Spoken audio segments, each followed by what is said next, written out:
shows or so discussing what the Chiefs are going to do at wide receiver. They have made a move. The Chiefs have acquired DeAndre Hopkins. Now, if you haven't heard the full compensation of the deal, we'll get that to you coming up momentarily. Let me give you a rundown of what we have planned on today's show. James Palmer, formerly of NFL Network, is going to be on the show coming up in about 15 minutes. Zack Bingham, our guy from Tennessee, is going to be on the show coming up in exactly 1 hour. Josh Briscoe is going to be on the show today. Danon Hughes, who played wide receiver in the National Football League, also on the Chiefs Radio Network. Sam Munson is going to be on the show today. So we have this move covered from all angles today. There is no other place you should be listening to if you want the best reaction to what happened earlier today regarding the Kansas City Chiefs, the Tennessee Titans, and DeAndre Hopkins, than with right here with us on The Drive on 96.5 The Fan. We will get to the particulars of this move. I will tell you what I really like about this move. I will tell you what scares me about this move. We'll get to that in just a bit, but first, let's give you a chance to win a pizza. Pizza time on The Drive. Carrington, dial me up right now. Call number 6, 913-586-7965. Call number 6 wins a pizza from our friends over at Pizza Tassio. Pizza Tassio is Kansas City's best New York-style pizza, and they have taken over Kansas City. They got locations in Waldo, Belton, North KC, OP, and Midtown.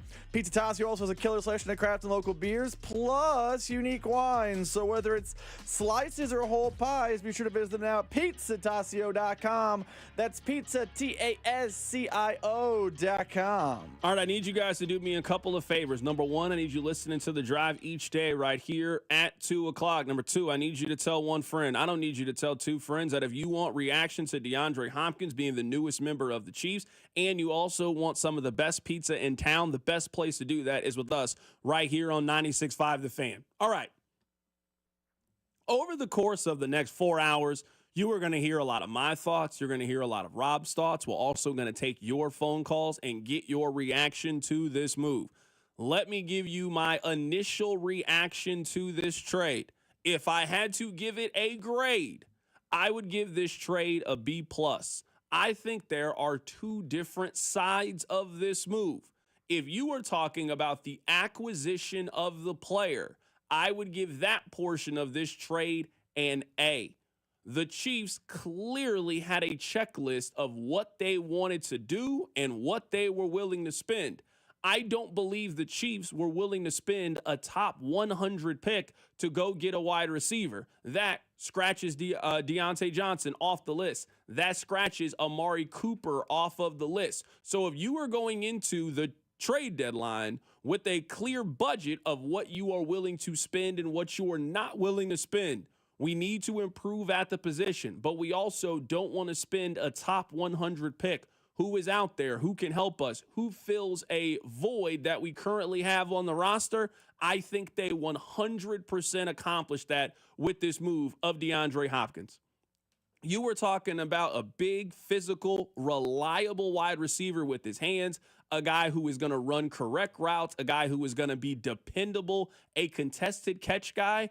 Under the Brett Veach and Andy Reid era, they have never acquired a wide receiver like this. This team desperately needed reinforcements. You are not going to be able to go through the next 3 months of NFL action with the wide receiver room that they had. So they had to do something. So armed with that information, you went into the trade deadline and you got a borderline Hall of Famer, a Hall of Fame possible wide receiver. You got him at half price. The Tennessee Titans are eating 50% of his remaining contract. That's around $2.7 million. So Tennessee's going to cover $2.7 million. The Chiefs are going to cover $2.7 million. You traded a 5th-round pick that can be a conditional 4th-round pick if the Chiefs make the Super Bowl and DeAndre Hopkins plays in 60% of the remaining snaps for the Kansas City Chiefs. From a player acquisition cost, there is absolutely no reason to push back on this trade. Sure, I wanted the Chiefs to go get Amari Cooper, but for the cost in which it was to acquire DeAndre Hopkins, there is a very, very fair argument that this is the trade that you rather make than Amari Cooper. I will contend that Amari Cooper is the better player of these two, but he also cost more than DeAndre Hopkins. He was a 3rd round and a 6th round pick. This is just a 5th round pick that you were hoping turns out to be a 4th round pick because you meet the criteria in order for it to bump up and be a 4th round pick. So from the acquisition cost of this move, you will never hear a complaint from me about it. I don't care if DeAndre Hopkins gets hurt in a month. It was the right move. It was a smart gamble for the Kansas City Chiefs to acquire a very reliable, a receiver who I still think has some gas left in the tank. I love the acquisition cost of it. I'm going to play 2 cuts for you in the open here. I'm going to play Zack Bingham. He covers the Tennessee Titans. He has seen every snap of DeAndre Hopkins over the last year and a half. This is what he says Kansas City is getting in D-Hop. A honed-in, excellent route runner that can be reliable and get to a spot. And the quarterback that the Kansas City Chiefs have can put it on that spot. And I also think you talk about a distraction to a defense while they're honing in on all of these speed guys and Travis Kelce and Patrick Mahomes' running ability. I think DeAndre Hopkins can find himself in space, and he may not outrun, a corner or a deep safety, but he still can get first downs and get big chunk plays to put the Chiefs in position to score. So it is, I agree with you, it's not the traditional Kansas City Chiefs wide receiver that we've seen, but I actually like it for the Chiefs. I think that you kind of got to go against the grain, and DeAndre Hopkins, I think, fits the mold of that. Can he come in and make an impact? We'll find out shortly. So that is Zack Bingham of A to Z Sports in Nashville. He has been covering the Tennessee Titans and has been following and watching DeAndre Hopkins over the last year and a half. Now, the reason I cannot give this a full A grade and why this is a B plus move to me for the Kansas City Chiefs is this is not a move that does not come without risk. You are talking about a 32-year-old wide receiver who has now played for 3 teams over the last 4 seasons, and you were talking about a player who is currently playing with a knee issue. So this is not a perfect player by any means. I want to play for you what Sam Munson had to say. So you heard some of the positives of what DeAndre Hopkins is. And I think he is a lot of those things. And the Chiefs currently on their wide receiver room, they do not have a contested go over the middle, at least not healthy. Juju's not healthy. Rashee Rice is not healthy. They do not have that kind of receiver in their room. They don't have that level of proven productivity. They don't have that reliability when it comes to hands. Almost every receiver that they have currently on their team, hands are a question mark. DeAndre Hopkins has not dropped a pass since he was in Clemson. He is one of the most reliable wide receivers in the National Football League in that aspect. But I want you to keep in mind that this is a player who is 32 years old. This is a player who is playing for his 3rd team in his last 4 seasons. This is a player who is currently playing with the knee issue. This is Sam Munson telling you some of the good and also some of the bad about D-Hop. Not the player that he used to be. He's not a, truly elite number 1 receiver, but he can still play. There's just a couple of elements to his game that aren't really there anymore. He doesn't have the top end speed to take the top off a defense anymore. He can still win vertically, but it's going to be on contested catches or it's going to be on route running savvy and alignment. And then he's lost a bit of juice off the line of scrimmage. That initial burst isn't the same as it used to be, but he understands defenses. He can still separate at the break in his routes. He can still understand where the gaps are in zone. And for the kind of role that I think the Chiefs are going to want him for, a guy that can replace what Rashee Rice was doing and what Juju Smith-Schuster was doing, that chain-moving possession guy, I think it makes a ton of sense. All in all, before we're joined by James Palmer, this is probably the best way to sum up how I feel about this trade and this acquisition. The Chiefs needed a car and didn't have a whole lot of money. And some of you have been in this position. Maybe you were buying a car for yourself. Maybe you were buying a car for your 18-year-old who is about to go off to college. You want to get that individual a car. You also don't want to spend a lot of money to do so. So you know what? You get yourself a car that's got 120,000 miles. You get a nice Honda Accord. That's what I think the Chiefs got earlier today with DeAndre Hopkins. Maybe he is a little better model than a Honda Accord, but you got yourself a car that can be very, very reliable, that has high miles. Maybe that car lasts you for the next 2 years and it will get your son and daughter through college. Maybe that car breaks down in 8 months and it's that age-old saying of you get what you pay for. But you had to figure out something because you were not going to be able to take your son and daughter back and forth to school. That's what I think the Chiefs did earlier today. The Chiefs needed a vehicle. You needed to figure out a way to get to work. You needed to figure out a way to get to school or whatever your responsibilities are, and that's what they went out and did today. And I think they got a car at a pretty decent price. They didn't get a high-end car, but you got a reliable, dependable vehicle, and that's what I think DeAndre Hopkins is. I like this trade. If you were asking me to give my grade on this trade right now, I'd give it a B or a B+.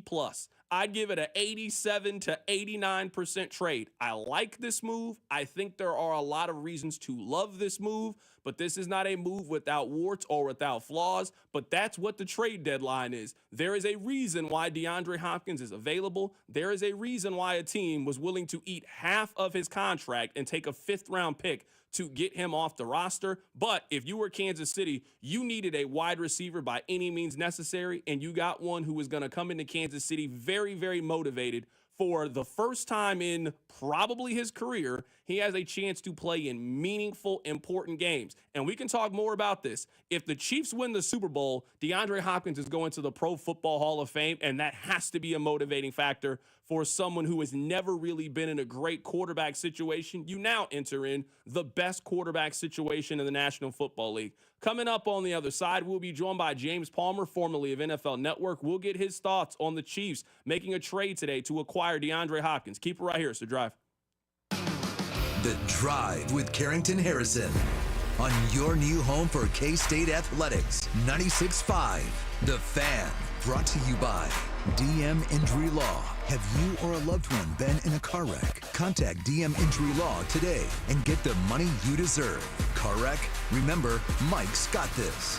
Hey, it's Bob Fesco, and I'm here with my friend Brian Manning of Manning Roofing. And Brian, if I have friends with insurance claims, why would I recommend them to you at Manning Roofing? Well, Bob, we're a one-stop shop for all trades, roofs, windows, siding, and gutters. We have licensed and insured subcontractors and a dedicated project manager that'll be on site to deal with your insurance company and make sure we submit all the documentation needed. So do what we did and set up your appointment today at manninggc.com or give them a call at 816-448-8208. The choice is simple. It's Manning Roofing. What's up, Kansas City? It's Mitchell Schwartz. You know, there's nothing easier to enjoy than watching the Chiefs with some wings and an ice-cold Bud Light. And Buffalo Wild Wings is serving up both for every game, all season long. Join me at the Buffalo Wild Wings located at 119th and Strang Road in Olathe on Friday, October 25th. I'll be there with the crew from 6 to 8 p.m. celebrating the back-to-back Super Bowl champs while eating some wings and drinking $5 Bud Lights. Nothing easier to enjoy than that. Bud Light. Easy to drink, easy to enjoy. For more details, go to 965thefan.com. Enjoy responsibly. Anheuser-Busch, Bud Light Beer, St. Louis, Missouri. Many of us are looking forward to retirement.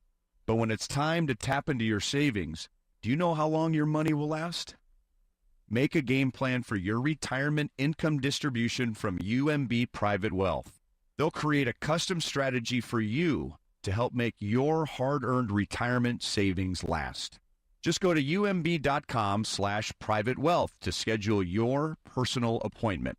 That's umb.com/privatewealth. At Shane Company, we make finding your perfect engagement ring fun and easy. Because let's be honest, you might feel a little stressed out. We get it. That's why we do all the hard stuff. It's our job to bring you the biggest selection of beautiful diamonds and colorful gemstones, so many amazing settings, and all the customization your heart desires. We've got your style and your price range covered, and we're here to guide you every step of the way. Come in for a warm welcome and leave with your dream ring and an experience you'll never forget. Shane Company, your friend and jeweler. Hey, it's Bob Fesco. Come visit me tomorrow at Hy-Vee. I'll be at the Olathe location on 119th Street. And of course, you know Thursdays at Hy-Vee are a big day. It's $10 steak dinner day. You're going to get that 8-ounce steak. You're going to get the green beans and the mashed potatoes, all for just $10 at all Hy-Vees across the metro. But come visit me tomorrow. I'll be in Olathe on 119th Street from 11 a.m. to 1 p.m. with $10 steak dinner day. only from my friends at Hy-Vee. If you're 55 and up, T-Mobile has an exclusive rate plan just for you. Right now, get 2 lines of talk, text, and data for just $30 a line. That's a 45% savings versus Verizon and AT&T. Plus, you can get one of the latest 5G phones free when you add a line. That's right, a free 5G phone. Experience all this and more on America's largest 5G network. So why wait? At T-Mobile, customers 55 and up can get 2 lines of talk, text, and data for only $30 a line. Just go to T-Mobile.com/choice55 or visit your local store to make the switch. With AutoPay using debit or bank account plus taxes and fees, 45% off 2 lines versus AT&T Starter and Verizon Welcome. Plan benefits vary. Free phones up to $300 off with 24 monthly bill credits and qualifying new line for well-qualified customers plus tax and $35 device connection charge. Contact us before canceling entire account to continue remaining bill credits. Bill credits end if you pay off device early. See details at T-Mobile.com. The best things in life, they come in twos. 2 scoops of ice cream, 2 tacos. And now for a limited time, get our best deal of the year. Buy any phone when you switch to Consumer Cellular and get 2 months of service free. That's right, the same fast, reliable nationwide coverage as Big Wireless, now with 2 months free. Proof the best things in life really do come in twos. Visit consumercellular.com or call 1-888-FREEDOM. Second and third month of monthly base service fee waived for new customers with the purchase of a phone and activation by September 2nd, 2024. Taxes, fees, and third-party charges will apply. See website for additional details. Why choose a Sleep Number smart bed? Can I make my side softer? Can I make my side firmer whenever I want? Can we sleep cooler? Sleep Number does that. Cools up to 8 times faster and lets you choose your ideal comfort on either side. 94% of Sleep Number smart sleepers report better sleep. And now, during our biggest sale of the year, save 50% on the Sleep Number limited edition smart bed. Plus free home delivery on select smart beds when you add any base. Ends Labor Day. To find a store near you, visit sleepnumber.com. What if I told you that there was a single management software that could handle your CRM, accounting, manufacturing, marketing, inventory, sales, and everything in between for a fraction of the cost of the dozens of disconnected platforms most companies rely on to manage their business? Sounds pretty good, right? Well, that's Odoo. Odoo is the end-all be-all for any business of any size, and it's ready to help your company reach the next level and beyond. Learn more at odoo.com. That's ODOO.com. You're listening to 96.5 The Fan from the Mission Plumbing, Heating, and Cooling Studios. Chiefs fans, it's Trent McDuffie. Welcome to The Drive with C-Dot on your home for Chiefs football. 96.5 The Fan. We are very happy right now to be joined by our first guest of the day, James Palmer. He is one of the best NFL insiders. He does fantastic work for Underdog and also Bleacher Report. Happy to get his thoughts on the trade that sends DeAndre Hopkins from Tennessee to Kansas City. James, man, how have you been? I've been good, man. It's been a minute. Good to hear your voice. Good to chat a little Chiefs. That's been a hole in my coverage lately. You know, I usually spend so much time in Kansas City. Now we're back talking Chiefs.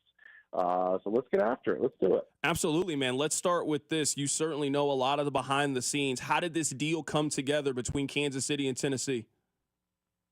Yeah, you know, they've been sniffing around, and we all know this. And they were going to be really diligent with how they went about it, Kansas City, and they were going to evaluate themselves, the market, the way the rest of the receiver market was going to go in terms of trades. I think there might be another like 4 or 5 receivers that get traded before the deadline, I would think, and getting a chance to evaluate all of it because there wasn't really a rush, to my understanding, to go and sign somebody. Like it was going to be like, let's see where we're at. And let's see how this thing goes. And then the Juju injury happens, and it's kind of like, you know, you're seeing how you're playing and going, yeah, we got to make a move. And I was hearing, you know, a couple of days ago, it was like, yeah, we're going to make a move. We're just going to evaluate what we need to do. And the way that this deal ended up happening is is like a lot of deals. A lot of boxes need to be checked for a trade to end up happening. And for the Chiefs, it was, we didn't want to give up a day 1 or day 2 pick. We know they had 2 third-round picks in this upcoming draft, but they really wanted to make sure that they didn't do that. They didn't have a whole lot of salary cap stuff, so how could we find a way to get somebody that where, you know, they're in a situation where the opposing team, they're a team that sees departing, is going to be able to eat some of that money? How much is it a fit for us? And all of those boxes need to be checked. And DeAndre Hopkins checked every one of those boxes with the way that this trade went down. And I think also, you know, you can say, like, they usually are comfortable going after guys that know their system really well. DeAndre Hopkins doesn't. But the amount of work they put into my understanding prior to the 2023 season when they were interested in him in free agency plays a part in the knowledge you have of the player, of the work that Andy Reid and the staff probably put into telling Brett Veach, we can do this, this, and this with him. You didn't get him then, and now you wind up getting him now. That's my favorite thing about this trade, or what I think the biggest win is for Kansas City, and you just explained it there. It is clear that the Chiefs had a checklist. Like, they went into this trade deadline, all right, this is our budget, this is what we are willing to spend. And the fact that they come out of it with that budget and with those restrictions, and they get a guy who is a borderline Hall of Famer, I mean, this is a really big win, I would say, for Kansas City. Yeah, I think the way you put that, honestly, is really, really accurate, because oftentimes teams get themselves in trouble when they reach, and everybody usually reaches when they have needs, right? And whether it's in free agency, whether it's during the trade deadline, or whether it's during the draft. You know, everybody says they go for best player available in the draft, but it needs get in the way, and they're in desperate need of a receiver. And I think the restraint is probably the best word that Brett Veach has shown in going and landing an addition in the receiver group is extremely telling by how the Chiefs operate. They've been very good in the draft. You don't want to give up a lot of picks because they've drafted really well. When you have high contracts like a Patrick Mahomes deal, like, you operate differently. Look what's happening in Buffalo. Like, you have to change the course of your roster when, you know, the bill comes on massive quarterback contracts, and, you know, you have other guys on this team that need to get paid. So, like, you have to navigate all of this, and then being very measured in how they went about this, I think probably pays a greater dividend than reaching for maybe a player that could be a little bit better, we'll see, or a better fit, and reaching in terms of the compensation you had to agree to. That leads me to my next question. Now that we know what the trade compensation is on both sides, what do you think is the better? What do you think is the better trade? Do you think it's trading for Amari Cooper and with what Buffalo gave up for him, or do you think it's this trade to go pick up DeAndre Hopkins? Well, I'll give you this, because I know the Amari Cooper trade pretty in depth. And the Browns are willing to part with him for a few reasons. One, he was kind of underperforming in their mind in the way that he was playing. He was not part of their plans in the next season in Cleveland. That's the case with both of these receivers. And then they never thought they were going to get a third-round pick. I mean, I'll be honest with you. The Browns were like, we're going to get because, you know, there were some late pick swaps, but essentially they got a third-round pick for Amari Cooper. They did not think that they were going to get that from the Bills. And with everything that I just said, and I think Brandon Beane's a very good general manager, what's the difference between the two, right? I mean, there is a desperate need for an outside wide receiver. I talked to enough, you know, defensive coaches around the league that actually face the Bills and were like, they've become easy to defend. They can't attack outside the numbers, so that we can clog the middle of the field, and, you know, kind of creates a big issue with what they're doing offensively. I don't want to say the Bills panicked, but the Bills knew they needed to make a move. And you could say they probably reached a little bit further than, say, the Chiefs did in trying to make their deal happen. So I would say as of right now, it's hard to evaluate it considering Hop hasn't played a single down or attended a practice yet. But I would say they were a little bit more restrained in how they went about it, and the Bills definitely reached a little bit more in how they went about their trade. Right now, we're talking to James Palmer. He is an NFL insider for Underdog and also Bleacher Report, getting his thoughts on the DeAndre Hopkins trade. I'm a little bit surprised by this move through this lens. This is very different than the kind of receiver that Kansas City usually goes for. Like, they usually go for the Xavier Worthy, the McCole Hardman, the Sky Moore. They like a 6'1", wiry, fast wide receiver. That's not what DeAndre Hopkins is. This is very different than the wide receiver moves they've made over the last 3-4 seasons.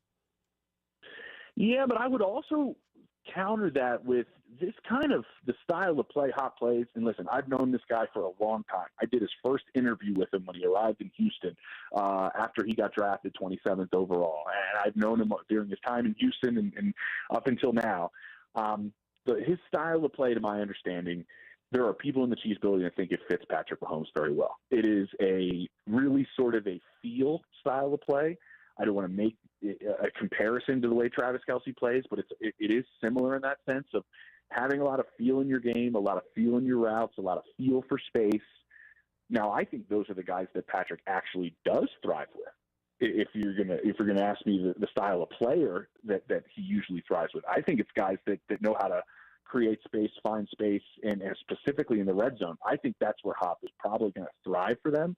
but also, like you mentioned, the speed guys and the wiry guys and Xavier Worthy and things like I think Rashee Rice has almost the exact same build as DeAndre Hopkins. It really is. And so I could see him being that underneath guy, the guy across the zone on a shallow cross that knows how to, find and manipulate his speed throughout that route to find the holes in his own. I think that does kind of fit what the Chiefs are looking for to fill. I just think we've always been enamored maybe with the sexiness of some of these speed guys. James, what concern do you have about his knee? This is a guy who possibly required surgery back in July. He's been sort of playing through it. We got a long way to go until we figure out who's going to represent the AFC and NFC in the Super Bowl. How confident are you in his knee and his ability to hold up physically over the course of the next 3-4 months? Yeah, I don't want to misspeak. I don't know a ton about, where it stands with the knee right now. I'll just say this. The guy's 32 years old. Nobody has more catches, yards, or touchdowns than DeAndre Hopkins since he came into the league. And you don't get those numbers without hardly missing time. And I know age is undefeated and father time is undefeated. And, Travis Kelce's fighting that right now in Kansas City. And if you bring it up about him, man, Chiefs fans will rip your head off. So maybe you can say it about DeAndre Hopkins right now. Like at 32, I'll say this. The guy's barely missed time in his NFL career. Go look at his stats. He plays most of his career during 16 games, not 17, but he plays almost every game every year. So I know there is an issue with the knee. I know that the issue with the knee isn't a reason why he's departing Tennessee. And he has always found a way to get on the field. And I think that's kind of the way I would look at it right now. I know there's time, but I know they want to spread this ball around, and they could be having some other help from some other guys coming back on the back end of this season as well, though. James, let's talk more specifically a little bit more about the fit for DeAndre Hopkins in this offense. We mentioned the style of receiver and kind of receiver that he is. You certainly know the drops have been an issue for this team over the last 2.5 years or so. DeAndre Hopkins has not dropped the ball since he was at Clemson. He has one of the more reliable hands in the National Football League. This team to me needed a very reliable, dependable third down option, a guy who could turn 3rd and 6 into a first down. And that's what DeAndre Hopkins has been since he got into the league. I think that's exactly right. I think that is exactly who he is. I mean, this is a guy who there's been an argument has, maybe with Larry Fitzgerald has the best set of hands we've seen in recent memory. And they're freakish. I mean, they're huge. I think they're 4X gloves, if it doesn't mistake me. He doesn't drop balls. And I think that's what you also need. I mean, what did we see last year as a team that we kept saying, that some of the explosiveness is gone, and that's what they wanted to get back this year. They wanted to get back to, being a deep threat and, creating more explosives down the field. But this past year when they couldn't do it, they did become a team that was getting pretty good at, I don't want to say dink and dunking down the field, but being very meticulous with their drives and putting longer drives together. I think DeAndre Hopkins fits that as a chain mover, as a really physical receiver, as a contested catch receiver. I would say his ability in the 50-50 ball is maybe, I don't know if Patrick's ever played with a receiver like this, to where if you want to throw it in his vicinity during the majority of DeAndre Hopkins' career, it's either he's catching it or it's incomplete. His ability in a contested catch is outstanding, especially during the sideline, through the middle of the field, and his physicality. He's one of the strongest pound-for-pound guys in the NFL during most of his career. So I think what he does fit in terms of the fit of what they want to do offensively, he's going to move the chains for you, and he's going to bring some relief off of Travis Kelce. And you're going to have the ability to have multiple options now that can just move the chains. I don't think he's a down-the-field threat he used to be. He was never the fastest guy coming into the league. I think he was 4.5 when he came into the NFL, which right now, in terms of receivers in today's day and age, is like a slug. But he has gained speed faster than you think he is. He's extremely physical, and he moves the chains. I think that's what he's going to be, and specifically also add an added element to your red zone. But I do think, to tack this on, they're getting a run game identity more and more as an offense. And so I think this allows you to be a little bit more balanced as well. Right now, we're talking to James Palmer of Underdog and also Bleacher Report for a couple more minutes here. 2 final questions, James. I appreciate your time. The first question is, I'm wondering if there is another move that is coming. Now, I don't know if the Chiefs are going to take a big swing in that regard, but I could see them doing a pick swap to maybe go get a Darius Slayton, or I could see them bringing back DeMarcus Robinson. This team still has other needs at wide receiver. Could you see them making another move between now and November 5th? I never want to say never. I don't. You could say, yeah, the room needs some help for sure. But if you're working one guy in that doesn't know your system, and you're going to start working in another guy that doesn't know your system, maybe if it's like like if it's Dinon, if it's Robinson, then yeah, like he knows it and it's a little bit different. And maybe that's an added guy, a guy that knows your system. But my sense is trying to work two guys in and teach them, both your system. It might be a recipe for some issues. I just look at this team going, do you need to make that move? Hopkins adds another element to your passing game. I think Travis Kelce is going to get better as the year goes on. I really kind of feel like this is a slow play type of thing, and they need him down the stretch, and he knows that, and the Chiefs know that. Noah Gray's an added weapon. They run more tight end sets. They're running the ball, like I mentioned, more and more.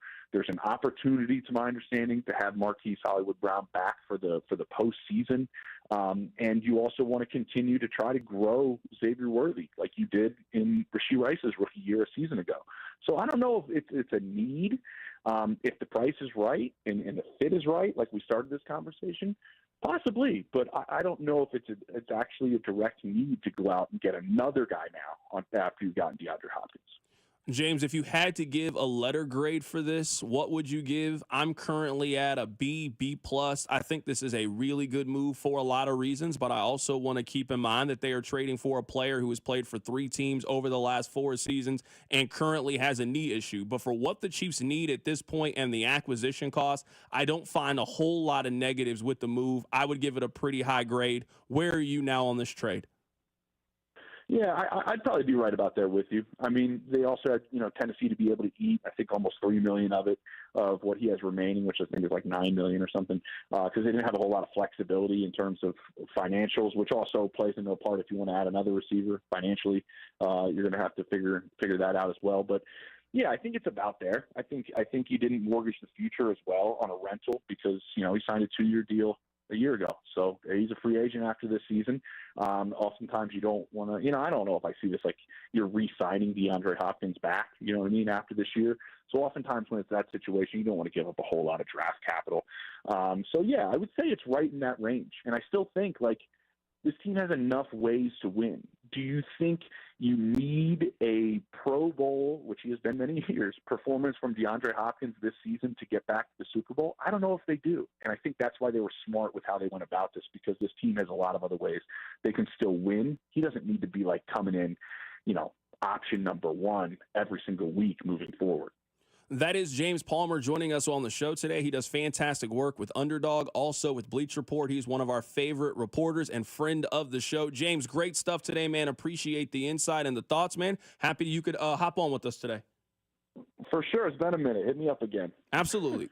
Absolutely. That is James Palmer of Underdog and Bleacher Report joining us on the show today. Someone on the text line made a very, very good comparison that I want to share with you guys, at least in regards to what you could potentially expect from D-Hop the rest of the season.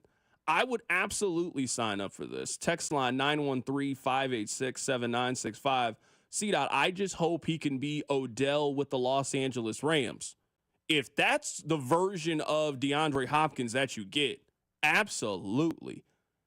Odell Beckham in 2021 played 8 games with the Rams, had 27 catches for 305 yards and 5 touchdowns, and really started to get going the second half of the year. And I thought was really, really good for them in the postseason that year as well, and was having a good start to the Super Bowl before the torn ACL. We all know about Odell's injury history and his struggles, and certainly when it comes with knee injuries. But if you're the Rams, you're really happy with that trade and how it all came together for you. I think that's a really, really good comparison for DeAndre Hopkins. I mean, that year in the postseason, Odell Beckham had 4 catches for 54 yards, 6 catches for 70 yards, 9 catches for 113 yards, and had 2 catches for 52 yards and a touchdown in the Super Bowl before he went down with the knee injury. If you were telling me that we could look into our crystal ball and you were telling me that DeAndre Hopkins has the same impact for the Chiefs that Odell Beckham had for the Los Angeles Rams, I think you take that, and this trade is an A+ if that's the version that you get. Rob, I do want to get your thoughts on this. I'm curious to hear how you feel about this because you hate giving up draft picks, but this is not a premium pick. This is a cheaper acquisition cost than you and I were discussing yesterday. This is a non-top 100 pick. It's a 5th-round pick. It does fill an area of need for the Chiefs and fill an immediate short-term need. I am curious, Mr. You love to hoard picks. They traded a draft pick today for a 32-year-old wide receiver who I'm not sure is going to be on the team next year. How are you feeling today? I actually am okay today. I'm actually happy today. I think in the open of the show, you laid it out absolutely perfectly, and me and you are mostly on the same page. I feel like if fans put their expectations in order, which there is no reason that expectations should be banana land for DeAndre Hopkins, there is absolutely nothing wrong with this trade. You got a rental that the other team is picking up salary on for basically a 5th, could be a 4th-round pick. If he plays the amount of snaps, he makes the Super Bowl, it becomes a 4th. You did not give up a premium asset, you did not break the bank, and you added a player that can help you in the now. That is all the things I wanted the Chiefs to do. The name is sexy, but I think the move signifies this is far more Slayton type. This is far more Deontay Johnson type. And you'll know, leading up to this trade, I said, make a move, but don't do a 2nd-rounder for Cooper Kupp. Don't do a 3rd-rounder for Amari Cooper. Don't give up premium assets for a rental. The Chiefs checked all those boxes. And I think as fans have their expectations for Hopkins in order, it is a good move because DeAndre Hopkins, while great last year, was great because of volume. I believe he had 150+ targets last year. Easy to be great with 150+ targets. He's not getting that in Kansas City. He ain't getting that in Kansas City, and he hadn't been getting that in Tennessee again. And he is a guy who, while he is playing every Sunday, is battling an injury. So he is better than what you have, and he costs very little to get. I'm signing up for both those things. As long as fan expectations are in the Juju Smith-Schuster ballpark, I think me and fans and me and the text line are going to have no issues today. I am happy on the whole with this deal.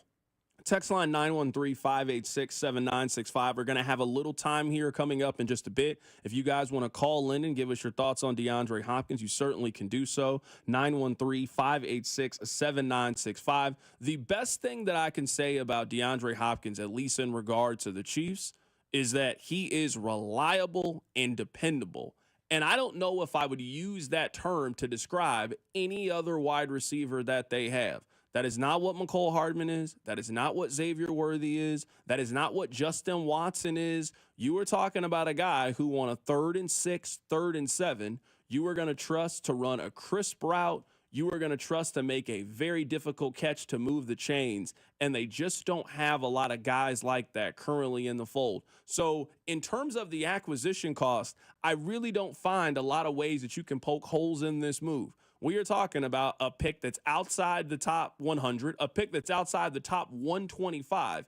You have traded a 5th-round pick that could be a 4th-round pick, but the only way it becomes a 4th-round pick is if you make the Super Bowl, and you certainly would trade a 4th-round pick for a guy who you would guess is going to help you get back to the Super Bowl and do something that literally no team has ever done before. We talk about the three-peat. None of those teams that have won back-to-back have even made it back to the Super Bowl. So you would trade a 4th-round pick for that, and for a team right now that the check engine light is on in that wide receiver room, you got a little bit of help here to get you through for the next 3 to 4 months and could potentially be a difference maker for you down the line.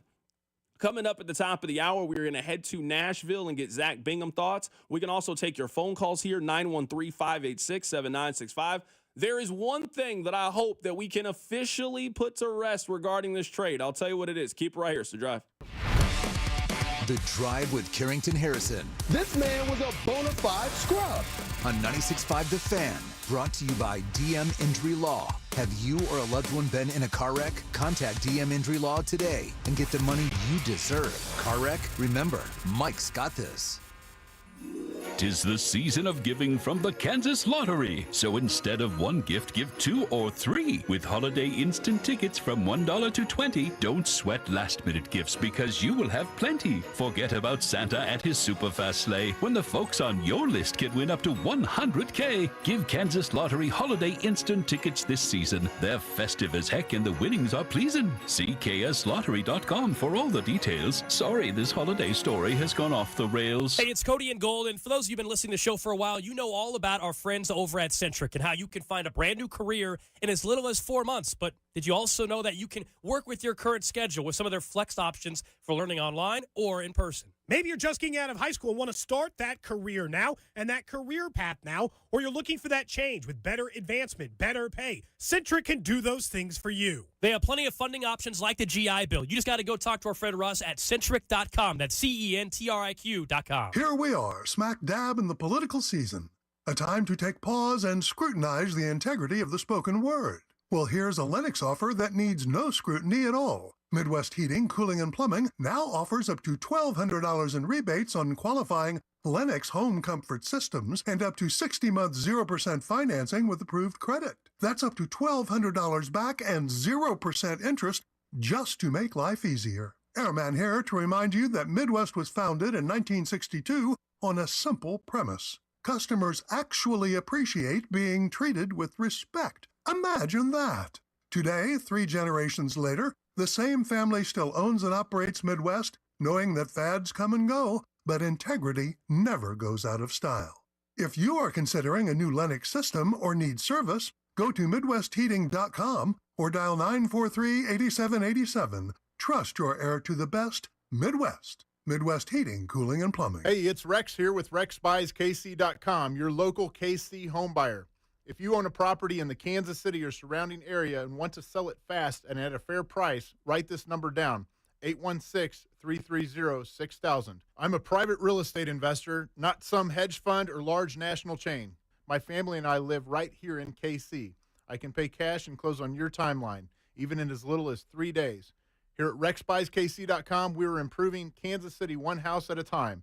I buy inherited houses, vacant houses, foreclosure houses, behind in payment houses, my tenant won't pay the rent houses, and properties that need complete rehabs. Do you own a house that's trashed and needs thousands of dollars in repairs? Great. If you own a house and want to sell it fast, call me at this number, 816-330-6000. That's 816-330-6000, or go to RexBuysKC.com. That's RexBuysKC.com, and I look forward to working with you. This is the story of the one. As a warehouse manager, her job is to transform chaos into clarity and to see patterns where others see problems. Luckily, she's got a partner who shares her perspective. Grainger offers over 1 million industrial-grade products, backed by real person support and in-depth online resources, so she can tackle every task with precision and turn potential setbacks into streamlined success. Call clickgrainger.com or just stop by. Grainger, for the ones who get it done. After you use Bounce Dryer Sheets and realize how fresh, soft, less wrinkled, and less staticky your laundry can be, you'll put a sheet on it every time. Like those socks that smell like they've been through a marathon. Put a sheet on it. Or that blanket that's got wrinkles on its wrinkles. Put a sheet on it. Maybe even your chatty coworker who keeps distracting you. Okay, Bounce Dryer Sheets can't do it all. But for fresher, softer, better laundry, put a sheet on it with Bounce. Guess what, people? Wendy's has new saucy nugs. You heard me. Wendy's nugs now come in 7 saucy flavors. Buffalo, honey barbecue, garlic parm, spicy ghost pepper. You can literally hear your taste buds after every bite. I'm serious. Listen to mine. Okay, that's just me playing with sound effects, but you got the idea. For a whole new way to nug, gotta be Wendy's. participating U.S. Wendy's. All right, when it comes to getting life insurance for your family, a lot of excuses can get in the way. But ask yourself this. If something were to happen to me, who would pay the mortgage, the kids' education, and the other bills? Then forget the excuses and check out Ethos Life, the online, easy way to get life insurance in 10 minutes. Ethos has rates that you can afford, like a $500,000 policy for a 40-year-old male starting at $1 a day or $30 a month with a few health questions and no medical exam. Get your free quote right now at checkethos.com. That's checkethos.com. Not available in all states. Rates do vary. This afternoon, expect sunny skies with a high of 69. Weather brought to you by Robert Half. Robert Half's recruiting professionals use their award-winning AI to connect businesses with highly skilled talent. Learn more at roberthalf.com/talent today.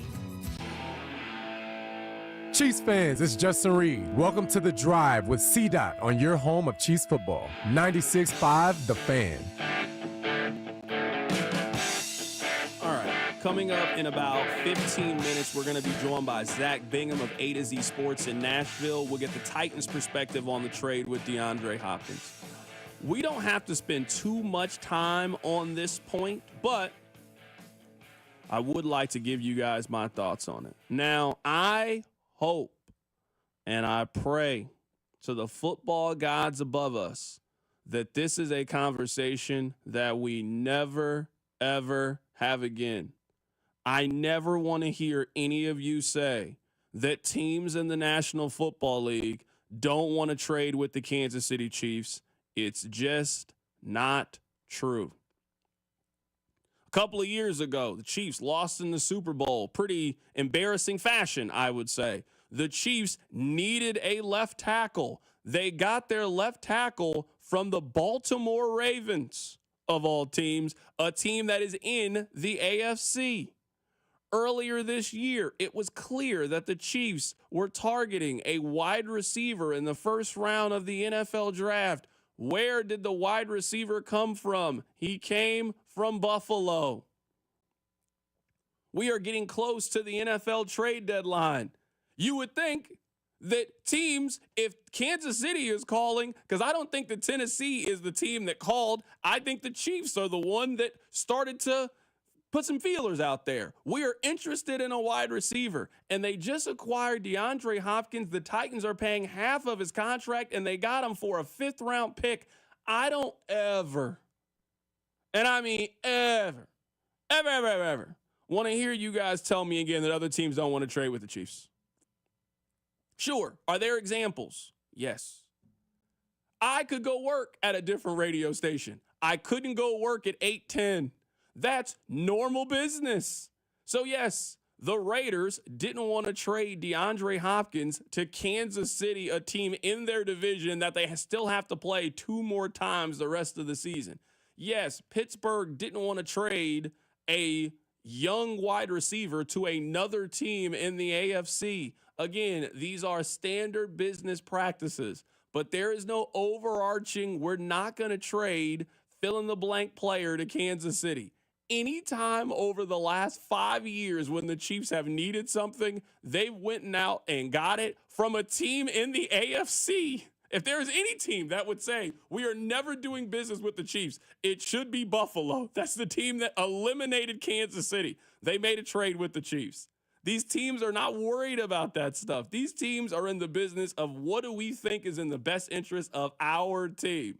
And the Tennessee Titans, who are going absolutely nowhere, I mean nowhere, for the rest of the season, they just ate $2.7 million and took a 5th-round pick to go get DeAndre Hopkins. I don't want to hear it. I don't want to continue this conversation anymore. Eventually, the Chiefs are going to make another trade, and they're going to miss out on a player the way that we thought they missed out on Amari Cooper. It was not that the Cleveland Browns wouldn't trade Amari Cooper to Kansas City. The Chiefs just weren't willing to pay the cost for Amari Cooper.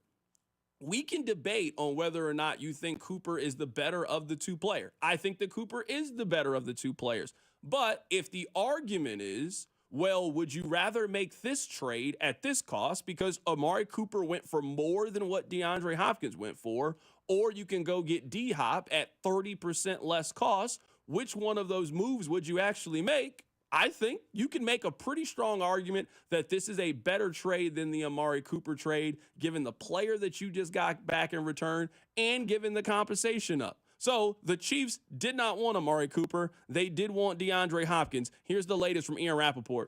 Literally forever, it seems like we've been talking about when are the Kansas City Chiefs, who lost Hollywood Brown early in the season, have a need for a big-time playmaker, are not going to have Juju Smith-Schuster this week. When are they going to trade for DeAndre Hopkins? And really, this didn't kick into gear until about midnight Kansas City time. At that point, the Chiefs and the Titans got together, kicked back and forth a couple scenarios, finally figured out a way, maybe sort of, to get this done. And the news was out early this morning. It is going to be a conditional 5th-round pick going from Kansas City to the Tennessee Titans. That could be a 4th-round pick based on a series of team and personal conditions. DeAndre Hopkins' salary is also going to be split among these two teams. The Chiefs do not have a ton of salary cap space allotted for these kinds of moves, so the Tennessee Titans are going to eat some of the salary just to facilitate this move and get a little bit of a better draft pick. But for Tennessee, it has not been the season they wanted. I'm not so sure DeAndre Hopkins is unhappy about going from the Titans to the Chiefs, so certainly this makes sense to them. Get rid of the salary and recoup a big-time draft pick for that. And for KC, they are undefeated. They are awesome. We know they still need a little juice on offense, and they have certainly gotten some juice with DeAndre Hopkins, one of the best receivers of his era. I want to do a very quick exercise with you guys before we're joined by Zack Bingham. I want to play a really quick game where I'm going to read some names to you off of a list. I want to tell you guys every quarterback that DeAndre Hopkins has caught a touchdown pass for, and let me tell you that this brother should be coming into one Arrowhead Drive, and he should have the biggest smile on his face. Rob, his career started back in 2013. Matt Schaub, you remember Matt Schaub, played for the Atlanta Falcons, played for the Houston Texans. He was a decent quarterback. Solid player. Case Keenum, Ryan Fitzpatrick, Brian Hoyer, Ryan Mallett. You remember Ryan Mallett, quarterback from Tennessee? R.I.P., I think. I do believe he's passed away. R.I.P. to Ryan Mallett. T.J. Yates, Brandon Whedon, Brock Osweiler, Deshaun Watson. He was not Mr. Nasty Man at this point. He was still Deshaun Watson. He later became Mr. Nasty Man. Tom Savage. That is not a made-up name. That is a true. He caught 2 touchdown passes from a gentleman named Tom Savage. Didn't he go to like NC State or somewhere? Am I misremembering TJ Savage? I think it was Pitt. One of them random schools. Yeah, one of those random schools. Kyler Murray, Will Levis, Ryan Tannehill. That is the list of quarterbacks that DeAndre Hopkins has caught touchdowns from in his very, very solid and strong career. If there is a wide receiver who should be walking into work, I don't know if he's coming into work today or tomorrow. If there is an individual that should be hop, skipping, and jump, he should be sitting at the front of the class. You should have nothing but undivided attention and focus. How many playoff games do we think DeAndre Hopkins has played in his NFL career? Let me look this up really quickly. How many playoff games do we think he's played for? Because I'm going to guess it ain't been a whole lot in his NFL career. I bet he has played in 6. I bet you more than you think, because the Texans were an auto win in the South for a while. Okay, he's played in 6 since 2013. It ain't a whole lot of games. 6. That's not a lot. That's a postseason and a half for the Kansas City Chiefs. He has never made it past the second round. If there is a wide receiver, the same way that we talk about Kareem Hunt, and I understand the circumstances are very, very different, but follow me here. If there is somebody who should be coming in here with a little extra burst, a little extra juice, a little something to prove, wouldn't you think it's DeAndre Hopkins?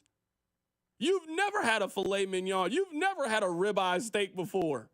You've been eating Salisbury steak your entire NFL career. Now you get to have a nice meal for the first time. A nice meal, sit down, have a nice cocktail at a fancy restaurant. You should be excited to come in here and ball out, DeAndre Hopkins. You should be on your absolute best behavior. You should be staying over at Patrick Mahomes' house. I know they got a couple extra guest rooms. You should be Antonio Brown to Patrick Mahomes' Tom Brady. You need to be staying over there. You need to have a little bunk bed. You and Bronze, y'all need to share a room. You need to be soaking up all the Patrick Mahomes knowledge over the course of the next couple of weeks. You got a chance to play in a Super Bowl finally after you've been in the league since 2013 and you've caught touchdown passes from Tom Savage and TJ Yates. DeAndre Hopkins should come in here motivated and rejuvenated by this trade. Coming up at the top of the hour, we're going to head to Tennessee to be joined by Zack Bingham of A to Z Sports. We'll get the Titans' perspective on the move that sends D-Hop to Kansas City. Keep it right here. It's The Drive. The Drive with Carrington Harrison on your home for Kansas City sports. 96.5, The Fan. Brought to you by DM Injury Law. Have you or a loved one been in a car wreck? Contact DM Injury Law today and get the money you deserve. Car wreck? Remember, Mike's got this. Every 4 years, the world watches. Every corner kick, every save, every pass. The world watches its most beautiful game played at its highest level. And for a moment, the world stops turning for soccer. Bank of America is proud to be the official bank sponsor of FIFA World Cup 2026, helping to bring the game's biggest tournament to Kansas City. What would you like the power to do? Bank of America N.A., member FDIC. It's Bob Fesco, and I'm here with my friend Brian Manning of Manning Roofing. We know you guys are the best in the business when it comes to the roofing industry, but what truly separates you from everybody else? We have a great group of people that take care of our homeowners. Our number one goal is homeowner satisfaction, and we won't compromise the quality of our materials or the quality of our labor to do that. If you want to set up an appointment with Manning Roofing like I did, check them out at manninggc.com or 816-448-8208. Manning is my one-stop shop for roofs, gutters, siding, and windows. The choice is simple. It's Manning Roofing. The NBA is back, and FanDuel, America's #1 sportsbook, wants you to catch all the action. Because right now, FanDuel is giving all users 3 months of NBA League Pass. All you have to do to catch every tip-off and buzzer beater is place any $5 bet on the NBA. I'm really excited to see if the Knicks can back up what they did a season ago. And even the MVP market, where Luka's the favorite at plus 330. If you're new to FanDuel, just visit FanDuel.com/Alex to get 3 months of NBA League Pass courtesy of FanDuel.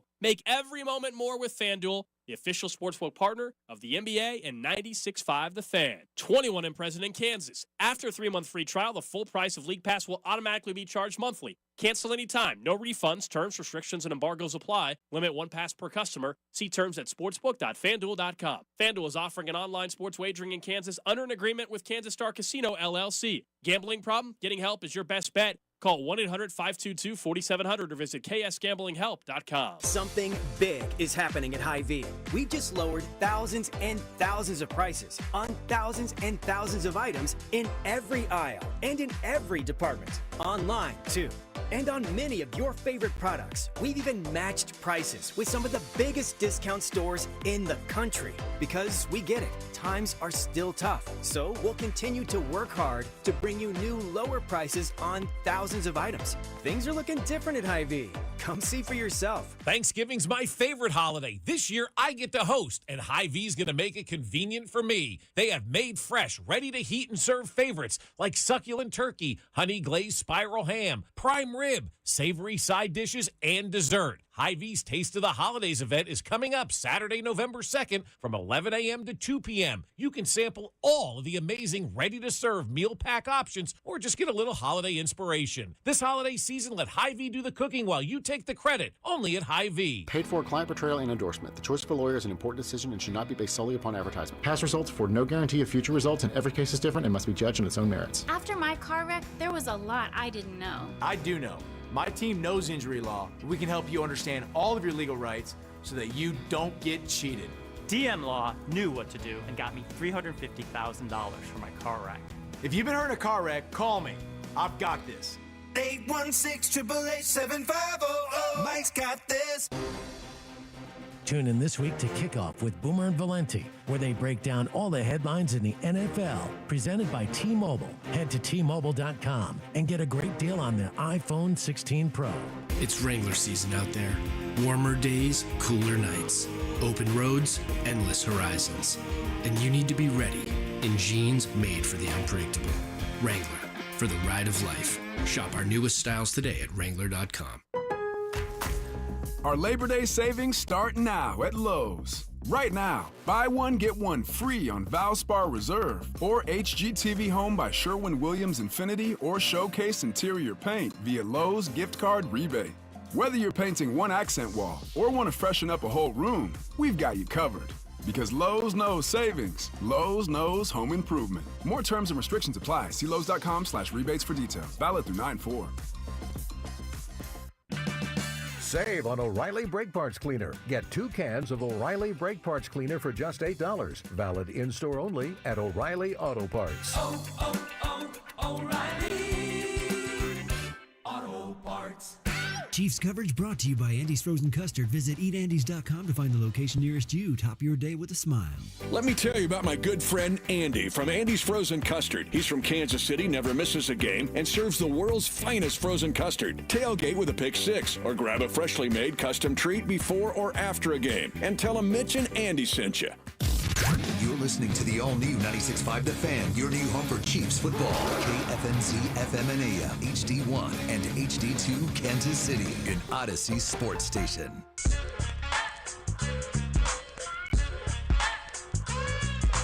Welcome back into the drive on 96.5 The Fan. We will be taking calls here coming up momentarily, so if you want to grab a line, now is the perfect time to do so. 913-586-7965. We will take calls here coming up in just a bit. Let me give you the rundown of what we're going to do in the 3 o'clock hour. We're about to head to Tennessee to be joined by Zack Bingham. Rob is pulling him up on the phone lines. We're going to get the Tennessee Titans reaction. Joshua Briscoe is going to join us coming up in about 30 minutes as well. He covers the Chiefs for Sports Illustrated. We'll also play for you guys what Nick Wright had to say about this move for his Kansas City Chiefs. All right, Rob, let's head to the phone lines right now to be joined by Zack Bingham of A to Z Sports. Anytime we want to talk Titans, he is our go-to man. Zack, man, happy to have you on the show today, man. We love getting your reaction. What is the Tennessee fan reaction to this move that sends D-Hop to Kansas City?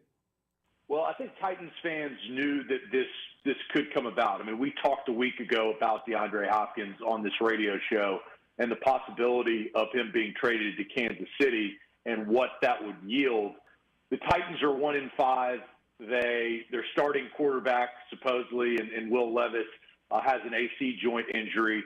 They're starting Mason Rudolph. They're not in a good position, and they've got an asset in DeAndre Hopkins that was valuable, that teams inquired about. And so I think the fan base understood what could happen. I think it's probably tough for around the league that they went to the Kansas City Chiefs because the best just got a little bit better. Zack, how would you summarize DeAndre's time in Nashville? For him personally, he enjoyed the city, he enjoyed the culture, he enjoyed the community, and I think the fans rallied around him. I think it was probably not what he thought on the field. I think that, he came over with his relationship from Mike Vrabel thinking that maybe, he could build a kind of second-half career in Tennessee and build this thing and be the guy and then put pieces around DeAndre Hopkins and around the offense. And it just never came to fruition. A lot of turnover. You had a newer general manager in Rand Carthon, a brand new head coach in Brian Callahan, and then it got off to a rocky start, this year. He had a really good game against the Green Bay Packers earlier this season. 6 receptions off 7 targets for 73 yards and a touchdown, which shows you he can still play, but there was drop-off for all of the other games. And he was dealing with an MCL knee injury, but he was able to play every single game. I think frustrations probably got to him a little bit last week when he realized that the Titans weren't going in the direction they needed to. And so he lands up in Kansas City, a lot better situation.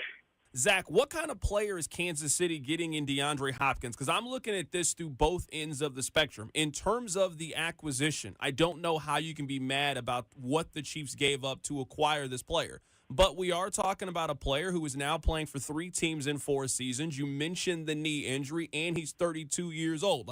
There is a reason that he was available. What kind of player are the Chiefs getting with DeAndre Hopkins? Well, for Patrick Mahomes and Andy Reid, they're getting a reliable, experienced, seasoned veteran that can come in and help an already very good locker room. But he can be reliable. His hands have not changed. His speed probably has changed because he's 32. But on third down, when the Chiefs need a play, I think, he can come in there, understand the offense, get up to speed very quick. And I know that the Chiefs have dealt with injuries over the last several weeks.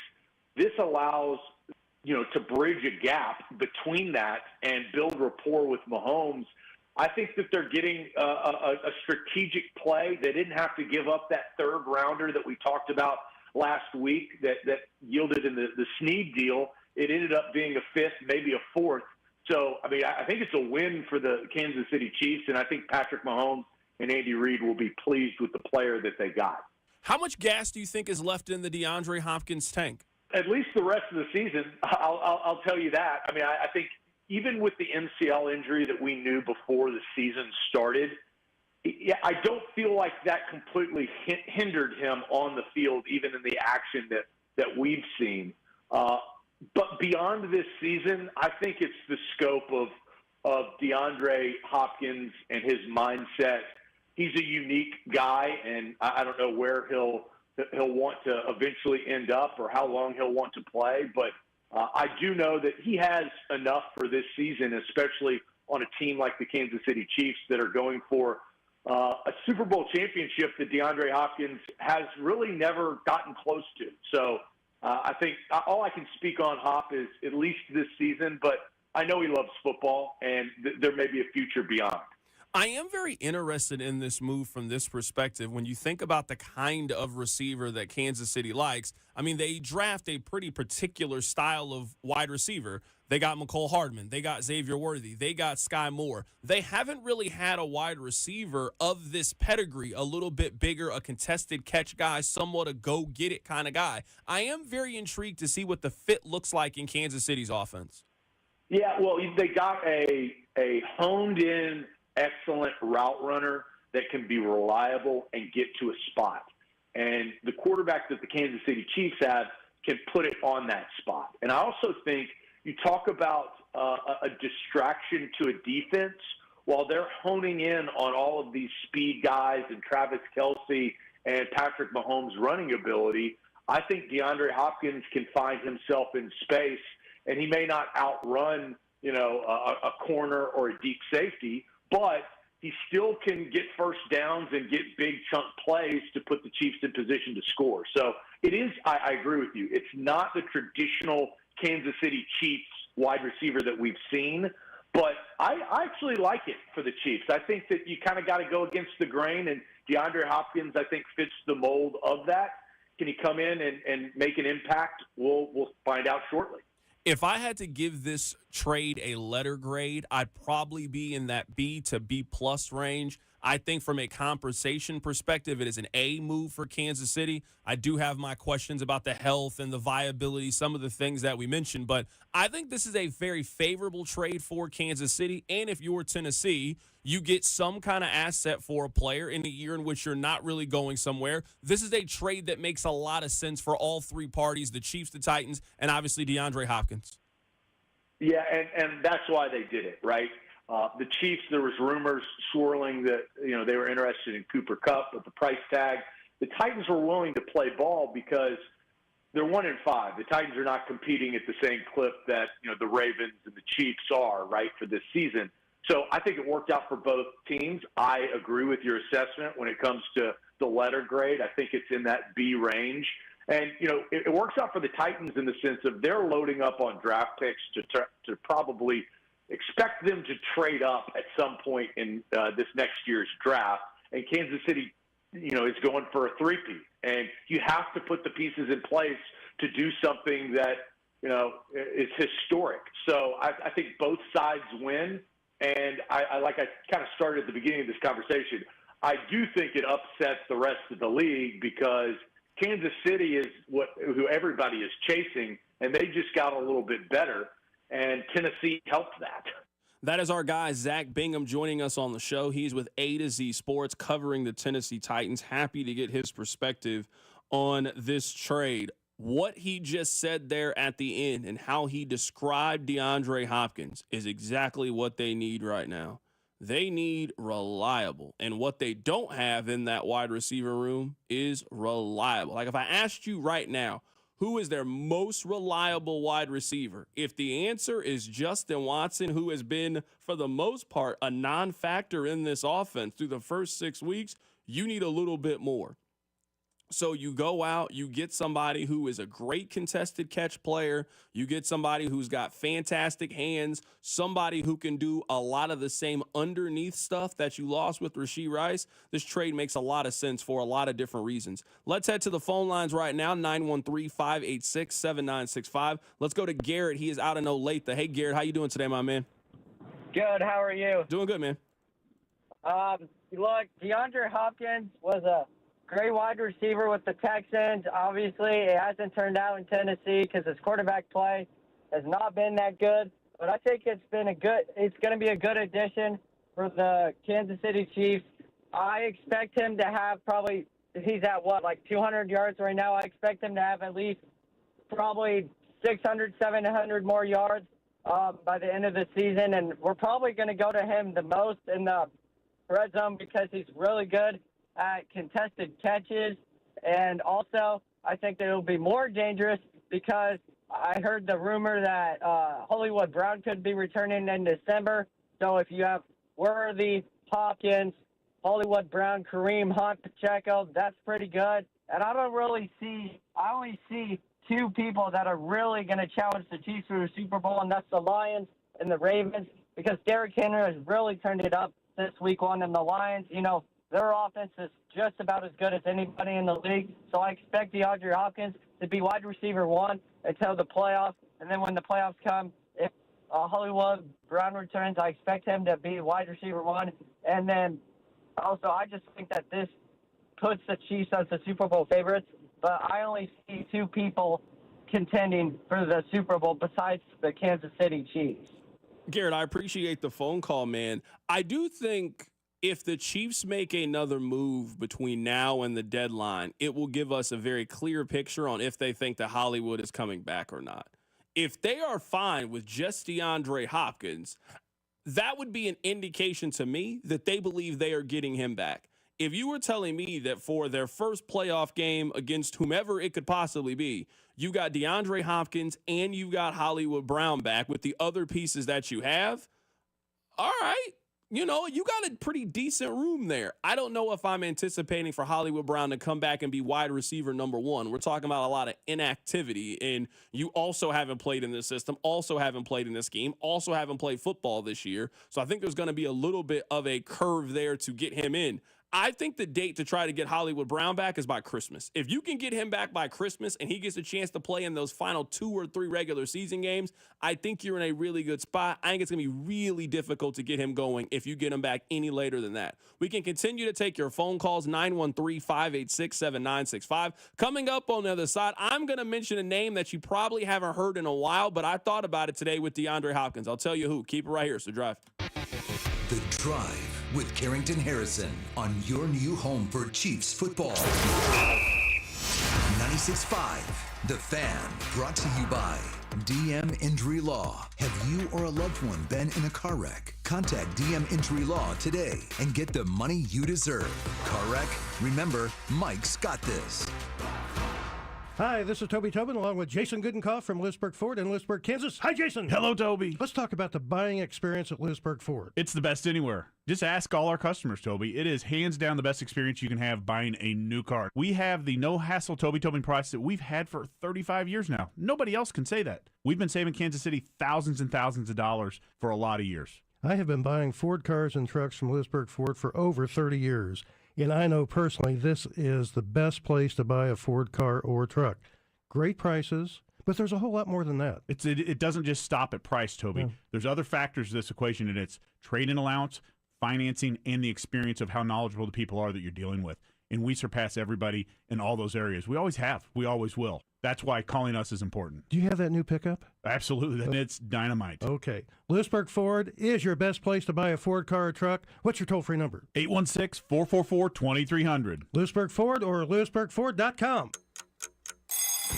You've been waiting, and now is the time. Golden Oak Lending has fixed mortgage rates at 4.875%. But don't wait. This rate won't last forever. Call today and take advantage of our low 4.875 fixed rate.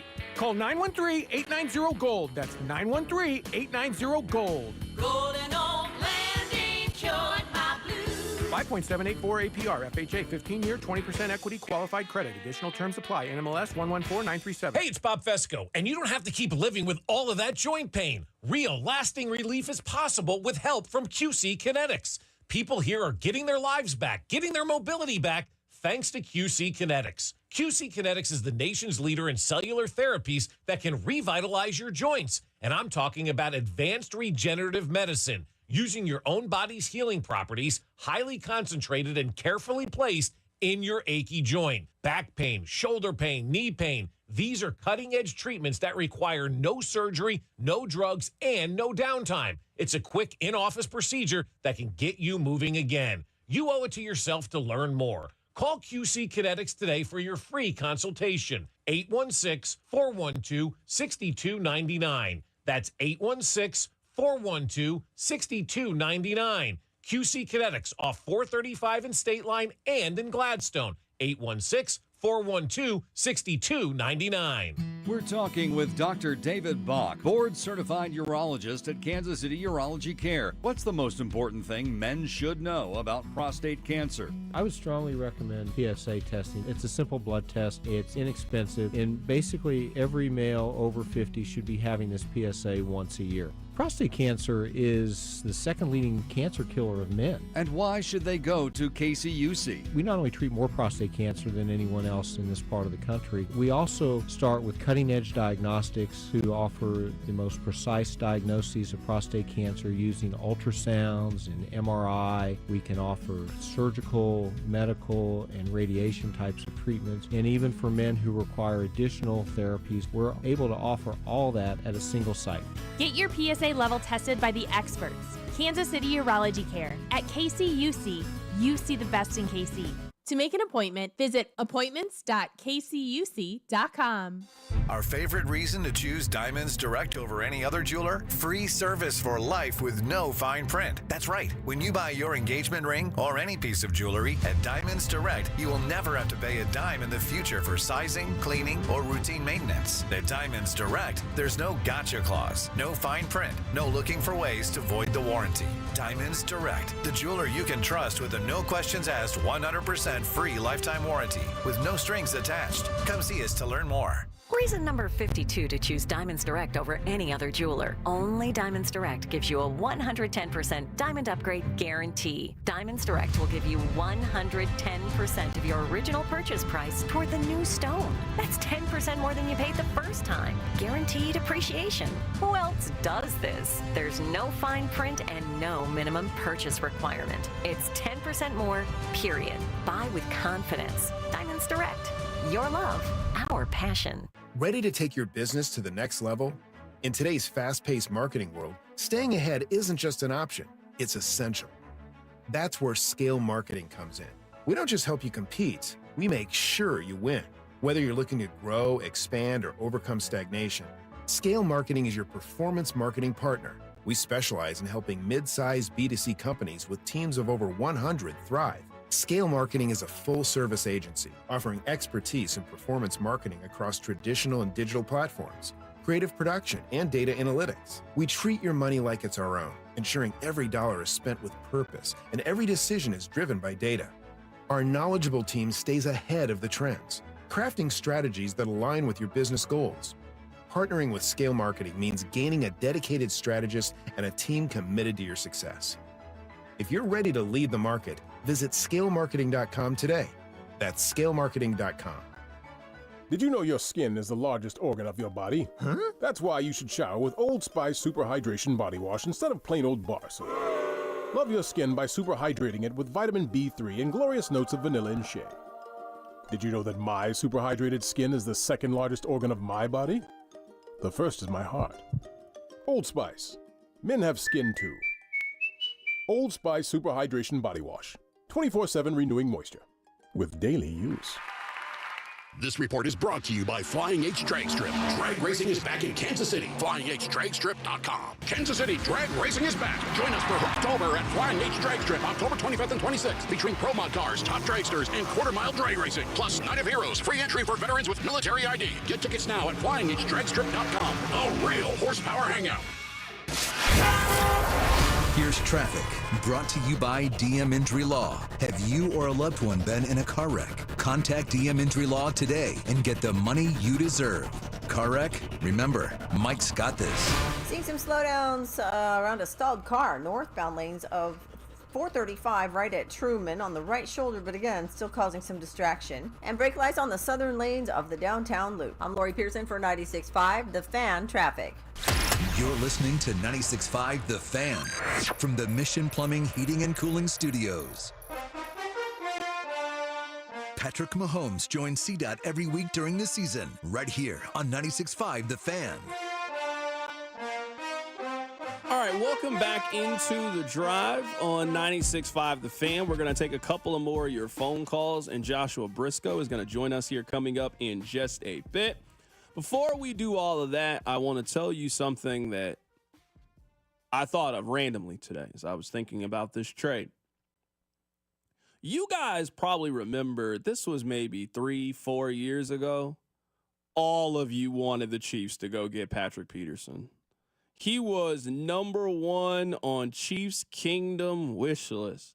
You remember Ron the Show Hughley back in the day. They used to have a saying, we need Pat for Pat or something of that nature. You guys really wanted Patrick Peterson, And it was about a 3-year, I don't know what we were doing. Some kind of merry-go-round, oop-de-oop. I don't know what was happening, but for whatever reason, Patrick Peterson never played for the Kansas City Chiefs. It hit me earlier today. Patrick Peterson and DeAndre Hopkins are the same individuals, but you know what? This time they finally made the trade. DeAndre Hopkins is certainly not a new name to Kansas City Chiefs fans. He's a name that's kind of been in the back of your mind for the last couple of years. Remember, he came in for a visit when he was a free agent and spoke to Kansas City, and you thought that he was potentially going to sign a deal, and he ended up taking another visit. And then it was between Kansas City, New England, and Tennessee. And he eventually signed with the Titans. You know what this feels like the equivalent of? And Rob, you know this very well as a college sports fan. This feels like when you grab a player in the transfer portal after you really thought you were going to get them when they were coming out of high school, but they ended up going somewhere else. And now you got a chance to get them as a junior or senior and grab them in the transfer portal. You know who he is? He's Mark Mitchell. He's that Mayo kid that you guys just got over at KU. That's who DeAndre Hopkins is. They finally got Patrick Peterson. Caleb Love? Exactly. That's who he is. He's the guy that you wanted a couple of years ago. He committed to another school, and now he is finally committed to your school. I was just randomly thinking that, like, man, they finally made the Patrick Peterson trade. I know you guys wanted him. I know you guys have wanted DeAndre Hopkins. DeAndre Hopkins was probably at the top of your wish list in 2021, 2022, and then he made the decision to sign with the Tennessee Titans. And this might come as a shock to you, signing for a team that had Ryan Tannehill, Will Levis, and Malik Willis as their starting quarterbacks. It didn't work out. It didn't work out for them. I do want to say this one thing here. Now, I'm not saying this to be a hater. I'm simply saying this because I don't know if the timeline lines up. CDOT, I think that D-Hop can be revitalized the way that Randy Moss was with the Patriots. Someone else says, call me crazy, but it gives me serious Brady and Moss vibes. I would like to point out just one small thing. At the age DeAndre Hopkins is now, this was Randy Moss's last year in New England. They got a little younger version of Randy Moss than you're getting with DeAndre Hopkins, and Randy Moss didn't have the injury concerns that DeAndre Hopkins has. I get why people are making the comparison. The Patriots got 30-year-old Randy Moss and made the most out of ages 30 and 31, where he had some of the best wide receiver seasons we've seen. And then at age 32, he was on his way out of New England, and he was on his way out of the league. DeAndre Hopkins is 32 years old right now. So I don't see those same comparisons between DeAndre Hopkins and Randy Moss. I just don't think DeAndre Hopkins is Randy Moss. That's not to say this is not a good deal and a good trade for the Chiefs. I just don't think he's going to be 2007 Randy Moss. I don't think he's going to have that kind of impact in Kansas City.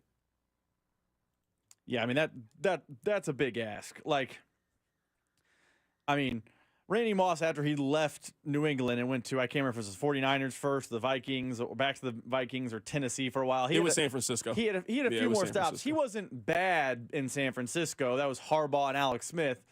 I think that's probably a little low, but asking him to be Randy Moss in New England is a big, big ask. Also, I think that's unfair to DeAndre Hopkins because Randy Moss' New England season may be the best season we've ever seen from a wide receiver in the history of the NFL.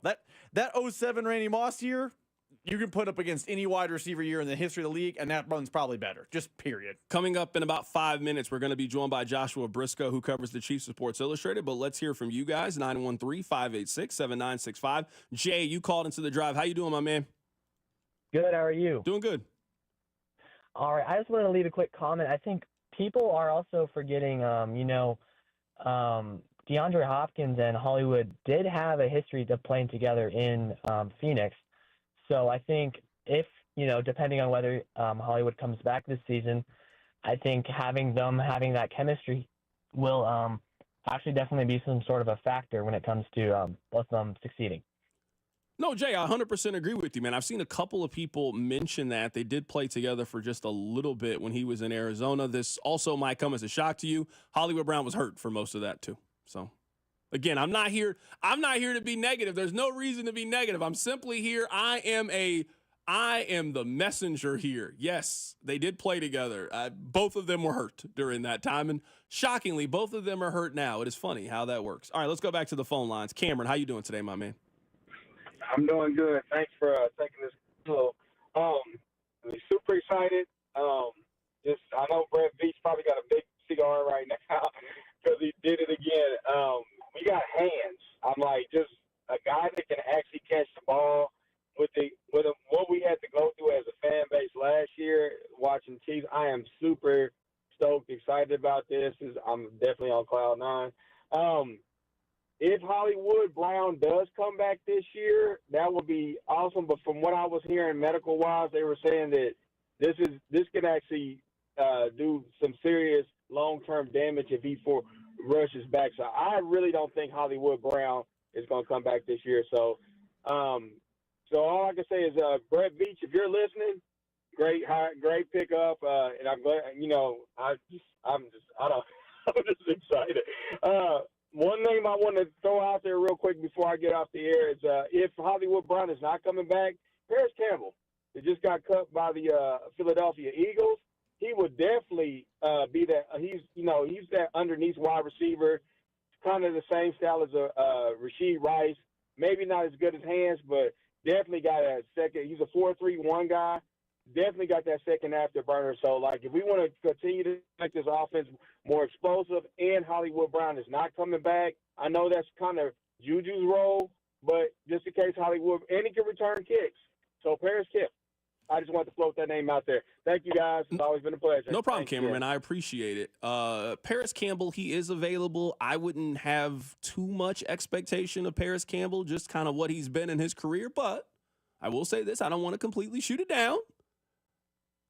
I do think they add a Paris Campbell type wide receiver over the course of the next couple of weeks, and your roster allows you. If you go pick up a guy like Paris Campbell or one of those kind of guys who was in the league earlier this year, it didn't work out. I mean, that's kind of what McCole Hardman was with the Jets. McCole Hardman with the Jets was Paris Campbell. He was playing with the Eagles. He had 6 catches for 30 yards, and they just cut him. His longest catch of the year was 7 yards. He was not doing anything with the Philadelphia Eagles, and they outright cut him.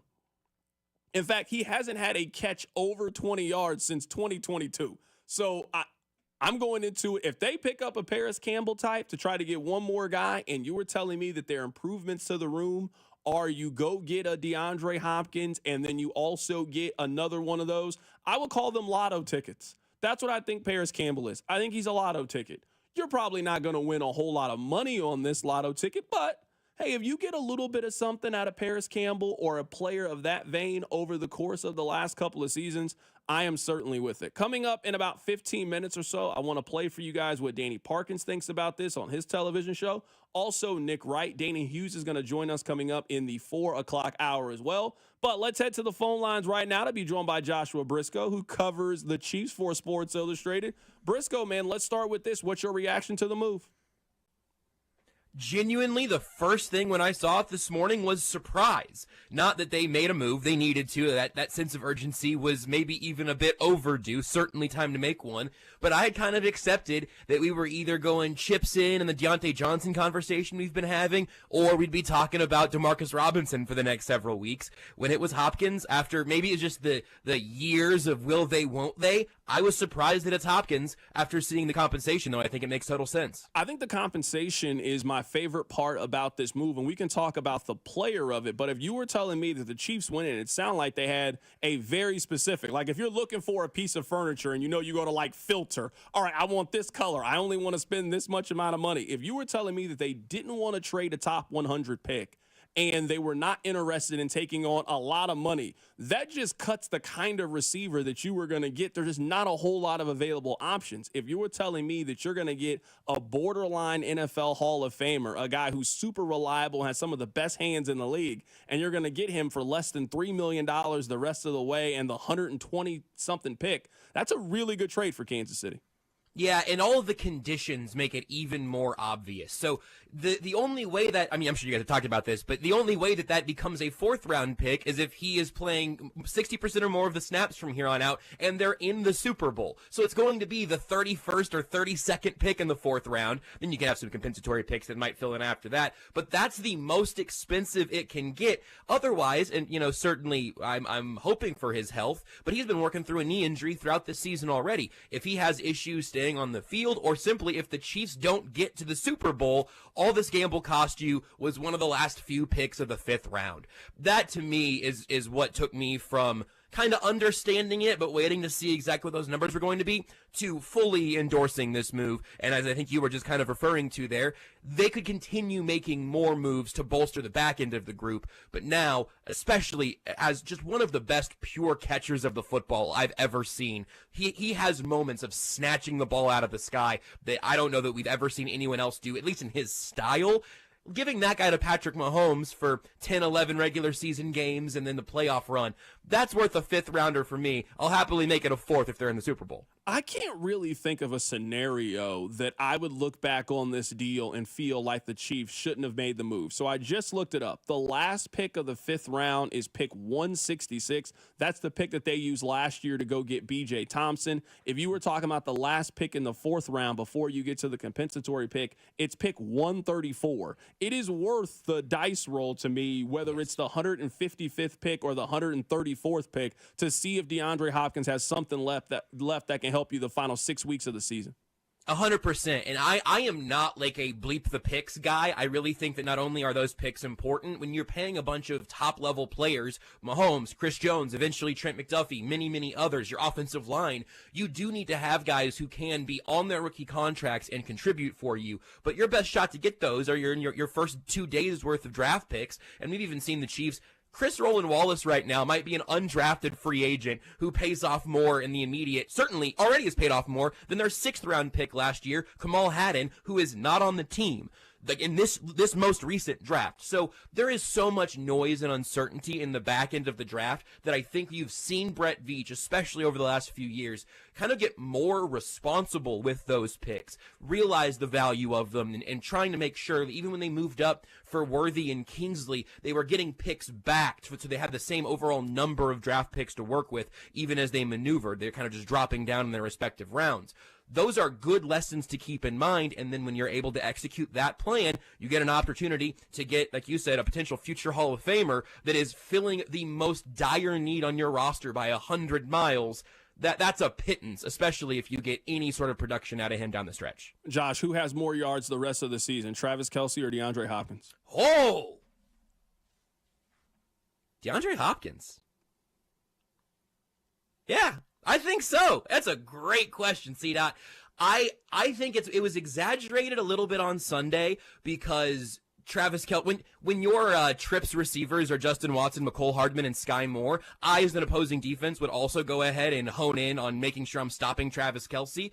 I do wonder if the gravity of that will change. Hopkins' presence will help Kelce's game very directly in that regard, but I think I might take Hopkins. Right now, we're talking to Joshua Briscoe, who covers the Chiefs for Sports Illustrated, getting his thoughts on this trade, on this move. So from a player acquisition cost standpoint, I absolutely love the move. These are the negatives, I think, to the move that temper my expectations just a little bit. We are talking about a player who has played for 3 different teams over the last 4 years. We are talking about a player who was contemplating knee surgery back in July. Yeah. We are talking about a 32-year-old wide receiver. There are a lot of positives for DeAndre Hopkins. I also would just like to point out that there are also some negatives, that there is a reason why Tennessee is trading him for basically $2.8 million and a 5th-round pick. Yes, and there was a tweet earlier this morning. I think I'm remembering it accurately, that in 2017, Kareem Hunt, Travis Kelce, and DeAndre Hopkins were leading their respective positions in yards from the running back, rushing obviously, and then receiving for Hopkins and Kelce. That should be noted, that we are talking about the best version of these guys being in the rear view. It also is very easy for me to go ahead and to counter those legitimate negatives, right? Like, or at least concerns, the reason that he didn't just get moved for a 2nd-round pick like he could have years ago. It's also very easy for me to build the list of negatives that you have by just running Sky Moore out there 30-some times, or that you have having Justin Watson on the field running 240-some snaps over the course of this season, getting 9 targets out of it. So it's a fair clarification and a good one that I hope most people are well aware of, and certainly the Chiefs are well aware of.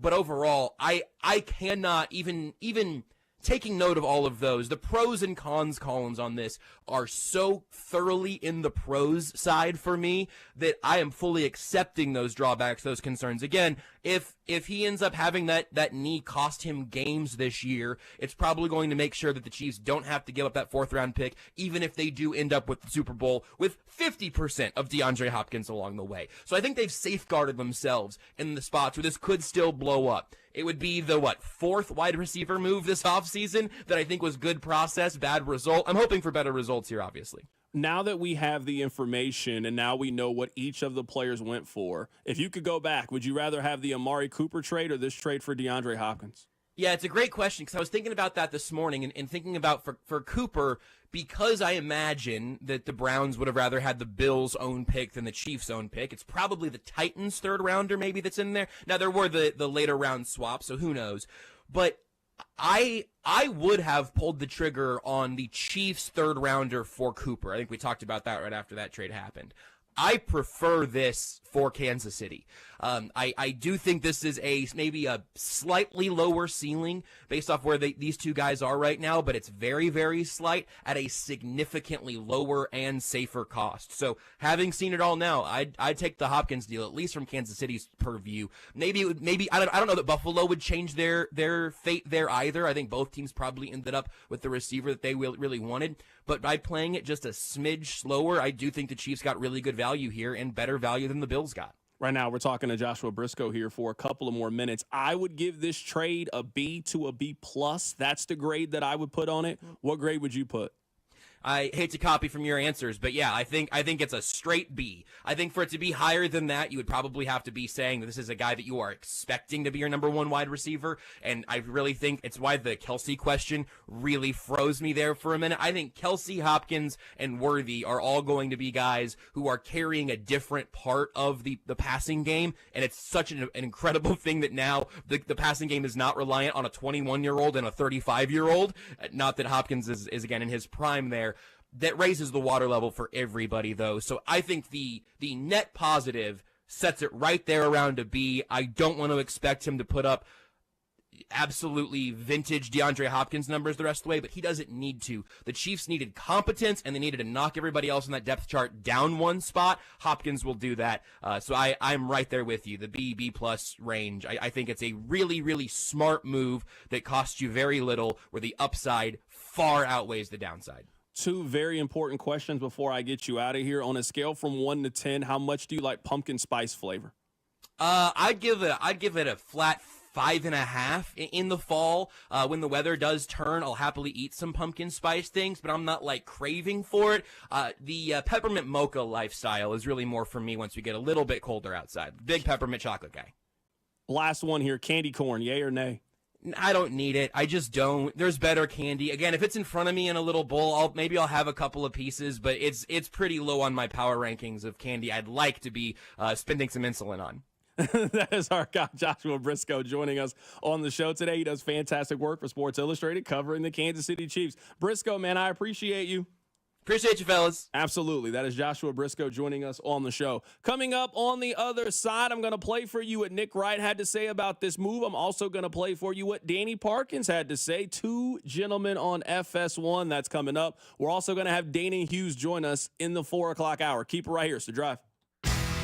The Drive with Carrington Harrison on your new home for Royals baseball. 96.5 The Fan. Brought to you by DM Injury Law. Have you or a loved one been in a car wreck? Contact DM Injury Law today and get the money you deserve. Car wreck? Remember, Mike's got this.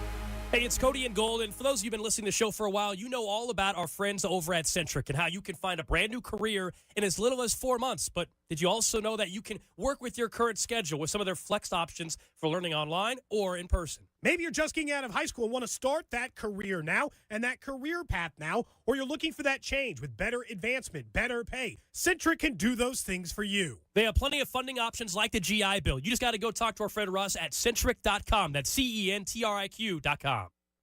Hey, it's Carrington Harrison from The Drive here for our new friends over at Heartland's Men's Health. I recently learned something. Did you know that half of the men over the age of 50 experience erectile dysfunction? It also can affect younger men. ED isn't just a medical issue. It can take a toll on your confidence and your relationships. And over at Heartland Men's Health, they believe that ED is treatable, and their expert team offers up solutions with a success rate that's over 90%. You can enjoy intimacy without the anxiety. Take back control. And for just $99, your initial visit includes a medical consultation, test, and even a test dose. And if it doesn't work, your visit is on the house. It's totally free. Men are getting back to enjoying a vibrant sex life just one day after their appointment with my friends over at Heartland's Men's Health, and that's what I want for you. Go stop by any one of the 3 area locations, Overland Park, Independence, and North Kansas City. Don't settle. Pick up the phone and call my friend at Heartland's Men's Health at 844-447-6600 or check out heartlandmenshealth.com. Get your life back today. What's up, Kansas City? It's Mitchell Schwartz. You know, there's nothing easier to enjoy than watching the Chiefs with some wings and an ice-cold Bud Light. And Buffalo Wild Wings is serving up both for every game,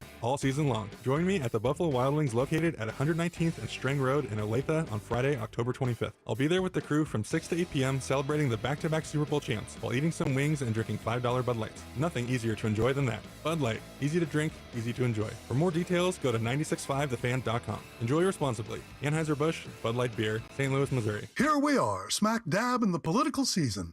A time to take pause and scrutinize the integrity of the spoken word. Well, here's a Lennox offer that needs no scrutiny at all. Midwest Heating, Cooling, and Plumbing now offers up to $1,200 in rebates on qualifying Lennox home comfort systems and up to 60 months 0% financing with approved credit. That's up to $1,200 back and 0% interest just to make life easier. Airman here to remind you that Midwest was founded in 1962 on a simple premise. Customers actually appreciate being treated with respect. Imagine that.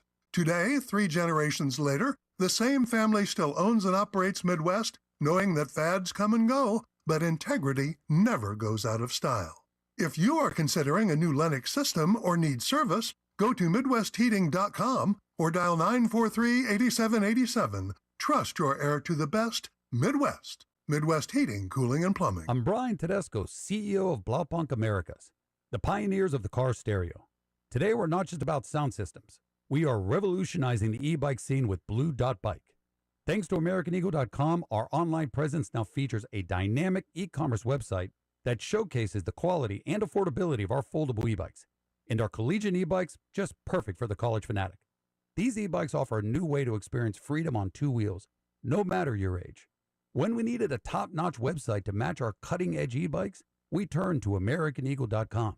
They made the impossible seem easy, tackling digital challenges like pros. Check out the Blue Dot Bike website to see AmericanEagle.com's amazing work in action. Need the best in website and digital marketing solutions? AmericanEagle.com is your go-to. They've been a game changer for us, and they can be for you too. Visit AmericanEagle.com or call 877-WEB-NOW1. That's 877-WEB-NOW1. It's Wrangler season out there. Warmer days, cooler nights. Open roads, endless horizons. And you need to be ready in jeans made for the unpredictable. Wrangler, for the ride of life. Shop our newest styles today at Wrangler.com. Whether you're tinkering in your garage or tackling big projects, if you know the value of working with your hands, you know Harbor Freight. And you can be confident knowing that at Harbor Freight, you can get quality tools at prices that work just as hard as you do. Because the only thing more satisfying than a job well done is a job well done, well under budget. Whatever you do, do it for less at Harbor Freight.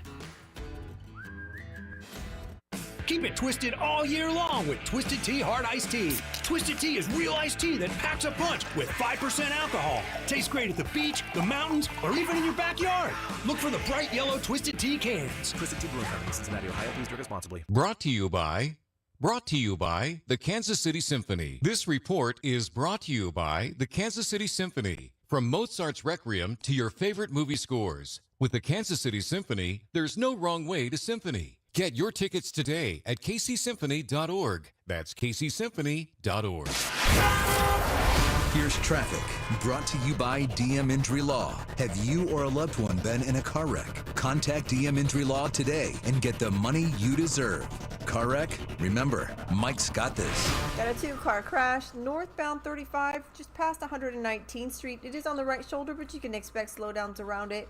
Also brake lights, southern lanes of the downtown loop, and southbound 71 between MLK and East Gregory. I'm Lori Pearson, 96.5 The Fan Traffic. Chiefs fans, it's Hollywood Brown. Welcome to The Drive with Carrington Harrison on your home for Chiefs football. 96.5 The Fan. I want to take a 3-minute detour from talking about DeAndre Hopkins. I promise you we will get back to it. This will be the only non-DeAndre Hopkins topic that we have all day, but this has been number one in my world over the course of the last couple of days. Rob, so you know, every morning so far this week, I've gone to look at new couches. I think I'm getting close to determine what couch I want. Now, I haven't bought a couch in a while, so maybe what I'm about to say is going to be like, no blank, Sherlock. I don't think I've looked, Rob, for a new couch in maybe a decade. My couch has held me down. It's been trusty. It's been reliable. But up until recent, I was like, man, you know, I think it's time to get another one. Rob, when I went walking around there, I was thinking, hey, they cost this much? Then you start playing the mental game where you're like, do I really need another couch? I mean, it's not that bad. No, it is. It's bad. It's time. It's time to get another couch, Rob. Did you have any idea? Did you have any clue that when I'm looking at all these couches, this is how much they cost? I mean, I paid some of that for a television not that long ago. Had didn't even flinch at how much the television cost. Now I'm looking at the couch. I'm like, I don't know if they're really that important. I mean, I don't really get why they cost this much money. I can't be the only person that had a little bit of sticker shock whenever you start to really go look for furniture. 1,000%. 1,000%. Like, are you kidding me when they look at these prices? It's like a mortgage payment or a car payment to just have furniture in your home, a couch, a love seat. Get a sectional if you're really looking to spend the money, because that's where the money is. If you want a furniture store in 2024. Texon says you got a new couch and a new TV and it's not even tax season. I do host afternoons. You know what I mean? Money a little different sometimes. You know what I mean? It's a little different sometimes. All right, back to very serious things. Let's talk about DeAndre Hopkins. I would like to play what Nick Wright had to say. I would like to play what Danny Parkins were like. They used to make afternoon money, and now it is in a completely different stratosphere. Let me play for you first what Danny Parkins had to say. He has a new television show called Breakfast Ball. I would highly encourage you to watch it. I watch parts of it every single morning. Here's what Danny thinks. 5th-round pick that could become a 4th-round pick. And Devontae Adams went for more than that. Amari Cooper went for more than that. So they're making a conscious decision of, we didn't pay the price for those other over 30 and over wide receivers. Right. We're going to pay a lesser price for this one. And I do think it's worth reminding people, like the name DeAndre Hopkins, he's 32 years old, but in terms of what he's done in the NFL, there's basically no one more accomplished that is running routes right now. He's first in catches, second in yards, fourth in touchdowns among active wide receivers. And normally receivers after 30, they fall off, but we've seen guys like Mike Evans recently be very successful at it. And you said it's been a few years, and you're right. He was last a Pro Bowler in 2020. So what has happened to DeAndre Hopkins since 2020? There have been some injuries, no doubt, but this is the list of quarterbacks he's caught a single pass from.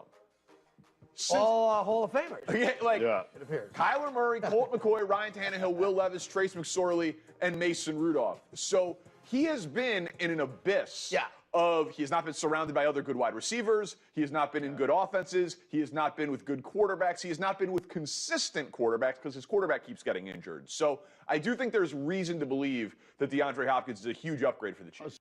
I mean, I don't think there's any question that he is a huge upgrade for the Kansas City Chiefs. This is where I might be a little bit different, and sometimes this is going to sound crazy. I think we sort of overrate the quarterback that you play with.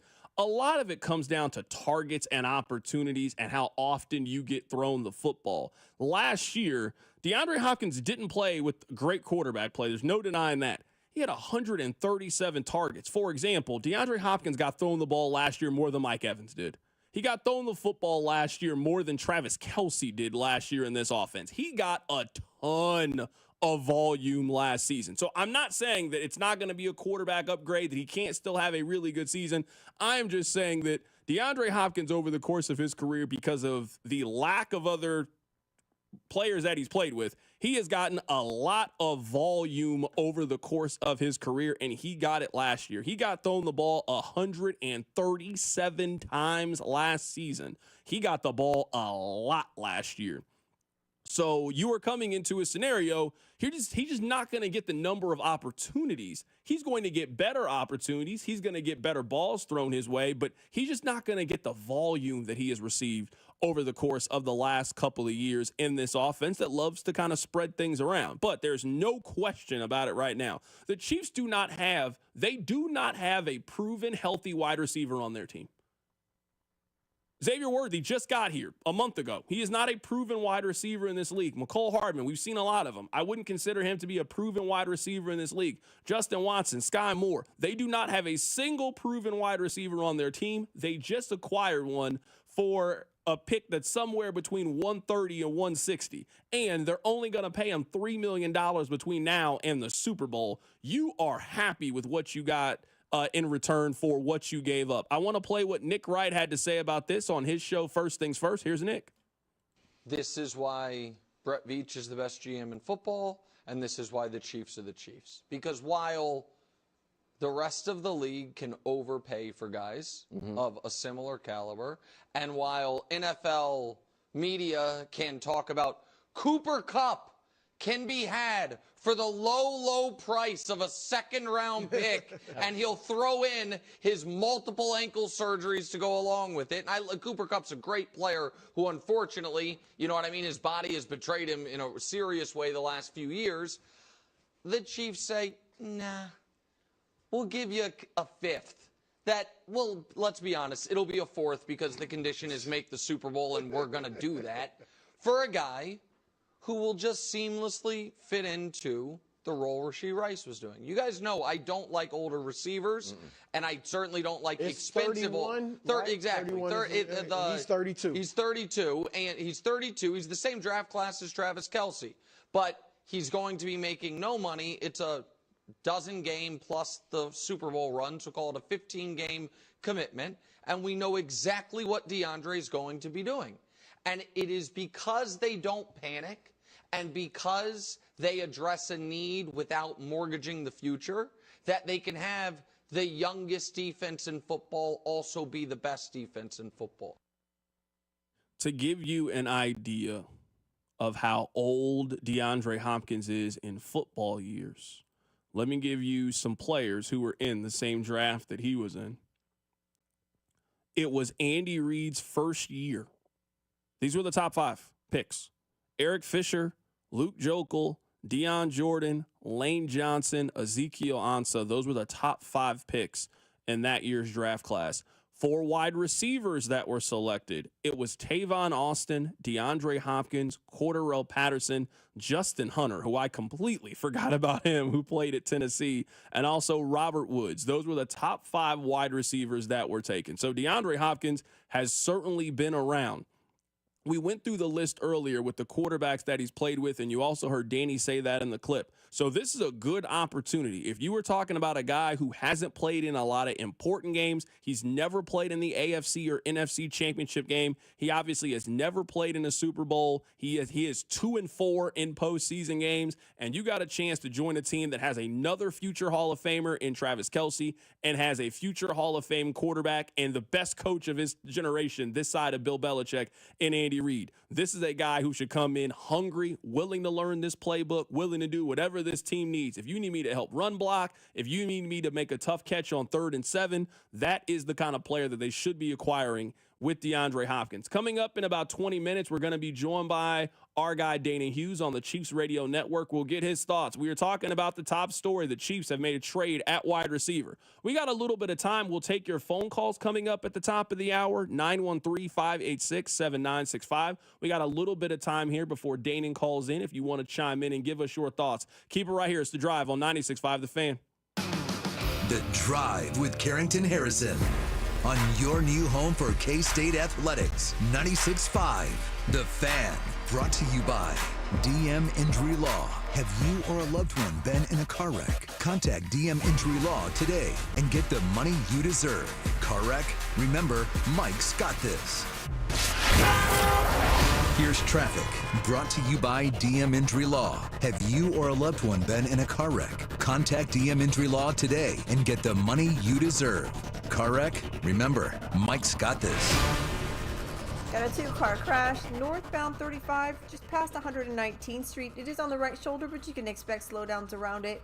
Also brake lights, southern lanes of the downtown loop, and southbound 71 between MLK and East Gregory. I'm Lori Pearson, 96.5 The Fan Traffic. Community America Credit Union. Member owned, open to all, invested in you. Join 96.5 The Fan's Dusty Likens this Friday from 11 till 1 at Community America's branch off 7th Highway in Blue Springs for the Red Friday tailgate. Take photos with Chiefs cheerleaders and Casey Wolf. Score Chiefs gear and win tickets to the next Chiefs game. All at Community America's branch in Blue Springs.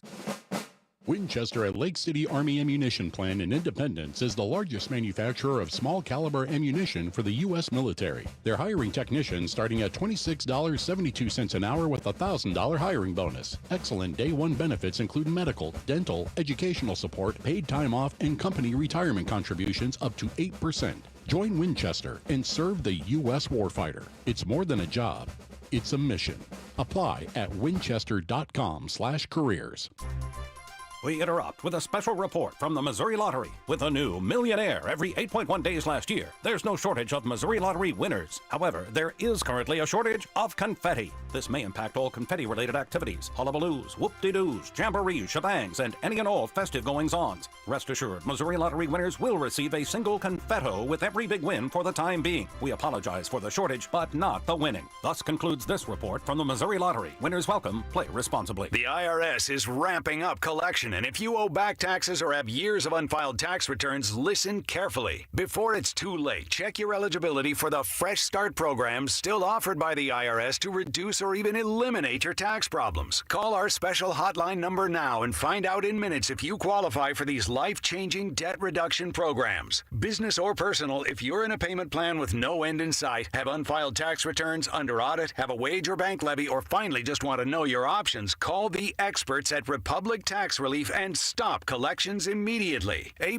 rated by the Better Business Bureau with a 5-star rating from Yelp, this veteran-owned company has the fight you need to take on the IRS. Don't go at it alone. Call their hotline number now, 800-554-6899. That's 800-554-6899. Find out if you qualify today. Call 800-554-6899 or go to republictaxrelief.com. It's Wrangler season out there. Warmer days, cooler nights, open roads, endless horizons. And you need to be ready in jeans made for the unpredictable. Wrangler, for the ride of life. Shop our newest styles today at Wrangler.com. eBay Motors is here for the ride. 120,000 miles of night drives, daily commutes, and who knows how many. Are we there yet? Through countless fixes, elbow grease, and a new radiator, you kept your ride alive. With eBay Motors, you have over 122 million parts to keep it running. And with eBay Guaranteed Fit, they'll be the perfect fit every time. Plus, at these prices, well, we're burning rubber, not cash. Keep your ride or die alive at ebaymotors.com. Eligible items only. Exclusions apply. It's Wrangler season out there. Warmer days, cooler nights. Open roads, endless horizons. And you need to be ready in jeans made for the unpredictable. Wrangler, for the ride of life. Shop our newest styles today at Wrangler.com. Timmy, everybody. Great job. Next up for our 5th grade class recital, we have Samantha. 10 times better performance can make a big difference. Castrol Edge Motor Oil gives your engine 10 times better high-stress performance. Castrol Edge, better oil for maximum performance. Now through December 28th, Castrol Edge and Edge High Mileage Motor Oil are on rollback at Walmart. Claim based on sequence 9 test under high-load conditions versus API SP test limits. If you love to travel, Capital One has a rewards credit card that's perfect for you. With Venture X, earn unlimited double miles on everything you buy and turn everyday purchases into extraordinary trips. Plus, receive premium travel benefits like access to over 1,300 airport lounges where you just check in and chill out. Open up a world of possibilities with Capital One. What's in your wallet? Terms apply. Lounge access is subject to change. See CapitalOne.com for details. Chiefs coverage is brought to you by Comfort Systems Heating and Cooling, serving all of KC. At Comfort Systems Heating and Cooling, we turn icy cold rooms into toasty retreats. Comfort Systems is your winter rescue team. Comforting people is what we do. Comfort Systems is right for you. MyComfortSystems.com. You can listen to the play-by-play of the Chiefs and Raiders game with Mitch, Danon, and Kling right here on your new home for Chiefs football. 96.5 The Fan, KFNC FM and AM, HD1 and HD2 Kansas City, an Odyssey sports station.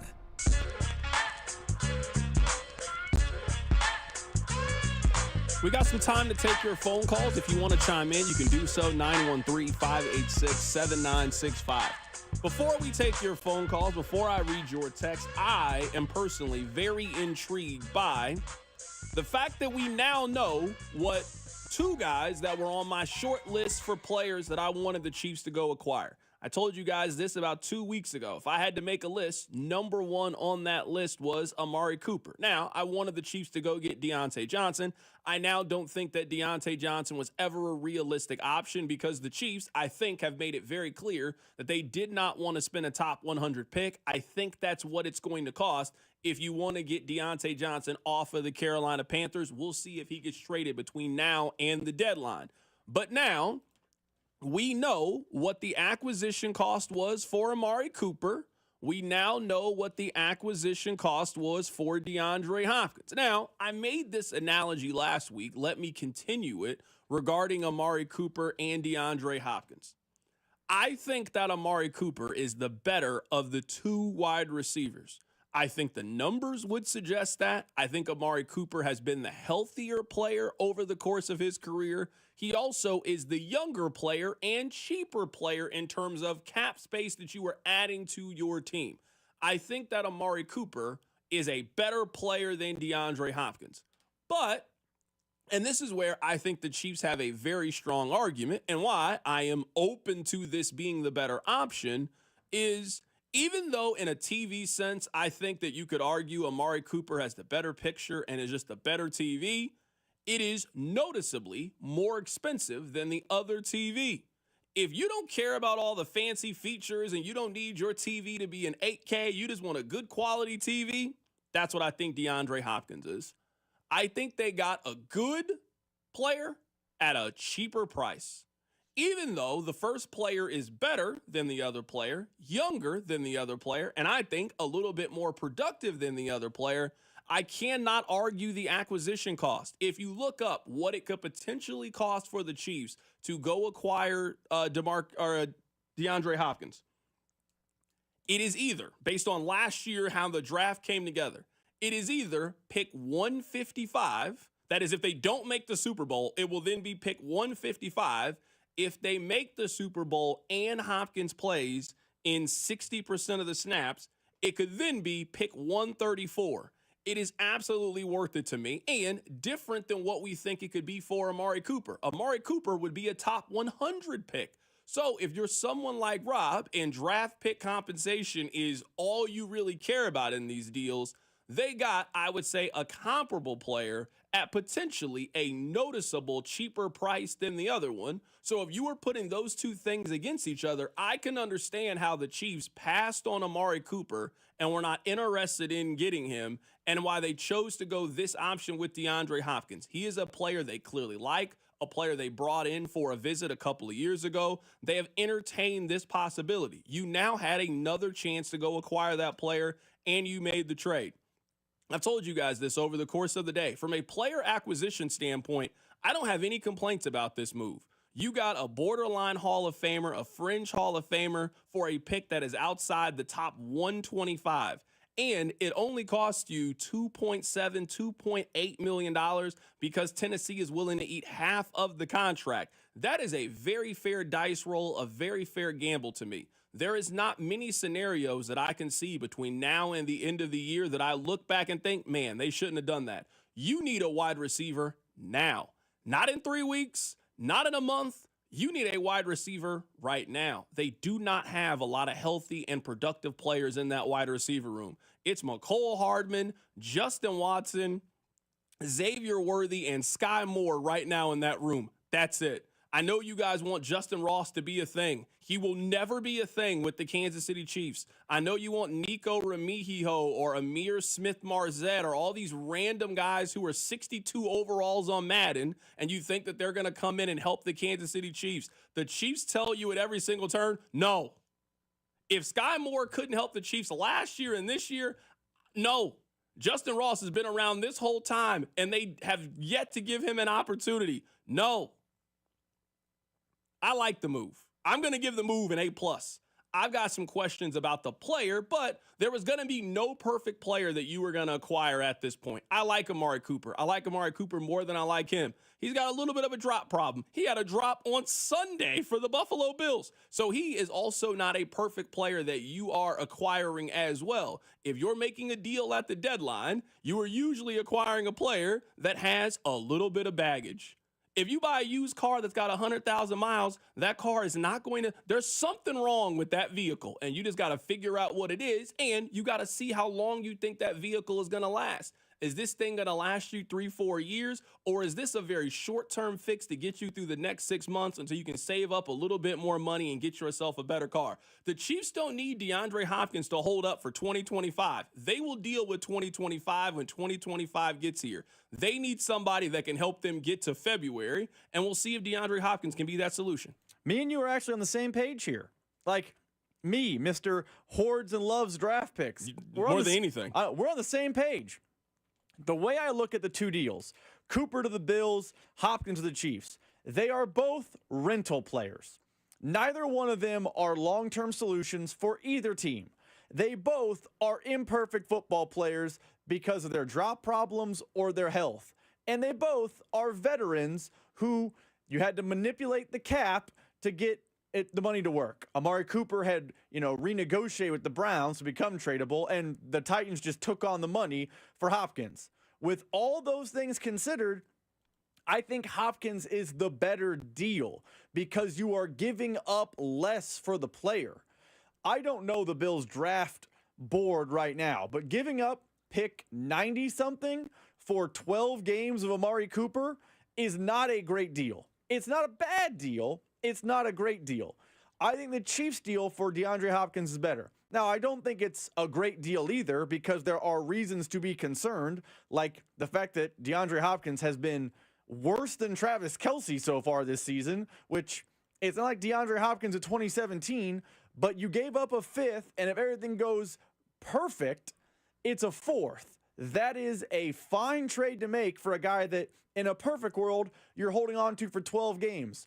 And I've seen the Chiefs training staff keep a player who is often injured upright, healthy, and productive for a whole season, L'Jarius Sneed. So I think they can manage the injury better than they can manage the drops. I like the Hopkins deal better than the Cooper deal. Text line 913-586-7965. Cooper has more drops this year than Hopkins probably has in his career. Cooper isn't the better receiver. DeAndre Hopkins, in the entire time he played with Arizona, had 3 drops. There's no question the hands are better with DeAndre Hopkins than Amari Cooper. Someone else says Cooper couldn't carry DeAndre Hopkins' jockstrap. It's not even close. I don't care how old Hopkins is. That is not what the numbers say. Now, I know you guys don't believe in the numbers when it comes to these kind of guys. Since COVID happened, and whatever you did pre-COVID, I don't care about at this point. If you were telling me the DeAndre Hopkins that played for the Houston Texans, sure, that version was better than Amari Cooper. The version that has been here over the last 4 years, Amari Cooper's better than him by almost every single metric. Last year, DeAndre Hopkins had more targets and more opportunities, had less yards, less touchdowns, and less catches last year than Amari Cooper. And let's not make it seem like Amari Cooper had a great quarterback situation last year. He had Joe Flacco, Deshaun Watson, and the Dorian Thomas-Robinson kid that currently can't start for the Cleveland Browns. He has also been in a bad situation. Again, I'm not anti-DeAndre Hopkins. I think he is a fine player. But it is one of those things where you could have spent a little bit more and got a better player. I understand why they didn't want to pay it. But for just moving up 40 spots in the draft, you could have got a better and more reliable player. DeAndre Hopkins has not been the healthier, has not been the most productive player out of those two over the course of the last 4 seasons. Let's go to the phone lines. Jerry, you called into the drive. Hey, Jerry, how you doing today, my man? I'm doing great, C-Dot. I don't think Veach is done.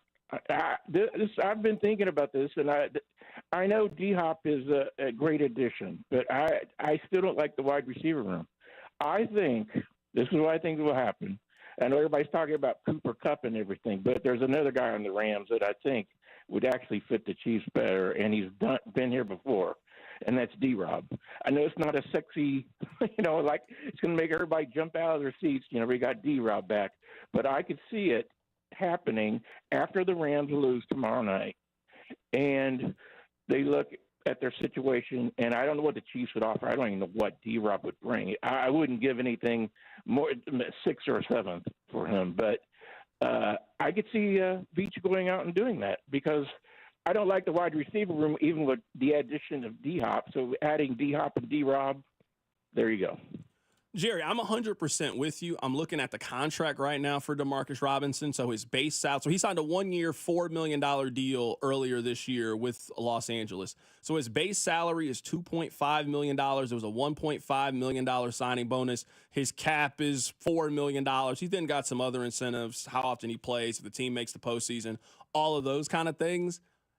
If I'm the Chiefs, this is what I do the rest of the way. I offer up a pick swap with the team. We will give you our 6th round pick. We'll take your 7th round pick. You guys get an opportunity to move up in the draft. Now it's a 6th to a 7th. I understand the Chiefs are going to have a lower 6th round pick, but if you're the Rams, you get a chance to move up. We will take on the remainder of this money with Demarcus Robinson. You get a player that obviously knows your system, fits your scheme, will work in the locker room, and you can instantly plug and play. Over the course of a week, you added DeAndre Hopkins, you added Demarcus Robinson, you wait and knock on wood and hope that you get Hollywood Brown back down the stretch. That's a wide receiver room that you can go possibly on the road if you have to, or you can beat Buffalo, you can beat Baltimore. You'll have enough firepower to go and beat those teams. That's what I would do if I'm the Chiefs. I probably agree with you more than I disagree. I do think the Chiefs are going to make one more move at the position, or they could possibly not go get another wide receiver, wait for Hollywood Brown to get here, and they go make another corner move off of Jalen Watson. I do think the Chiefs make one more trade coming up in the next 13 days. You still have time with the trade deadline. Coming up on the other side, we'll be joined by Danon Hughes. We'll get his thoughts. He played wide receiver in the league. How hard is it to join a new system and scheme mid-season? We'll get Danon's thoughts on it next. Keep it right here. It's The Drive. The Drive with Carrington Harrison. This man was a bona fide scrub. On 96.5 The Fan, brought to you by DM Injury Law. Have you or a loved one been in a car wreck? Contact DM Injury Law today and get the money you deserve. Car wreck? Remember, Mike's got this. This is an exciting time in the sports calendar. Enjoy all the NFL action with a chance to win on FanDuel, America's #1 sportsbook app. New customers can bet $5 and you'll get $300 back in bonus bets if you win a bet on this week's game. Some of my favorite features in the app. You can create your own same-game parlay. I love to do the player props, over-under. You also can bet on who you think is going to get into the end zone. I also like to take a bet on who you think's going to get a catch in the first drive. I like to do this in primetime games. It just really locks you in for the first part of the game. You can place this bet and more. All you need to do is visit FanDuel.com/CDOT. Use my promo code to make every moment more this season. FanDuel, an official sportsbook partner of the NFL, and also 96.5 The Fan. 21 and present in Kansas. First online real money wager only. $5 first deposit required. Bonus issue is non-withdrawable bonus bets, which expires 7 days after restrictions apply. See terms at sportsbook.fanduel.com. FanDuel is offering online sports wagering in Kansas under agreement with Kansas Star Casino, LLC. Gambling problem? Can help is your best bet. Call 1-800-522-4700. Visit ksgamblinghelp.com. Hey, it's Rex here with RexBuysKC.com, your local KC home buyer. If you own a property in the Kansas City or surrounding area and want to sell it fast and at a fair price, write this number down, 816-330-6000. I'm a private real estate investor, not some hedge fund or large national chain. My family and I live right here in KC. I can pay cash and close on your timeline, even in as little as 3 days. Here at RexBuysKC.com, we're improving Kansas City one house at a time. I buy inherited houses, vacant houses, foreclosure houses, behind in payment houses, my tenant won't pay the rent houses, and properties that need complete rehabs. Do you own a house that's trashed and needs thousands of dollars in repairs? Great. If you own a house and want to sell it fast, call me at this number, 816-330-6000. That's 816-330-6000, or go to RexBuysKC.com. That's RexBuysKC.com, and I look forward to working with you. Something big is happening at Hy-Vee. We've just lowered thousands and thousands of prices on thousands and thousands of items in every aisle and in every department. Online, too. And on many of your favorite products. We've even matched prices with some of the biggest discount stores in the country. Because we get it, times are still tough. So we'll continue to work hard to bring you new lower prices on thousands of items. Things are looking different at Hy-Vee. Come see for yourself. Thanksgiving's my favorite holiday. This year, I get to host, and Hy-Vee's going to make it convenient for me. They have made fresh, ready to heat and serve favorites like succulent turkey, honey glazed spiral ham, prime rib, savory side dishes, and dessert. Hy-Vee's Taste of the Holidays event is coming up Saturday, November 2nd from 11 a.m. to 2 p.m. You can sample all of the amazing ready-to-serve meal pack options or just get a little holiday inspiration. This holiday season, let Hy-Vee do the cooking while you take the credit, only at Hy-Vee. You've been waiting, and now is the time. Golden Oak Lending has fixed mortgage rates at 4.875%. But don't wait, this rate won't last forever. I'm James Hawkins, president of Golden Oak Lending. Why pay 20 to 30% interest rates on your credit cards when you can pay them off with our low 4.875 mortgage rate? Home values are higher than ever. That means you have more equity than ever. You can use that equity to save money by paying off credit cards, auto loans, or get cash for home renovations. You can even just lower your monthly payments. It's your equity, and you are entitled to use it to save money. And don't forget our appraisal guarantee. If for any reason your loan doesn't close, we will pay for your appraisal. Call today and take advantage of our low 4.875 fixed rate. Call 913-890-GOLD. That's 913-890-GOLD. Golden Oak Lending cured my blues. 5.784 APR, FHA, 15-year, 20% equity qualified credit. Additional terms apply. NMLS 114937. Shane Company knows fine jewelry. That means a lot when you're looking for a dream engagement ring, a beautiful keepsake, or the perfect gift. Come see us in store and compare our wide selection of diamonds, rubies, and a rainbow of sapphires in different shapes and sizes. Create your dream engagement ring and browse our selection of fine jewelry gifts. From diamond studs, tennis bracelets, birthstone necklaces, and more. With our everyday competitive prices, an unmatched free lifetime warranty, Shane Company knows how to work with your budget, not against it. Shane Company, your friend and jeweler. This season, get premium tech that inspires joy from Dell Technologies. Bring projects to life with the XPS 16. It delivers supercharged processing for enhanced productivity and freedom to express yourself. Performance-class Dell PCs with Intel Core Ultra processors deliver a dedicated engine to help accelerate AI. Enjoy free shipping, Dell rewards, and expert support. When you get a Dell PC with AI, it gives back. Shop now at Dell.com/deals. This is the story of the one. As a facility technician installing a new welding station, he knows getting the ventilation right is critical for safety. That's why when questions arise, there's Grainger. Grainger offers detailed technical product information online at his fingertips, so it's easy to find what he needs. Because when it comes to safety, having answers means he and his people can breathe a little easier. Call, click Grainger.com, or just stop by. Grainger, for the ones who get it done. This report is brought to you by Flying H Drag Strip. Drag racing is back in Kansas City. FlyingHDragStrip.com. Kansas City Drag Racing is back. Join us for Hooktober at Flying H Drag Strip, October 25th and 26th, featuring pro mod cars, top dragsters, and quarter-mile drag racing. Plus, Night of Heroes, free entry for veterans with military ID. Get tickets now at FlyingHDragStrip.com. A real horsepower hangout. Here's traffic, brought to you by DM Injury Law. Have you or a loved one been in a car wreck? Contact DM Injury Law today and get the money you deserve. Car wreck? Remember, Mike's got this. Two-car crash northbound 35 right before 435. And another two-car crash northbound 49 to Blue Ridge Boulevard. Be prepared to stop there. I'm Lori Pearson for 96.5 The Fan Traffic. You're listening to 96.5 The Fan from the Mission Plumbing, Heating, and Cooling Studios. Chiefs fans, it's Trey Smith. Welcome to The Drive with C-Dot on your home for Chiefs football. 96.5 The Fan. Let's head to the phone lines right now to be joined by Danon Hughes of the Chiefs Radio Network. He also played wide receiver in the NFL. The Chiefs just traded for a wide receiver. Danon, happy to have you join us. You know it's big when you come on the show. You usually don't come on the show.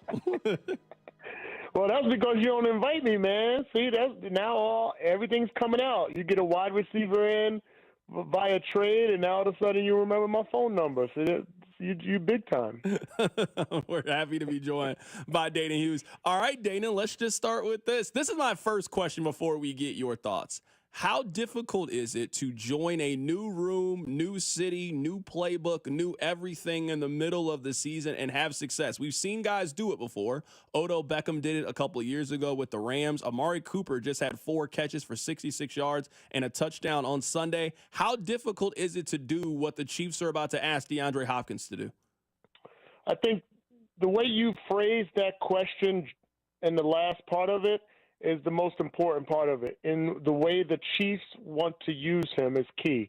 It is difficult to you're going from Spanish to French, and you're expected to know the entire language.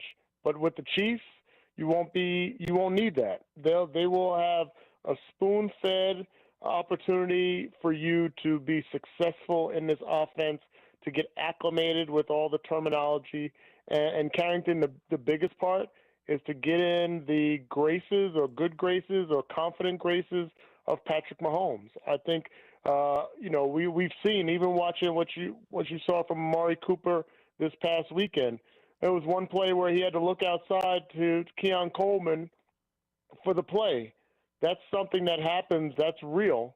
But if you have the trust of the quarterback and you know at least where he knows where you're going to be, then that's a huge hurdle in itself. So the language is different, especially for a guy that's been around the league for a long period of time, and the intricacies of this offense with the motions and shifts will be different for DeAndre Hopkins. But I feel like Andy Reid, Matt Nagy, they've been down this road before where whether it was Rashee Rice as a rookie, whether it was getting Juju Smith-Schuster back and McCole Hardman back and Kadarius Toney, whatever it's been, it never seemed like there was information overload to that asset on offense, to that wide receiver, and I don't expect that to start here.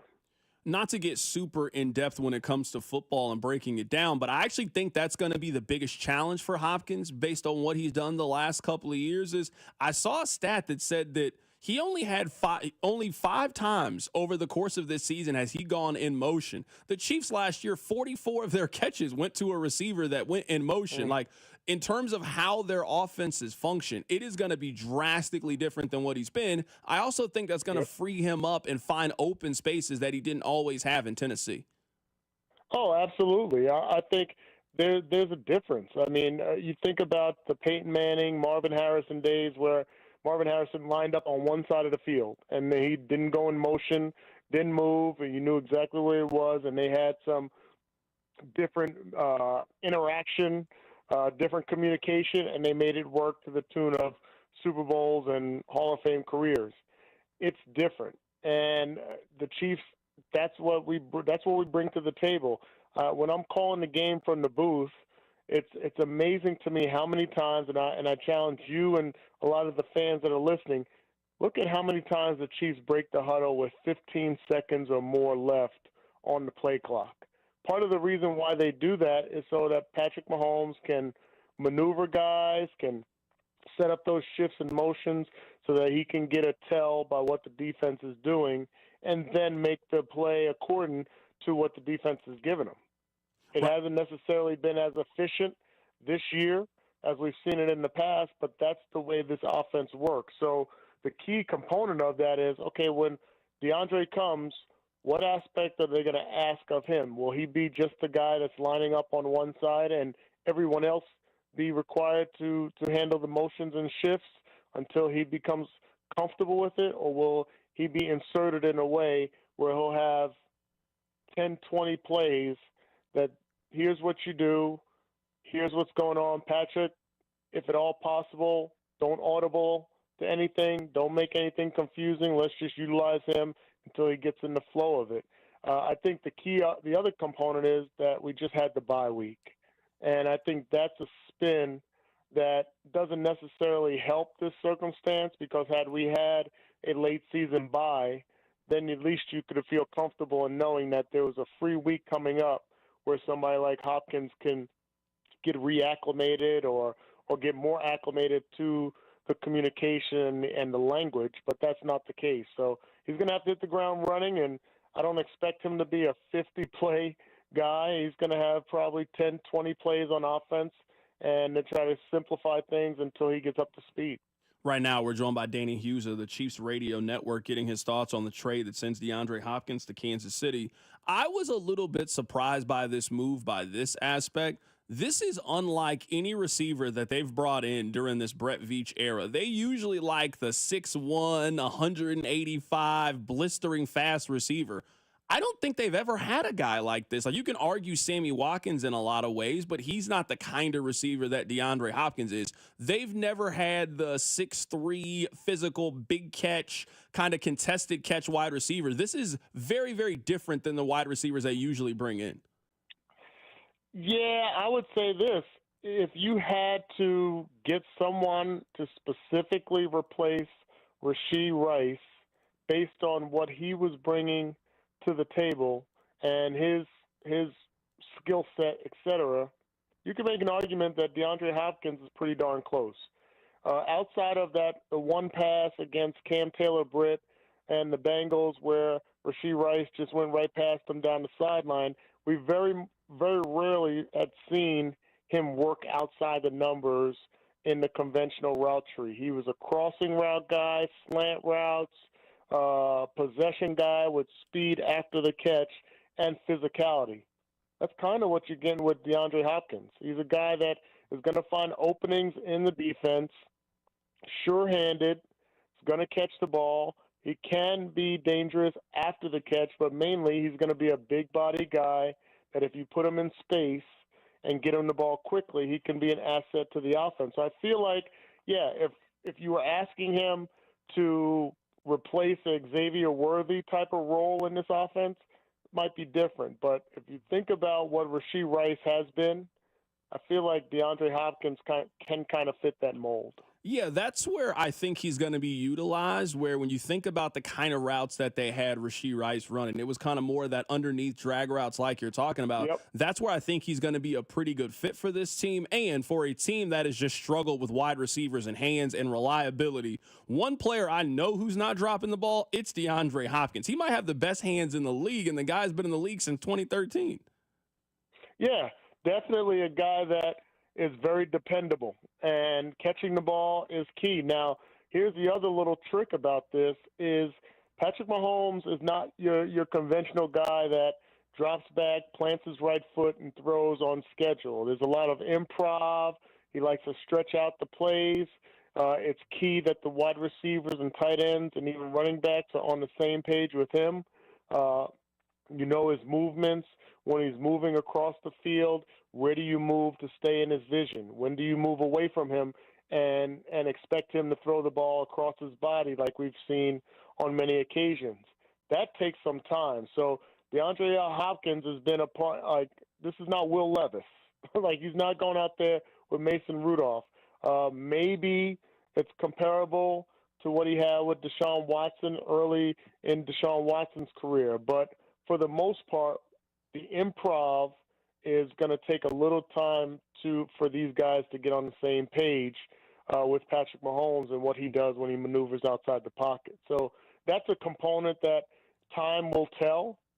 But I think for the immediate circumstance that we're in, and I feel like, as you mentioned, this is not necessarily a role or a dynamic that we've seen from the Chiefs in the past.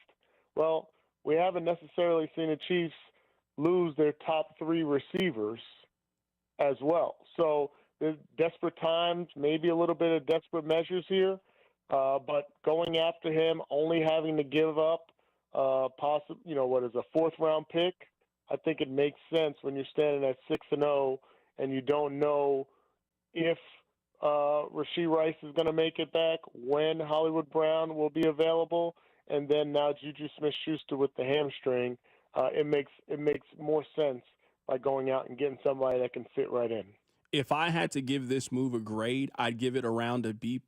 From the player acquisition standpoint, I love it. I love the cost. I love the fact that Tennessee is eating half of the contract. It makes a lot of sense for me. I do have questions about his health and the player that he's been over the course of the last 4 years, but the Chiefs just needed a wide receiver. And if you were going to tell me that they spent a pick that was outside of the top 125 and they got a guy like this is a very smart sort of gamble if you were the Kansas City Chiefs. If you had to give a grade for this move, what grade would you give? So hold on. How do you say all that after you give a D+? Like, I've been out of school for a long time. B+, not a D.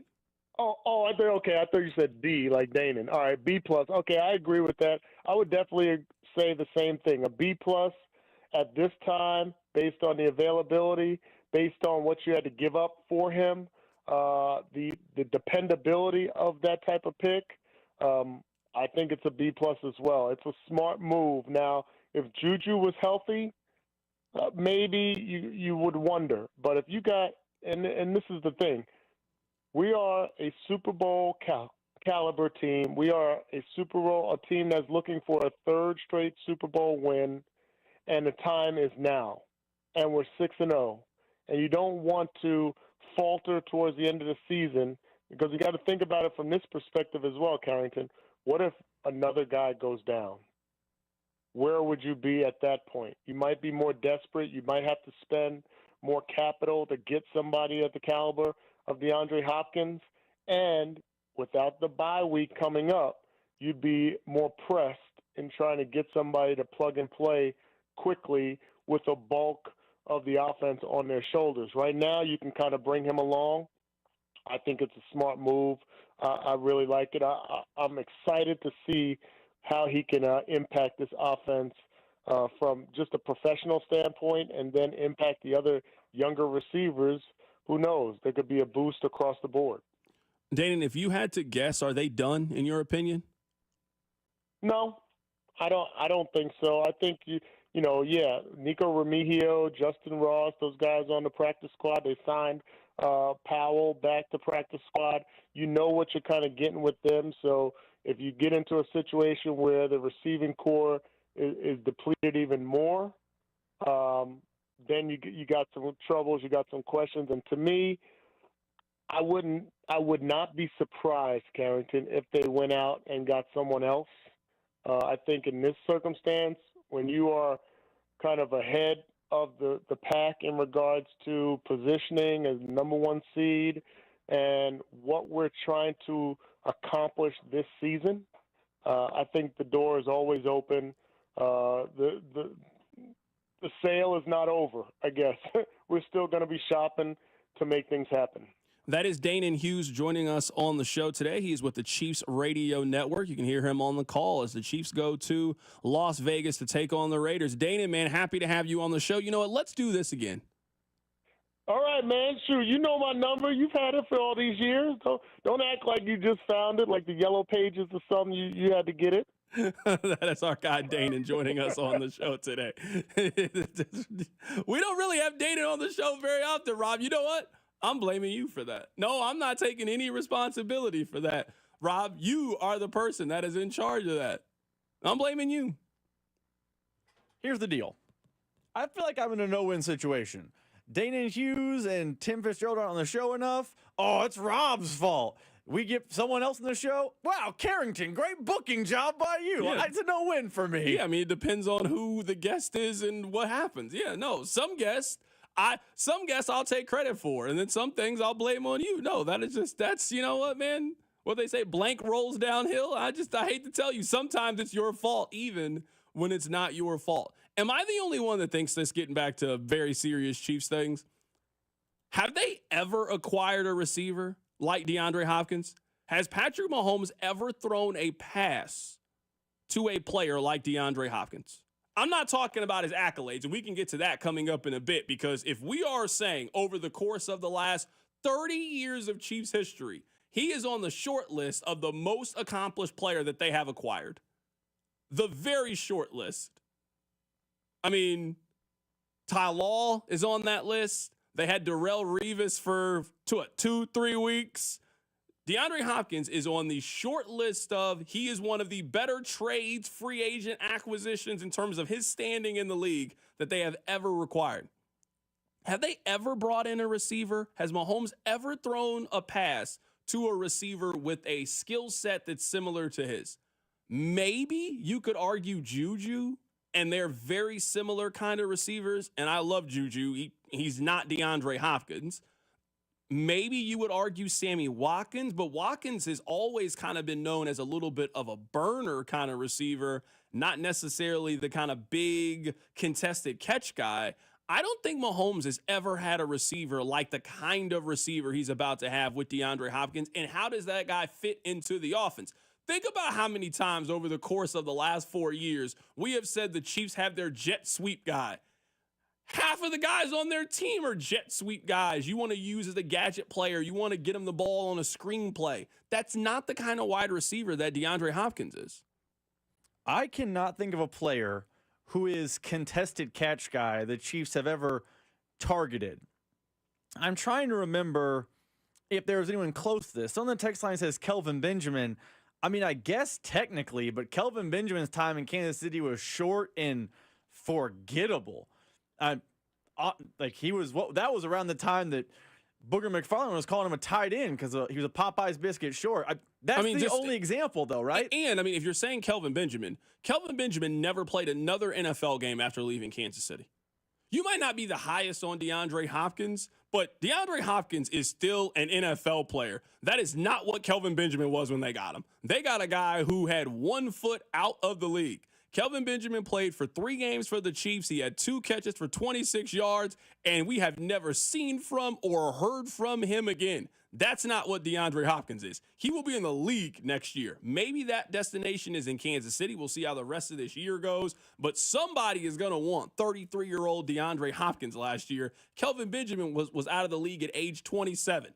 I'm not saying that those two guys are similar in any way. I don't think that the Chiefs, at least under this Brett Veach era, I don't think they've ever had a player like DeAndre Hopkins. This is so opposite of the kind of receiver that they get. They love 6'1", wiry fast, gadget, jet sweep kind of guy. They've never had this guy before. I think in a lot of ways, this is actually what they need right now, though. You know what they don't have? A crisp route runner. That's not any of the wide receivers that they have. That's not what McCole is. That's not what Xavier Worthy is at this point. Maybe you'll argue that's what Justin Watson is, but he's not the same player, or at least not getting the same opportunities that he did last year in the offense, and we know that's not what Sky Moore is. Think about what they have acquired today. They have acquired their best route runner, and I put Travis Kelce in that vein too.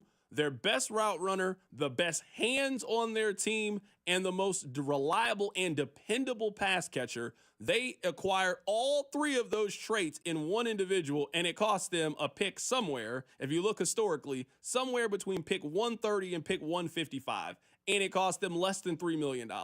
That's really good value. It's really hard to dispute the value of this trade. I'm surprised that there were not more teams that were in on DeAndre Hopkins if that's what it cost. Because the Chiefs are not the only wide receiver needy team.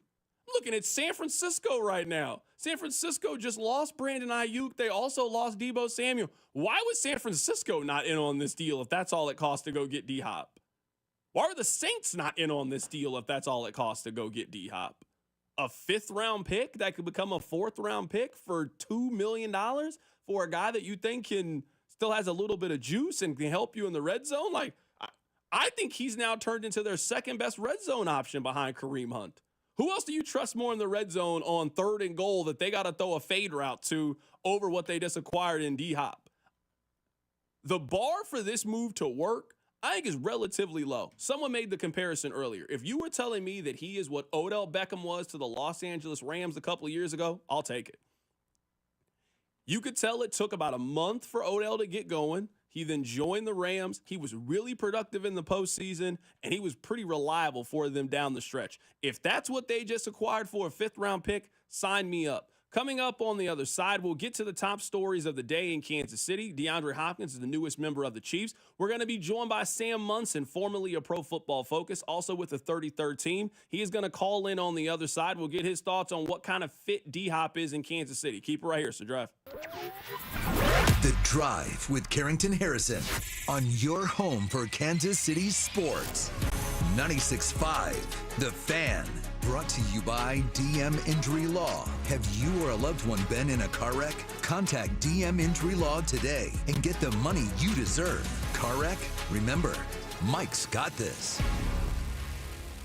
This is an exciting time in the sports calendar. Enjoy all the NFL action with a chance to win on FanDuel, America's #1 sportsbook app. New customers can bet $5 and you'll get $300 back in bonus bets if you win a bet on this week's game. Some of my favorite features in the app. You can create your own same-game parlay. I love to do the player props, over-under. You also can bet on who you think is going to get into the end zone. I also like to take a bet on who you think's going to get a catch in the first drive. I like to do this in primetime games. It just really locks you in for the first part of the game. You can place this bet and more. All you need to do is visit FanDuel.com/CDOT. Use my promo code to make every moment more this season. FanDuel, an official sportsbook partner of the NFL, and also 96.5 The Fan. 21 and present in Kansas. First online real money wager only. $5 first deposit required. Bonus issue is non-withdrawable bonus bets which expire 7 days after restrictions apply. See terms at sportsbook.fanduel.com. FanDuel is offering online sports wagering in Kansas under agreement with Kansas Star Casino, LLC. Gambling problem? Can help us your best bet. Call 1-800-522-4700. Visit ksgamblinghelp.com. Order for Jennifer C. Is this my double shot, double cream, double pump, double hot, double whip, double sleeve? Can you handle that much caffeine? Did you know Discover automatically doubles all the cash back you've earned at the end of your first year? I'm cutting you off. You earn, we match. Unlimited cashback match. See terms at discover.com/creditcard. First time seeing my son, I feel like my life did a 180. He really a definition of like why he loves somebody. Through all the fatherhood's first, never stop being a dad. Visit fatherhood.gov to hear more. Brought to you by the U.S. Department of Health and Human Services and the Ad Council. Neighbors getting new roofs due to hail damage this year? Then you're a likely candidate for a new roof, too. Century Roofing, voted best roofing company in Johnson County 3 years straight, is giving back this holiday season. For all roof repair and replacement contracts signed before the end of the year, Century Roofing will donate a portion of proceeds to benefit Operation Breakthrough, which helps KC kids in need. Visit CenturyRoofingKC.com for an inspection today. That's CenturyRoofingKC.com. Century Roofing, trust the pillars of strength. I think one of the things that patients don't realize is that when they get a joint replacement, that's not a lifetime treatment option. And they're probably, if they are a younger patient, signing up for multiple surgeries down the road. As a physician and medical director for QC Kinetics, Dr. Caravelli's seen a pattern of trending joint pain. Prolonged medication, steroids, then surgery, possibly another surgery. So a lot of our patients are trying to avoid or put off surgery, and this is the treatment that can help them do that. QC Kinetics extracts your body's healing substances, concentrates them back into your aching joints to help heal and restore those areas, providing lasting relief. Oh, I love being able to tell my patients, before we do this surgery, let's try another option. Let's see if this is right for you, because now they might not have to have surgery at all. Call today for your free consultation. Call QC Kinetics, 816-412-6299. That's 816-412-6299. 816-412-6299. Right now, 38 states allow sports betting, including 7 of Missouri's neighboring states. Amendment 2 gives Missouri sports fans the freedom to bet on games too, and that will generate over $100 million for our schools. Amendment 2 is endorsed by the Chiefs, Cardinals, Royals, Blues, and Missouri's 2 biggest newspapers, the St. Louis Post-Dispatch and the Kansas City Star. Here's Hall of Famer Ozzie Smith asking you to vote yes on 2. Back in my day, I was the wizard of the infield. Now, I'm a grandfather. That's why I'm voting yes on Amendment 2. It means over $100 million for Missouri schools and teachers, and no more broken promises. There's a constitutional guarantee that the money goes to our schools, and legalizing sports betting is great for us fans too. That's why the Royals, Chiefs, Blues, and Cardinals all join me in saying yes on Amendment 2. Paid for by Winning for Missouri Education, Mike Pridmore, Treasurer. Rita, hot head, let's bring the nail gun over here. Jose stands tall atop his sustainable flooring company. Totally. It's renewable and moisture resistant, but we have several green options too. Or we got some beautiful reclaimed oak. But floored by his success, he needs to hire more installers. I need Indeed. Indeed you do. Put our matching platform to work so you can spend less time searching and more time connecting with talented candidates. Visit Indeed.com/credit and get $75 towards your first sponsored job. Terms and conditions apply. Febreze. As a rideshare driver, I love keeping my car smelling fresh and clean. So when I'm driving, I only trust new Febreze car vent clips, now with 3 times greater scent control, because it's that little touch that sets me apart. I can turn the intensity down for subtle freshness, or I can turn it up for when I want lots of scent. So whether it's set to low, medium, or high, with new Febreze car, I know my car's going to smell amazing, which keeps my driver rating right where it belongs. Picking up, Oscar! Community America Credit Union. Member owned, open to all, invested in you. Join 96.5 The Fan's Dusty Likens this Friday from 11 till 1 at Community America's branch off 7th Highway in Blue Springs for the Red Friday tailgate. Take photos with Chiefs cheerleaders and Casey Wolf. Score Chiefs gear and win tickets to the next Chiefs game. All at Community America's branch in Blue Springs. Here's traffic, brought to you by DM Injury Law. Have you or a loved one been in a car wreck? Contact DM Injury Law today and get the money you deserve. Car wreck? Remember, Mike's got this. A multi-car crash southbound 9 Highway in North Kansas City that's just past 3rd Street, closing 2 right lanes. Stalled car that is westbound 70 just before the Blue Ridge cutoff on the right shoulder. Traffic heavy on the eastbound lanes of 70 into the 435 exchange. And a 2-car crash northbound 35 just before 435 on the Metro southwest side. I'm Lori Pearson, 96.5 The Fan Traffic. Chiefs fans, it's Nick Bolton, MIZ. Welcome to The Drive with C-Dot on your home for Chiefs football. 96.5 The Fan. We will take some of your phone calls coming up in the 5 o'clock hour, 913-586-7965. We're not taking him now. Sam Munson, we're about to play our conversation with him coming up in just a bit, but I do want to let you know that we are going to take your phone calls coming up in just a bit. We're talking about the top story. The Chiefs have their newest wide receiver. They have picked up DeAndre Hopkins. I'll give you more of my reaction to this move coming up in just a bit, but let's head to the phone lines right now to be joined by Sam Munson. He was at Pro Football Focus. He is now with the 33rd team, and we get his reaction to the trade that sends DeAndre Hopkins to Kansas City. Yeah, I like the move. It's not a big cost. You know, they're not throwing a ton of resources at this. They're not going all in. They've looked at the landscape and they said, okay, who could come in, make a difference, make an impact without breaking the bank? And I think Hopkins fits that bill. He's not the player that he used to be. He's not a, truly elite number 1 receiver, but he can still play. There's just a couple of elements to his game that aren't really there anymore. He doesn't have the top-end speed to take the top off the defense anymore. He can still win vertically, but it's going to be on contested catches or it's going to be on route-running savvy and alignment. And then he's lost a bit of juice off the line of scrimmage. That initial burst isn't the same as it used to be. But he understands defenses. He can still separate at the break in his routes. He can still understand where the gaps are in zone. And for the kind of role that I think the Chiefs are going to want him for, a guy that can replace what Rashee Rice was doing and what Juju Smith-Schuster was doing, that chain-moving possession guy, I think it makes a ton of sense. Sammy, I don't know if the Chiefs, at least during the Patrick Mahomes, Brett Veach era, I don't know if they've had a receiver like this. Maybe you could argue that's what Sammy Watkins was, but the receiver that you just described, usually the Chiefs like the 6 foot, 6'1", 185-pound, wiry, fast receiver. That's not at all what DeAndre Hopkins is. This is a very different move than you would typically expect from Kansas City.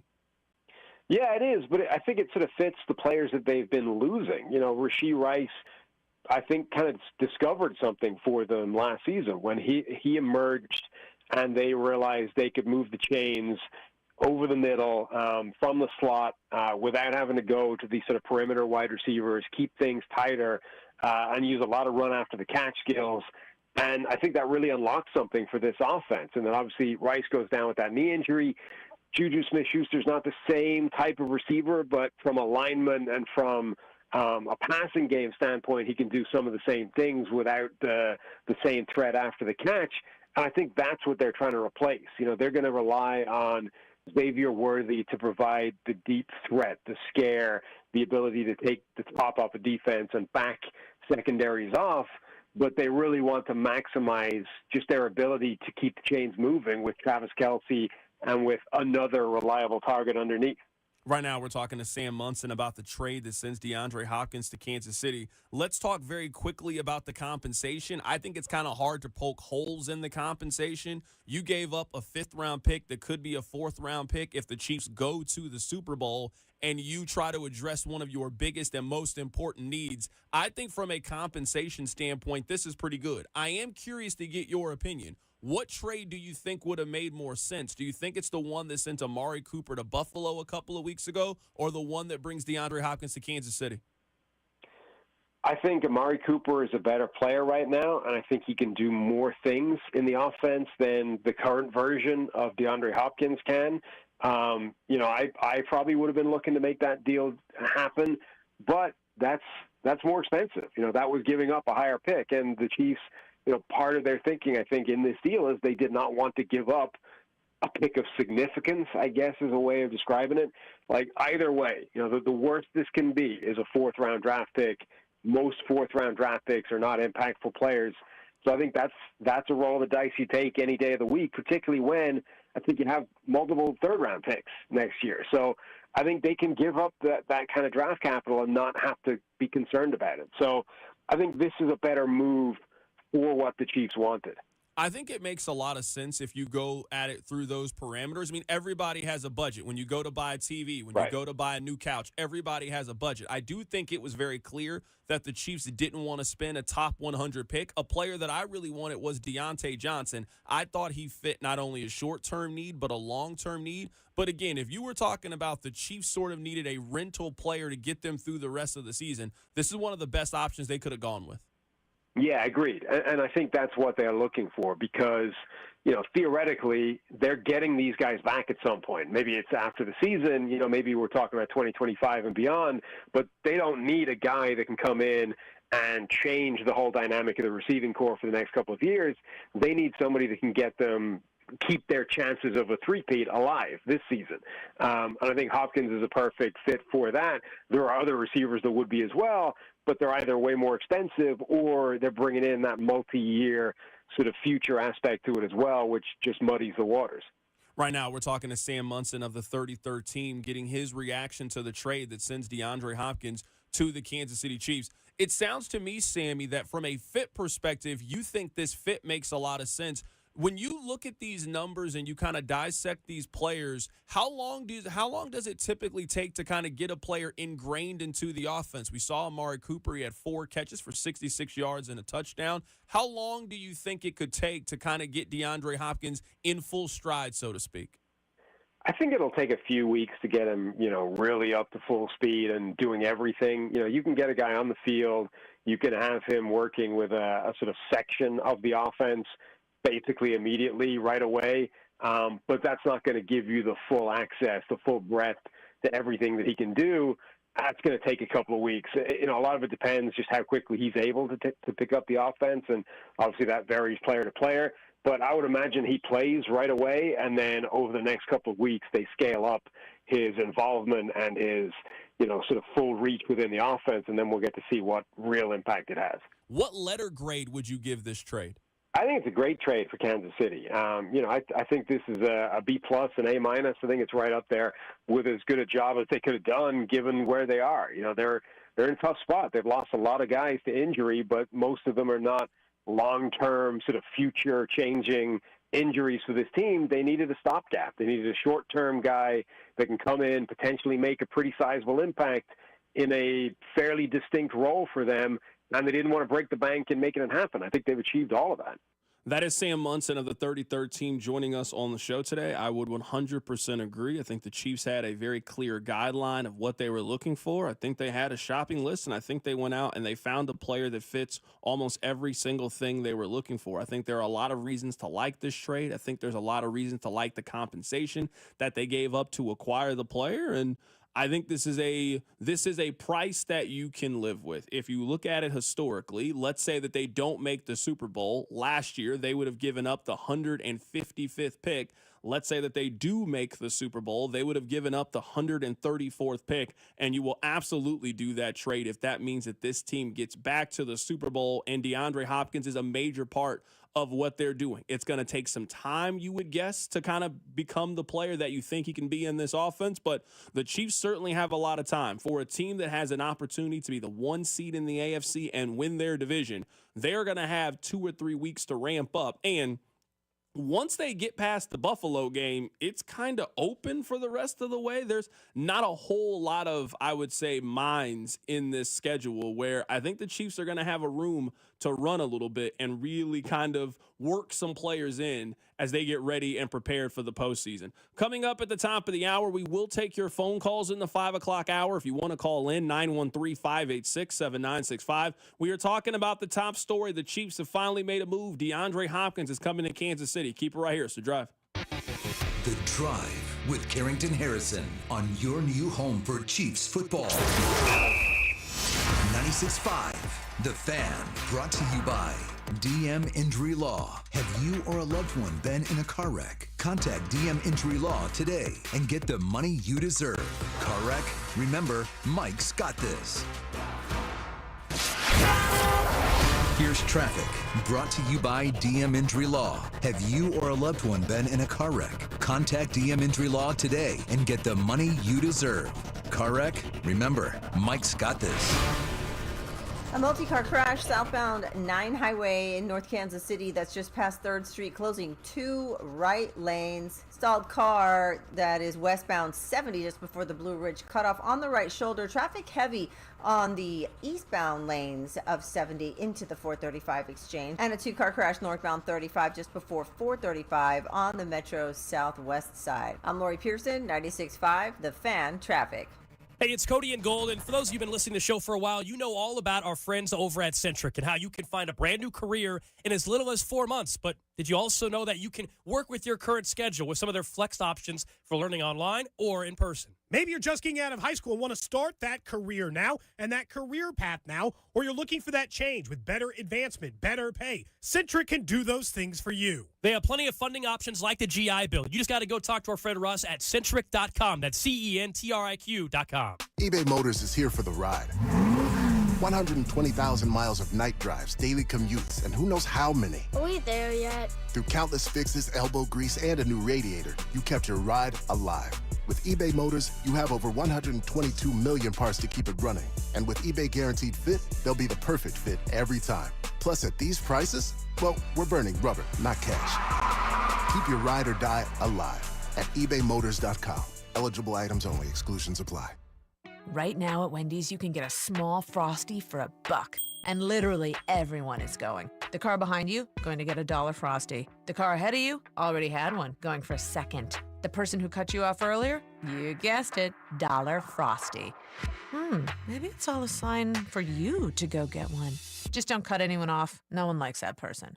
The iconic Frosty for $1, gotta be Wendy's. Limited time only at participating U.S. Wendy's. Not valid in a combo. Prices may be higher in Alaska, Hawaii, California, and via third-party delivery. We hear a lot from our patients after we've successfully treated their erectile dysfunction. But one thing we hear the most is, why didn't I get treated sooner? This is Jeff for Heartland Men's Health, and if you're suffering with ED and all the emotional and relationship problems it causes, don't wait. Call us today. ED is simply a medical condition like any other, and for most men, it's fully treatable, which means you can get your sex life back. And I'm not talking about sex that's just okay, by the way. I'm talking about good sex with the ability to enjoy intimacy without the anxiety that affects so many men who have ED. In fact, you might find you're performing like you haven't in years. At Heartland Men's Health, we're ED experts. We've successfully treated thousands of men with protocols that are successful in well over 90% of cases. And we have a variety of treatments and treatment combinations so you can get the one that's right for you. So stop waiting and call us. Your first visit includes blood work, a medical consult, and if medically advised, a test dose. And if that test dose doesn't work in the office, your visit is free. Call 844-447-6600 or go to heartlandmenshealth.com. Hey folks, I've got a couple of important questions for you. Do you know how much money you need to retire? Do you have a plan in place for your loved ones? If your answer is no, it's time to get your financial planning on track with UMB Private Wealth. It's never too late to start. Plus, their team supports you at every step of the planning process. Go to umb.com/privatewealth to schedule your appointment. That's umb.com/privatewealth. Why not start today?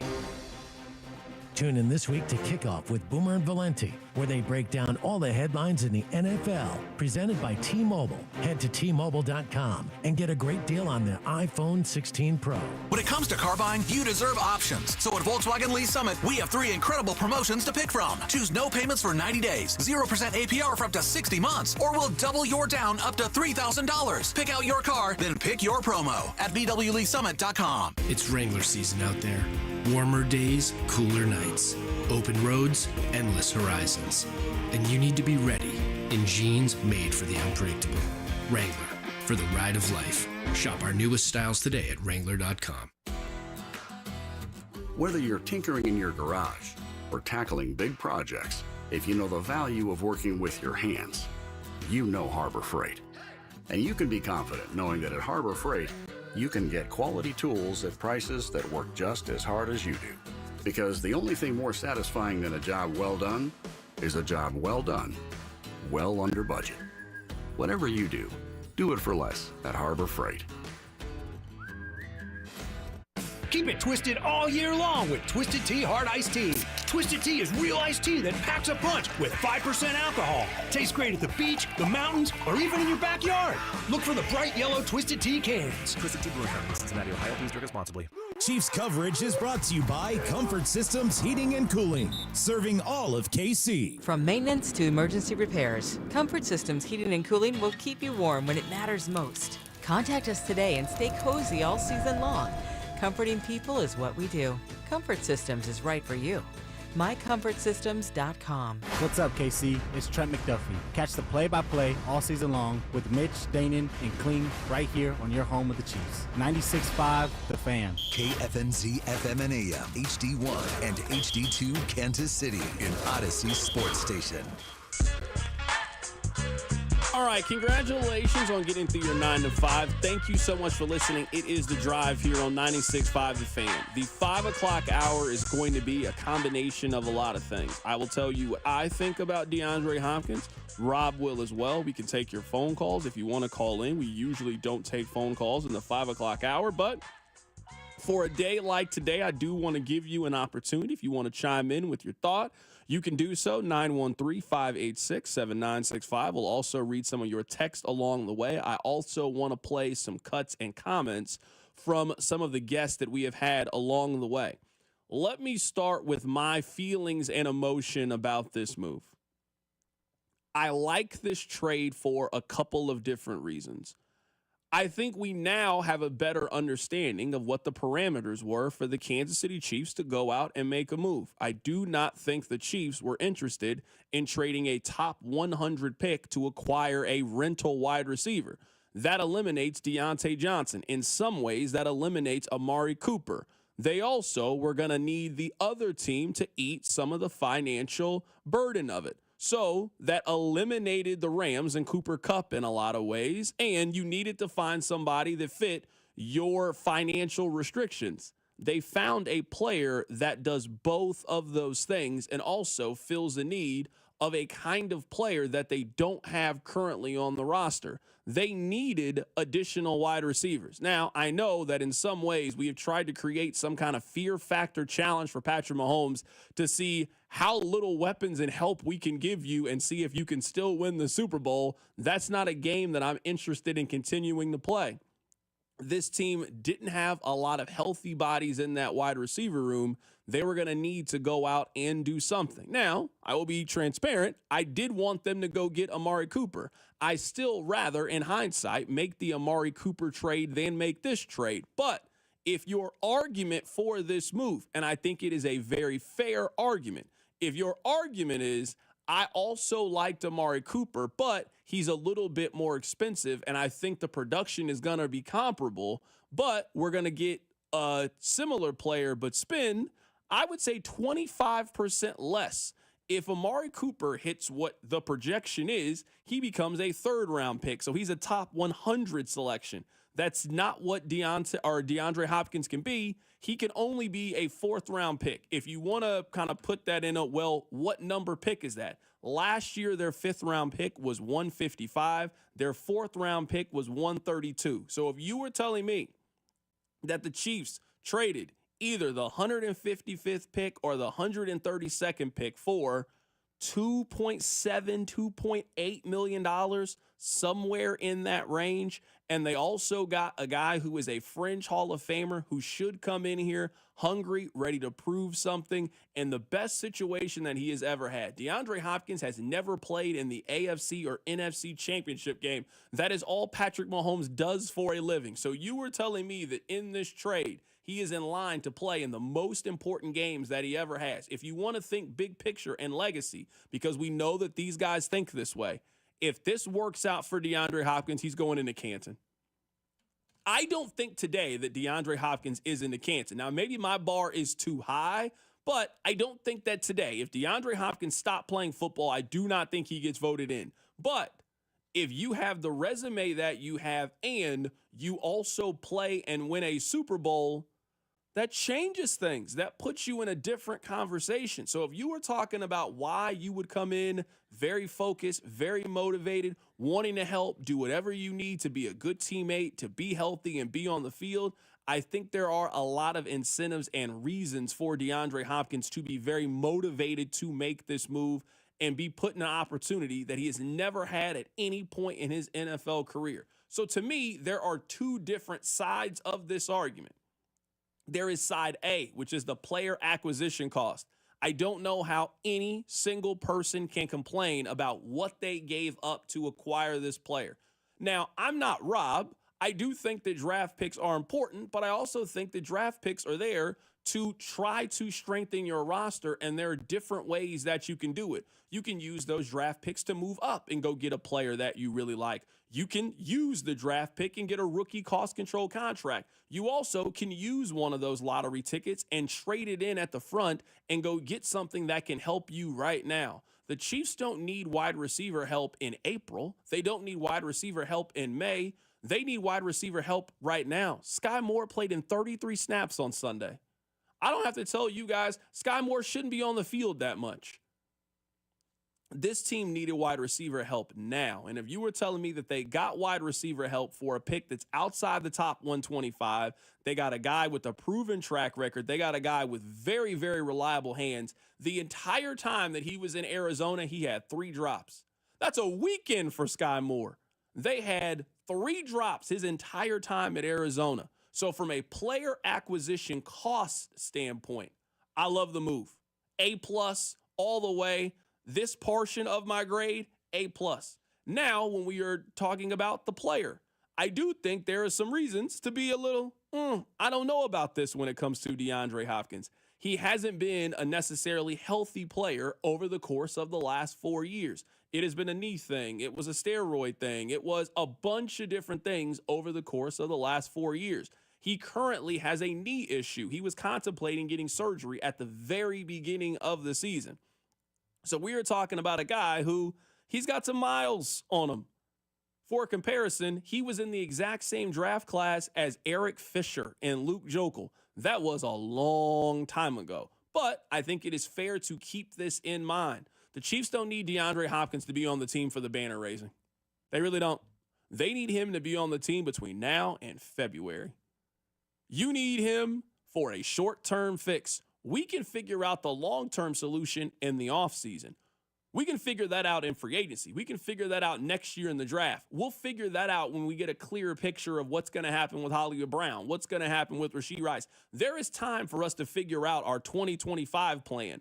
We need to figure out our 2024 plan right now, and that is what they did. So for that, all in all, if I had to give every part of this trade, I would give this trade a B+, somewhere between an 85 to 88%.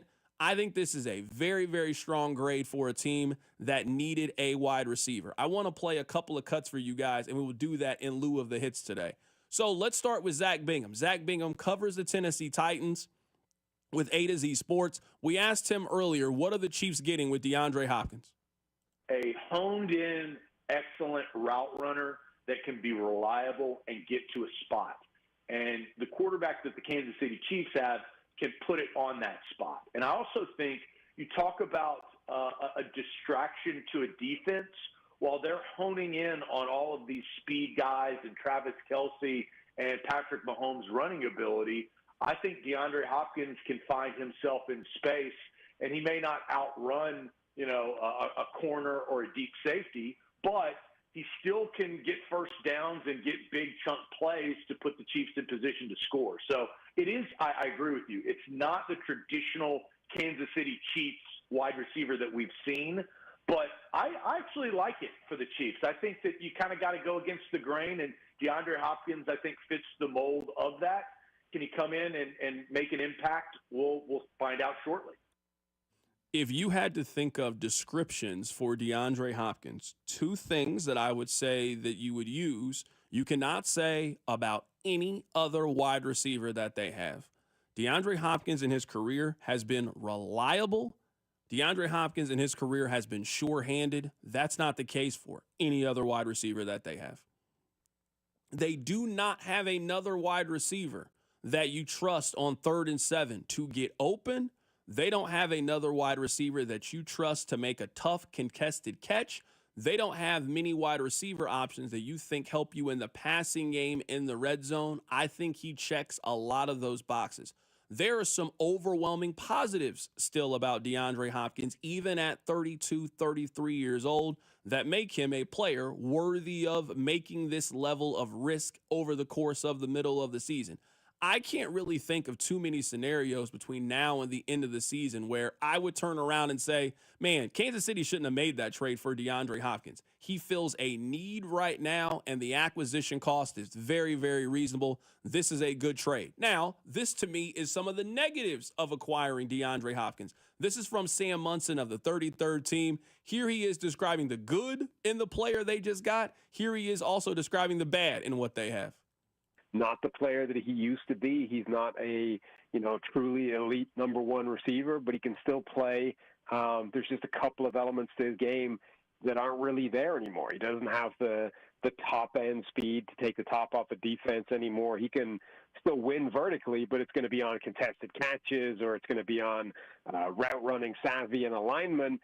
And then he's lost a bit of juice off the line of scrimmage. That initial burst isn't the same as it used to be. But he understands defenses. He can still separate at the break in his routes. He can still understand where the gaps are in zone.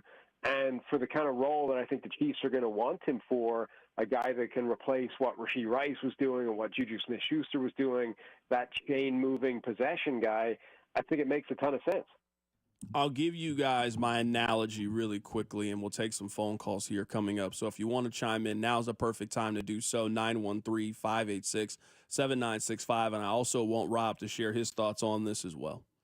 Some of you have been in a position where you needed a new car. Maybe you needed a new car for yourself. Maybe this is for your wife. Maybe this is for your kid. You have been in a situation where you have needed a new car, and you didn't need the shiniest thing off the showroom floor. You needed a dependable car to help your daughter get to school. Your daughter just got to KU. Your daughter's going to K-State. You needed to buy your daughter a vehicle to help her get there. So you went to the lot and you did some research and you did all these things and you ended up getting her a used car. Now, you didn't get her, one of the newer model used cars. You didn't get her a 2022, something with 30,000 miles on it. You got her a car with a little bit more wear and tear than that. And I think you go into that purchase knowing this is not going to be her forever car. I need something that can get her to college and get her through and get her from point A to point B. I think that's what DeAndre Hopkins is in a lot of ways. And maybe that's where my expectations are a little bit different than other people. If you were counting on DeAndre Hopkins to be what he was with the Houston Texans, I don't think he's that guy anymore. I don't know if he's the same guy that played in those early years with the Arizona Cardinals. I don't know if he's that guy anymore. I also think it's kind of you get what you pay for. You traded a 5th-round pick. He costs $3 million. I don't think you are anticipating getting that kind of player. Can he be what Odell Beckham was to the Los Angeles Rams? If that's the kind of receiver that they have just acquired in this trade, I'll take it now.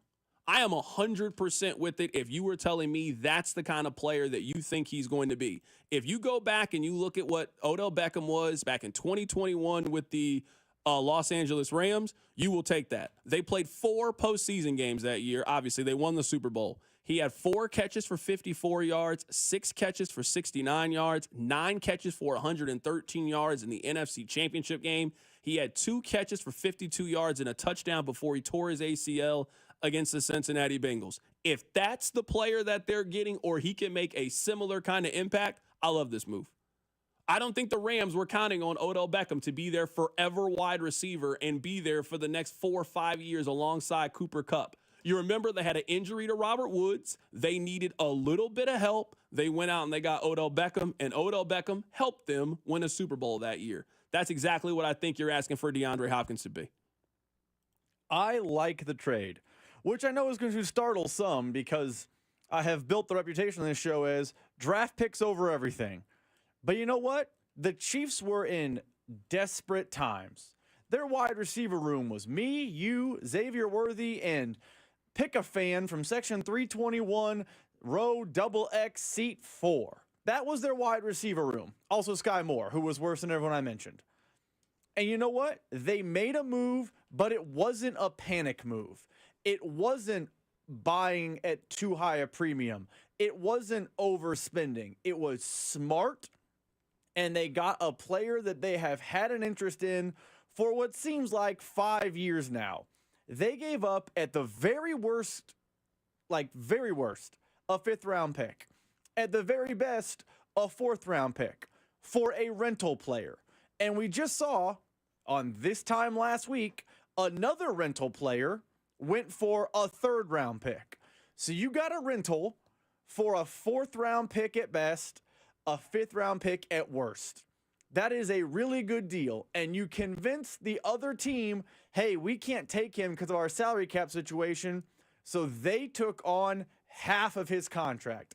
Win, win, win. The only thing, and I don't know if this is even hating or whatever, that I have about this trade that has a little bit of hesitancy are what people believe expectations are for Hopkins. If he's OBJ with the Rams, as you just laid out, I think they should celebrate. But I also think we need to keep in context what OBJ is in 2024. He's a guy who has less receiving yards than Xavier Worthy and Travis Kelce right now. He's also been hurt again. Which is also part of the story. Kind of his last 4 years. He's always hurt. He has an MCL tear right now, and he is playing through it. So if your expectations are, hey, he had incompetent quarterback play in Will Levis, let's bring him in, boom, he's an 850 guy, I think you're nuts. I think they added a 600-yard, 650-ish kind of guy. I'll take that. Who helps them move the chains. I'll take that. It isn't take the top off the defense guy. It isn't the, can you believe he had 9 for 165 guy. But they got, hey, he had 4 catches for 62 yards over the course of the next 12 games. Party on Wayne. That is exactly why I like the trade, as long as Joe Fan keeps expectations within reason. Yeah, and the biggest thing for me, and I do want to take these phone calls, 913-586-7965, is the reason I would kind of temper expectations maybe a little bit different than yours. Rob, you know I'm really big on targets, and I understand that DeAndre Hopkins has not had great quarterback play and great quarterback situations. Last year, he was top 15 in the NFL at number of targets. He got thrown the ball 137 times last year.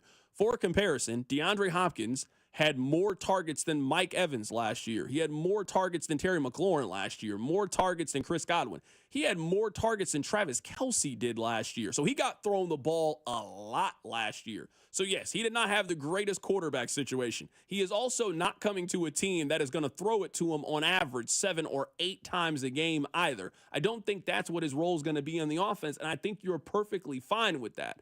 I think he can be a tough contested catch guy over the middle of the field. I also think he can help the Chiefs in short yardage situations and red zone scenarios. If that's the kind of player that they got, I would say kind of what Kareem Hunt has turned out to be. Kareem Hunt is not the Kareem Hunt of 2018, but he has been a very productive player that has moved the needle for you on offense that now in hindsight, you would have very happily given up a 6th-round pick where you were at. You needed a running back. You got one in Kareem Hunt, and he has been very reliable over the course of the last 3 weeks. If you get that kind of production from DeAndre Hopkins, you're very happy with this trade. Let's go to the phone lines. Gilbert called into the show. Hey, Gilbert, how you doing, man? Hey, Dot. Thanks for having me on, man. No problem. First off, man, I'm feeling that jacket. Shout out to my guys on YouTube. So the 2 things I think that's going to make or break this trade, first off is just, can he stay on the field? We need a guy that's going to be able to stay healthy.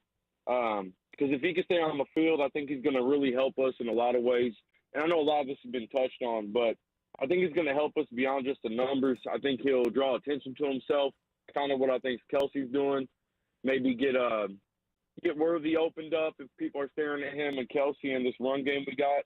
The other thing, and I know Rob kind of pretty much hit on this, but I've been waiting a whole, so I'm going to say it anyway. The expectations, if people are expecting prime Nuke, who's going to get like 10 catches, 142 yards, and 2 touchdowns, they're going to be disappointed and texting you that this guy's a joke. But we just need a guy that's going to be situationally reliable.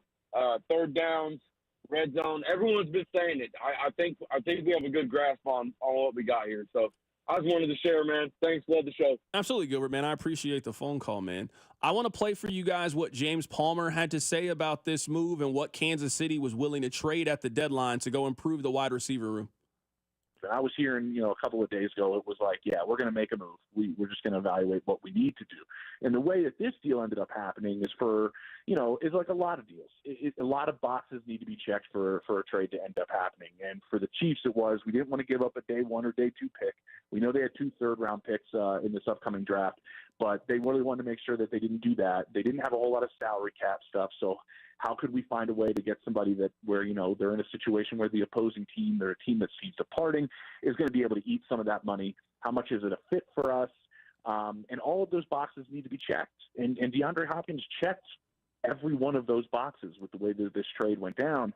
Coming up in a bit, I want to play the best of some of the interviews that we have had today. I want you guys to hear the Tennessee reaction to this move. I also want you to hear a little bit of what James Palmer had to say. 2 thoughts here before I play that for you. The first thought is the Chiefs finally made the Patrick Peterson trade. For those of you that have been following this thing for quite some time, man, Patrick Peterson's name used to come up all the time. Back when this team wasn't as good at cornerback and they were still trying to figure things out, Patrick Peterson's name was always circulating and swirling around the Kansas City Chiefs. Are they going to make a move? Are they going to make a trade? Well, they never ended up making a move for Patrick Peterson. They finally made the Patrick Peterson trade for DeAndre Hopkins. The Chiefs have been very interested in DeAndre Hopkins over the course of the last handful of years. The analogy I would make for you college football fans, you college basketball fans, the Chiefs are the team that recruited him out of high school. He then signed somewhere else, and now he hit the transfer portal, and they were all over it. He's Caleb Love. He's Mark Mitchell. That's who he is. You missed the first time. You got another chance to go get that player. We are not missing out this second time. You maybe didn't sign DeAndre Hopkins when he was a free agent because of the money issue, and he got a decent deal. He got 2 years. I believe it was $16 million. He got like $11 million guaranteed, and maybe that was a little bit too rich for the Chiefs' blood. Now it's only $2.7 million for you to go acquire that player. All right, it's time. Let's go do the deal. Let's make the trade. Let's go make this thing happen. So the Chiefs are very familiar with DeAndre Hopkins. He took a visit here a couple of years ago. He went to Q39, had the whole Kansas City treatment. He then went back home. He took the visit with New England Patriots. He then visited the Tennessee Titans, and he ultimately landed in Tennessee. But he has found his way to Kansas City. So this is a player that has been on the Brett Veach short list for quite some time, and they finally were able to get a deal done. Last thing here before we take a break. I never, ever want to hear again about teams not wanting to trade with Kansas City.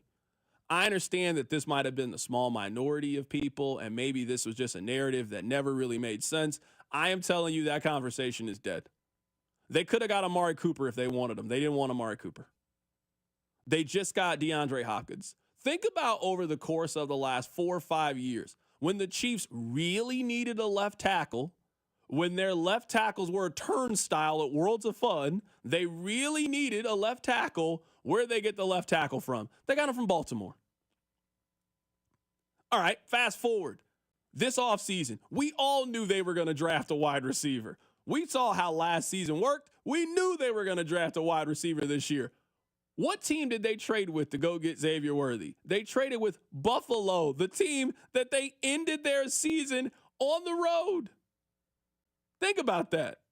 Kansas City went into Buffalo, beat them in the AFC Championship game. The Bills still made a trade. And they got to play Kansas City, you would think, in the regular season for sure, and they probably got to play them in January. Still made the trade.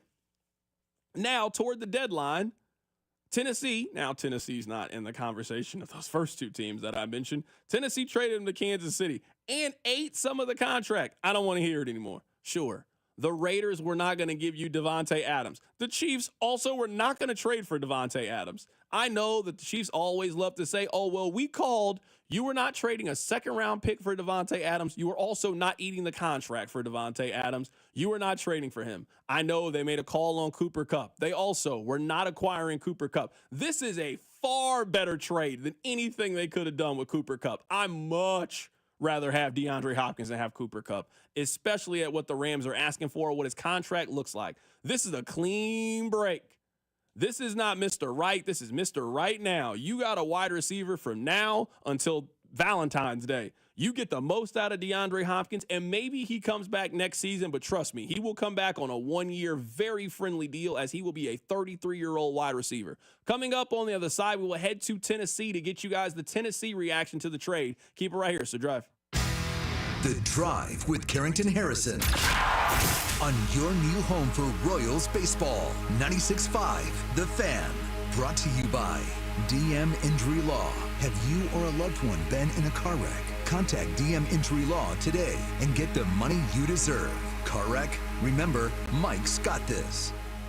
Pizza Taccio, the king of Kansas City's New York-style pizza scene, has taken KC by storm.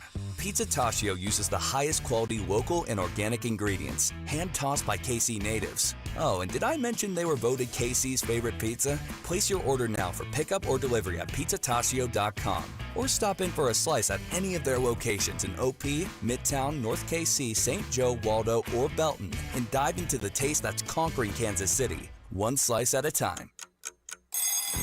You've been waiting, and now is the time. Golden Oak Lending has fixed mortgage rates at 4.875%. But don't wait, this rate won't last forever. Call today and take advantage of our low 4.875 fixed rate. Call 913-890-GOLD. That's 913-890-GOLD. Golden Oak Lending, cured my blues.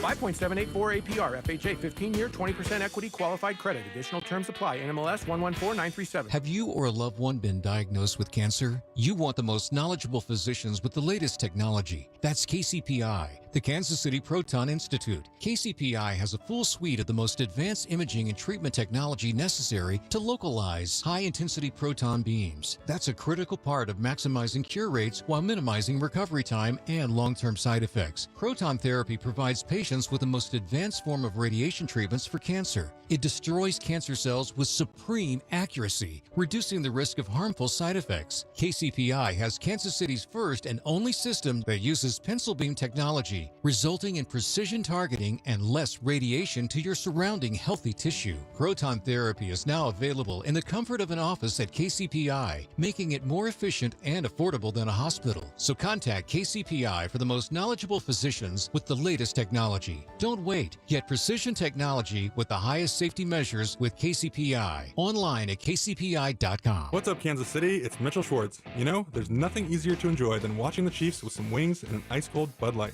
And Buffalo Wild Wings is serving up both for every game, all season long. Join me at the Buffalo Wild Wings located at 119th and Strang Road in Olathe on Friday, October 25th. I'll be there with the crew from 6 to 8 p.m. celebrating the back-to-back Super Bowl champs while eating some wings and drinking $5 Bud Lights. Nothing easier to enjoy than that. Bud Light. Easy to drink, easy to enjoy. For more details, go to 965thefan.com. Enjoy responsibly. Anheuser-Busch, Bud Light Beer, St. Louis, Missouri. I'm Tiffany, founder of Harlem Pilates. When I couldn't find Pilates in my neighborhood, I started a studio from my studio apartment. Chase Inc. helped me grow from 1 Pilates studio to 3.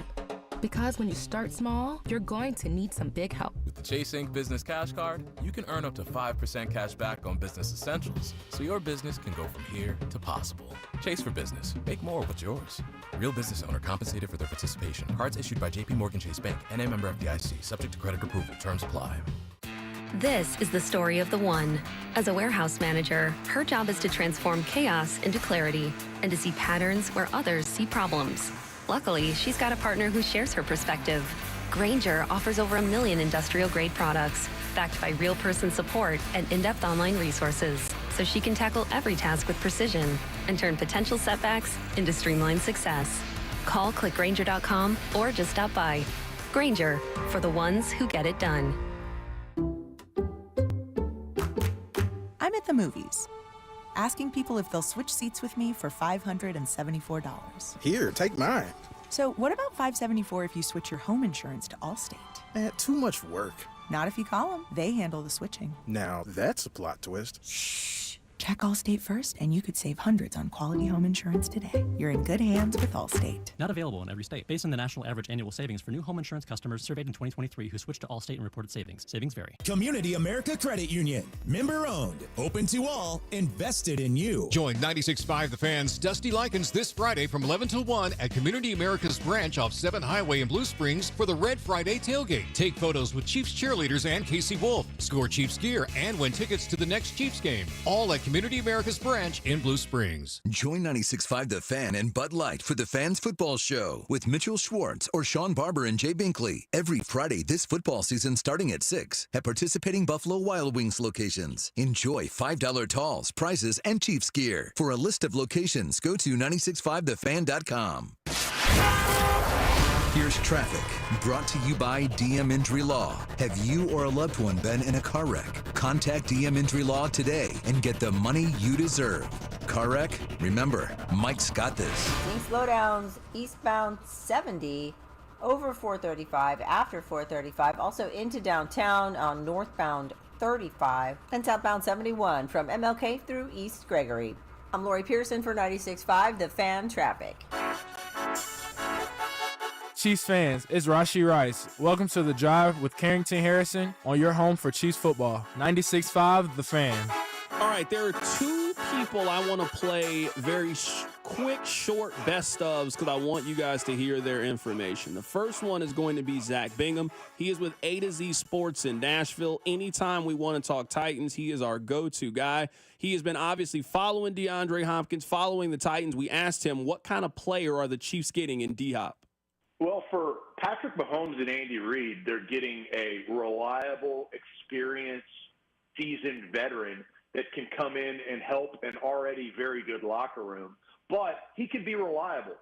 His hands have not changed. His speed probably has changed because he's 32. But on third down, when the Chiefs need a play, I think, he can come in there, understand the offense, get up to speed very quick. And I know that the Chiefs have dealt with injuries over the last several weeks. This allows, to bridge a gap between that and build rapport with Mahomes.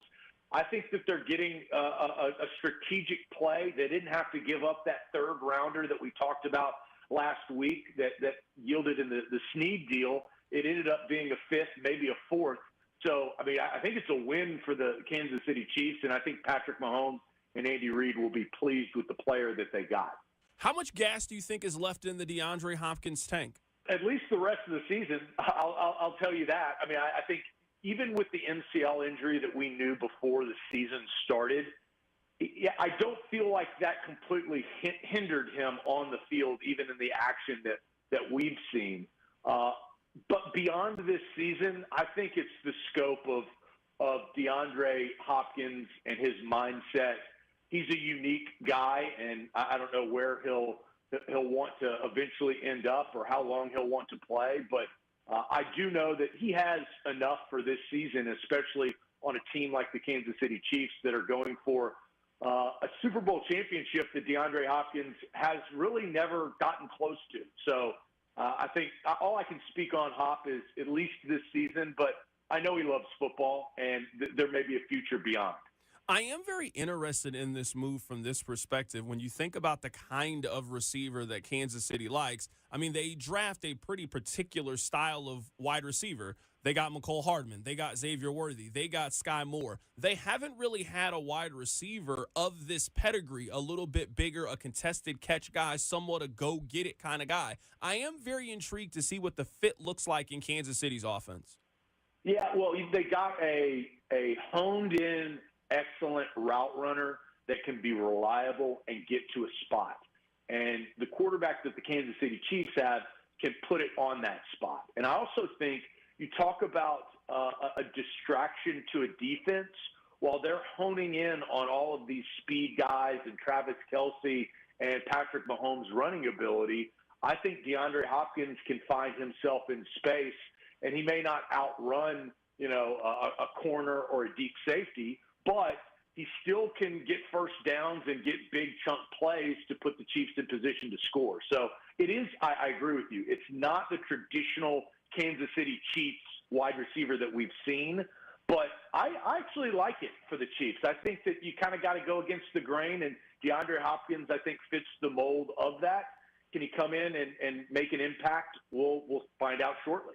If I had to give this trade a letter grade, I'd probably be in that B to B plus range. I think from a compensation perspective, it is an A move for Kansas City. I do have my questions about the health and the viability, some of the things that we mentioned, but I think this is a very favorable trade for Kansas City. And if you're Tennessee, you get some kind of asset for a player in a year in which you're not really going somewhere. This is a trade that makes a lot of sense for all three parties, the Chiefs, the Titans, and obviously DeAndre Hopkins.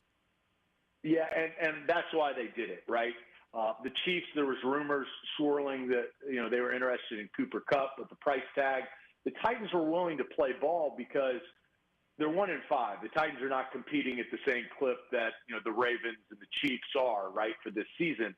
So I think it worked out for both teams. I agree with your assessment when it comes to the letter grade. I think it's in that B range.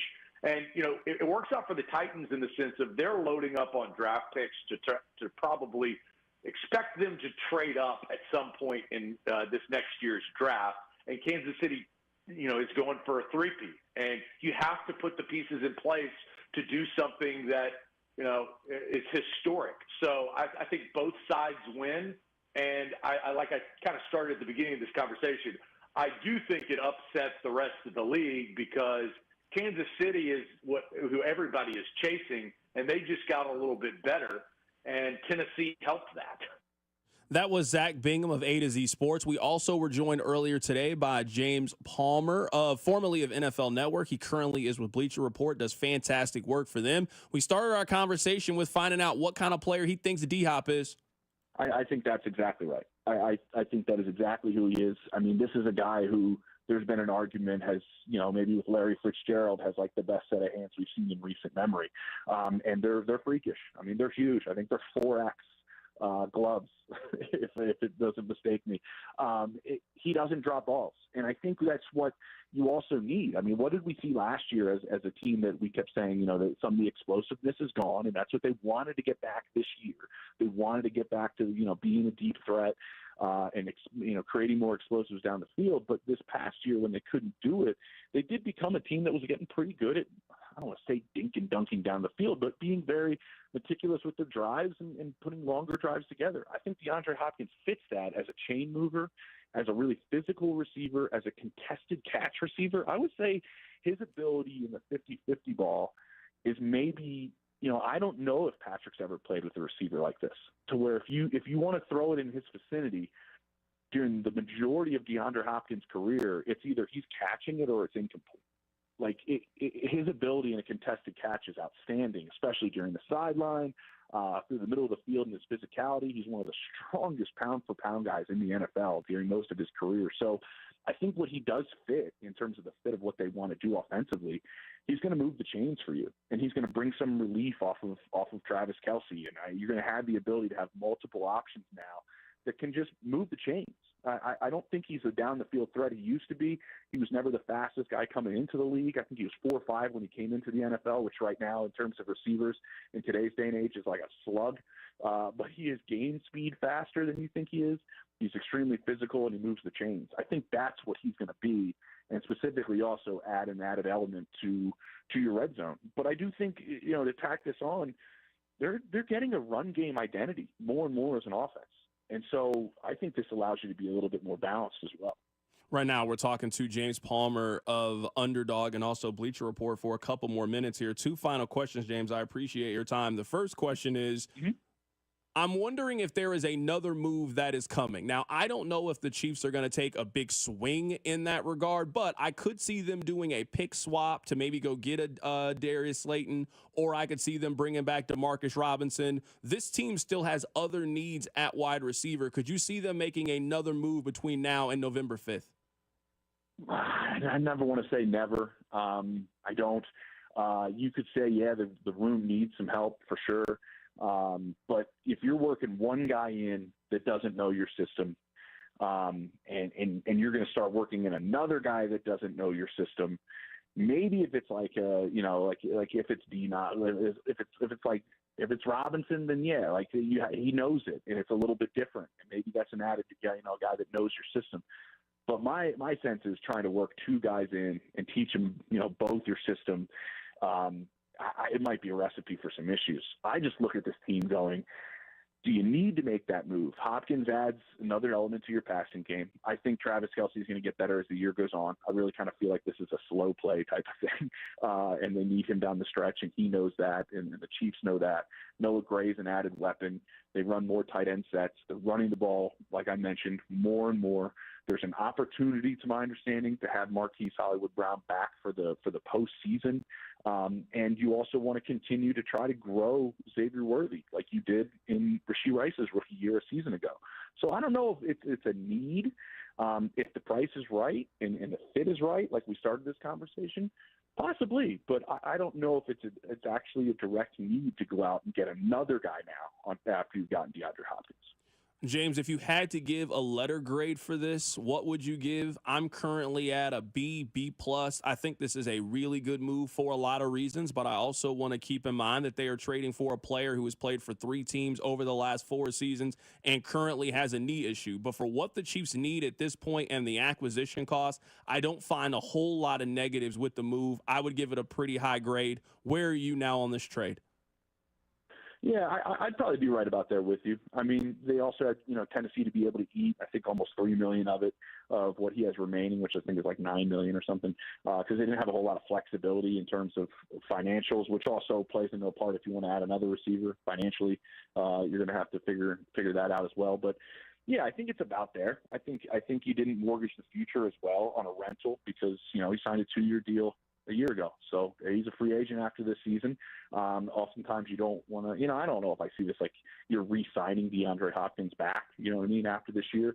So oftentimes when it's that situation, you don't want to give up a whole lot of draft capital. So yeah, I would say it's right in that range. And I still think like this team has enough ways to win. Do you think you need a Pro Bowl, which he has been many years, performance from DeAndre Hopkins this season to get back to the Super Bowl? I don't know if they do. And I think that's why they were smart with how they went about this, because this team has a lot of other ways they can still win. He doesn't need to be like coming in, option number 1 every single week moving forward. That was James Palmer, formerly of NFL Network. He currently does fantastic work for Bleacher Report. We still got a little bit of time. If you want to call in, you can do so. 913-586-7965. We're talking about the top story. The Chiefs have made a big move. They have acquired DeAndre Hopkins. Keep it right here. It's 96.5 The Fan. The Drive with Carrington Harrison on your new home for K-State Athletics. 96.5 The Fan. Brought to you by DM Injury Law. Have you or a loved one been in a car wreck? Contact DM Injury Law today and get the money you deserve. Car wreck? Remember, Mike's got this. It's Carrington Harrison from The Drive here now on 96.5 The Fan, telling you guys about my friends over at Window World. Window World is the official window of the Kansas City Chiefs. Pick up the phone right now and call Window World today at 816-799-0820 or check out the website, windowskansascity.com. And remember this, when you call Window World, be sure to mention that you heard this on The Drive with me, and you'll be entered into a drawing for 4 Chiefs tickets during the upcoming season. You know they got some big games, and you're going to want to be there. So call my friends over at Window World. They're offering right now 36 months, same as cash financing with approved credit. In over 20 years of business, Window World has improved the look and thermal efficiency of over 54,000 homes right here in the Kansas City metro. So pick up the phone today at 816-799-0820 for a free home estimate. Call to be entered into a drawing for 4 Chiefs tickets. Remember, Window World, simply the best for less. And the official window of your Kansas City Chiefs. Hey, it's Cody and Gold, and for those of you who've been listening to the show for a while, you know all about our friends over at Centric and how you can find a brand new career in as little as 4 months. But did you also know that you can work with your current schedule with some of their flex options for learning online or in person? Maybe you're just getting out of high school and want to start that career now and that career path now, or you're looking for that change with better advancement, better pay. Centric can do those things for you. They have plenty of funding options like the GI Bill. You just got to go talk to our friend Russ at Centric.com. That's CENTRIQ.com. This NBA season, you can make every play, pass, and point mean more with FanDuel, America's #1 sportsbook. Check out newer bets like the number of dunks, assists, or three-pointers in the next 3 minutes. It doesn't matter if you tap into FanDuel before the game starts or after it's already tipped off. You can even build a same-game parlay for your game as well. Just visit FanDuel.com/610Bob for your chance to score $300 in bonus bets with FanDuel, official sportsbook partner of the NBA and of 96.5 The Fan. 21 and present in Kansas. First online real money wager only. $5 first deposit required. Bonus issued as non-withdrawable bonus bets which expire 7 days after receipt. Restrictions apply. See terms at sportsbook.fanduel.com. FanDuel is offering online sports wagering in Kansas under an agreement with Kansas Star Casino, LLC. Gambling problem? Getting help is your best bet. Call 1-800-522-4700 or visit ksgamblinghelp.com. Hi, we're your friends who get super excited about the holidays. We sure are, or this isn't the ugliest holiday sweater ever. People think we're happy because we love peppermint lattes. Or catching snowflakes on our tongues. But really, it's because it's Holiday Millionaire Raffle Season! It's your best odds to win $1 million. That's dollars, not twinkling lights, but that would be great too. Play the Kansas Lottery Holiday Millionaire Raffle. Get excited! See kslottery.com for details. In business, success is never by chance. You know that better than anyone. So why settle for a marketing agency that gambles with your money? At Scale Marketing, we've been in your shoes. Our founders successfully owned and operated businesses long before becoming marketers. They understand the business of, well, business. We specialize in performance marketing for mid-sized B2C companies with teams of over 100 people, from traditional and digital marketing to media buying, data science, and creative production. Scale Marketing manages it all. Our tailored strategies drive measurable growth, turning your challenges into opportunities. Imagine your company leading the market, not just participating in it. That's what we do at Scale Marketing. Don't let your business growth plateau or underperform. Scale Marketing will pinpoint exactly what you need to focus on, ensuring your success isn't left to chance. Take your business to the next level with Scale Marketing. Visit scalemarketing.com today. That's scalemarketing.com. Chiefs coverage brought to you by Andy's Frozen Custard. Visit eatandys.com to find the location nearest you. Top your day with a smile. Let me tell you about my good friend Andy from Andy's Frozen Custard. He's from Kansas City, never misses a game, and serves the world's finest frozen custard. Tailgate with a Pick 6, or grab a freshly made custom treat before or after a game. And tell him Mitch and Andy sent you. You're listening to 96.5 The Fan from the Mission Plumbing, Heating, and Cooling Studios. The Drive with Carrington Harrison. Weekdays 2 to 6 on 96.5 The Fan. All right, we still got a lot of time between now and the end of the show. I do want to take as many of your phone calls as we can before we sign off today. Rob, who is coming on after us today? We got After Hours, but with Mac and Drew. Okay, all right, a little producer power. Why are you not on there?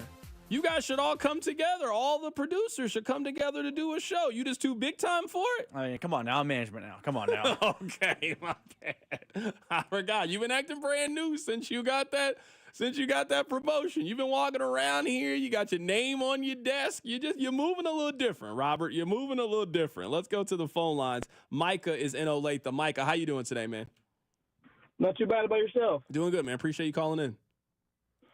Hey, I just want to get your guys' opinion real quick. I do love DeAndre Hopkins is coming to Kansas City, but I do think we might need to get another wide receiver just for the long-term thinking, because next year, obviously, Rashee Rice is coming up an injury, may be suspended. I don't think Justin Watson's going to be under contract next year. Hollywood's not under contract next year. We can't trust Sky Moore.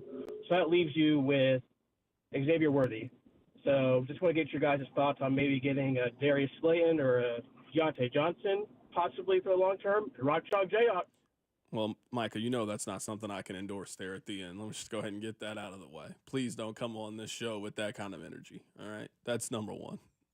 I moved you to the front of the line, and now you're making me question my decision on why you would do something like that. Now, to answer your question, I agree with you that the Chiefs are going to need wide receiver help next season. I think the Chiefs are telling you we will deal with next year. Next year, we have a wide receiver need now.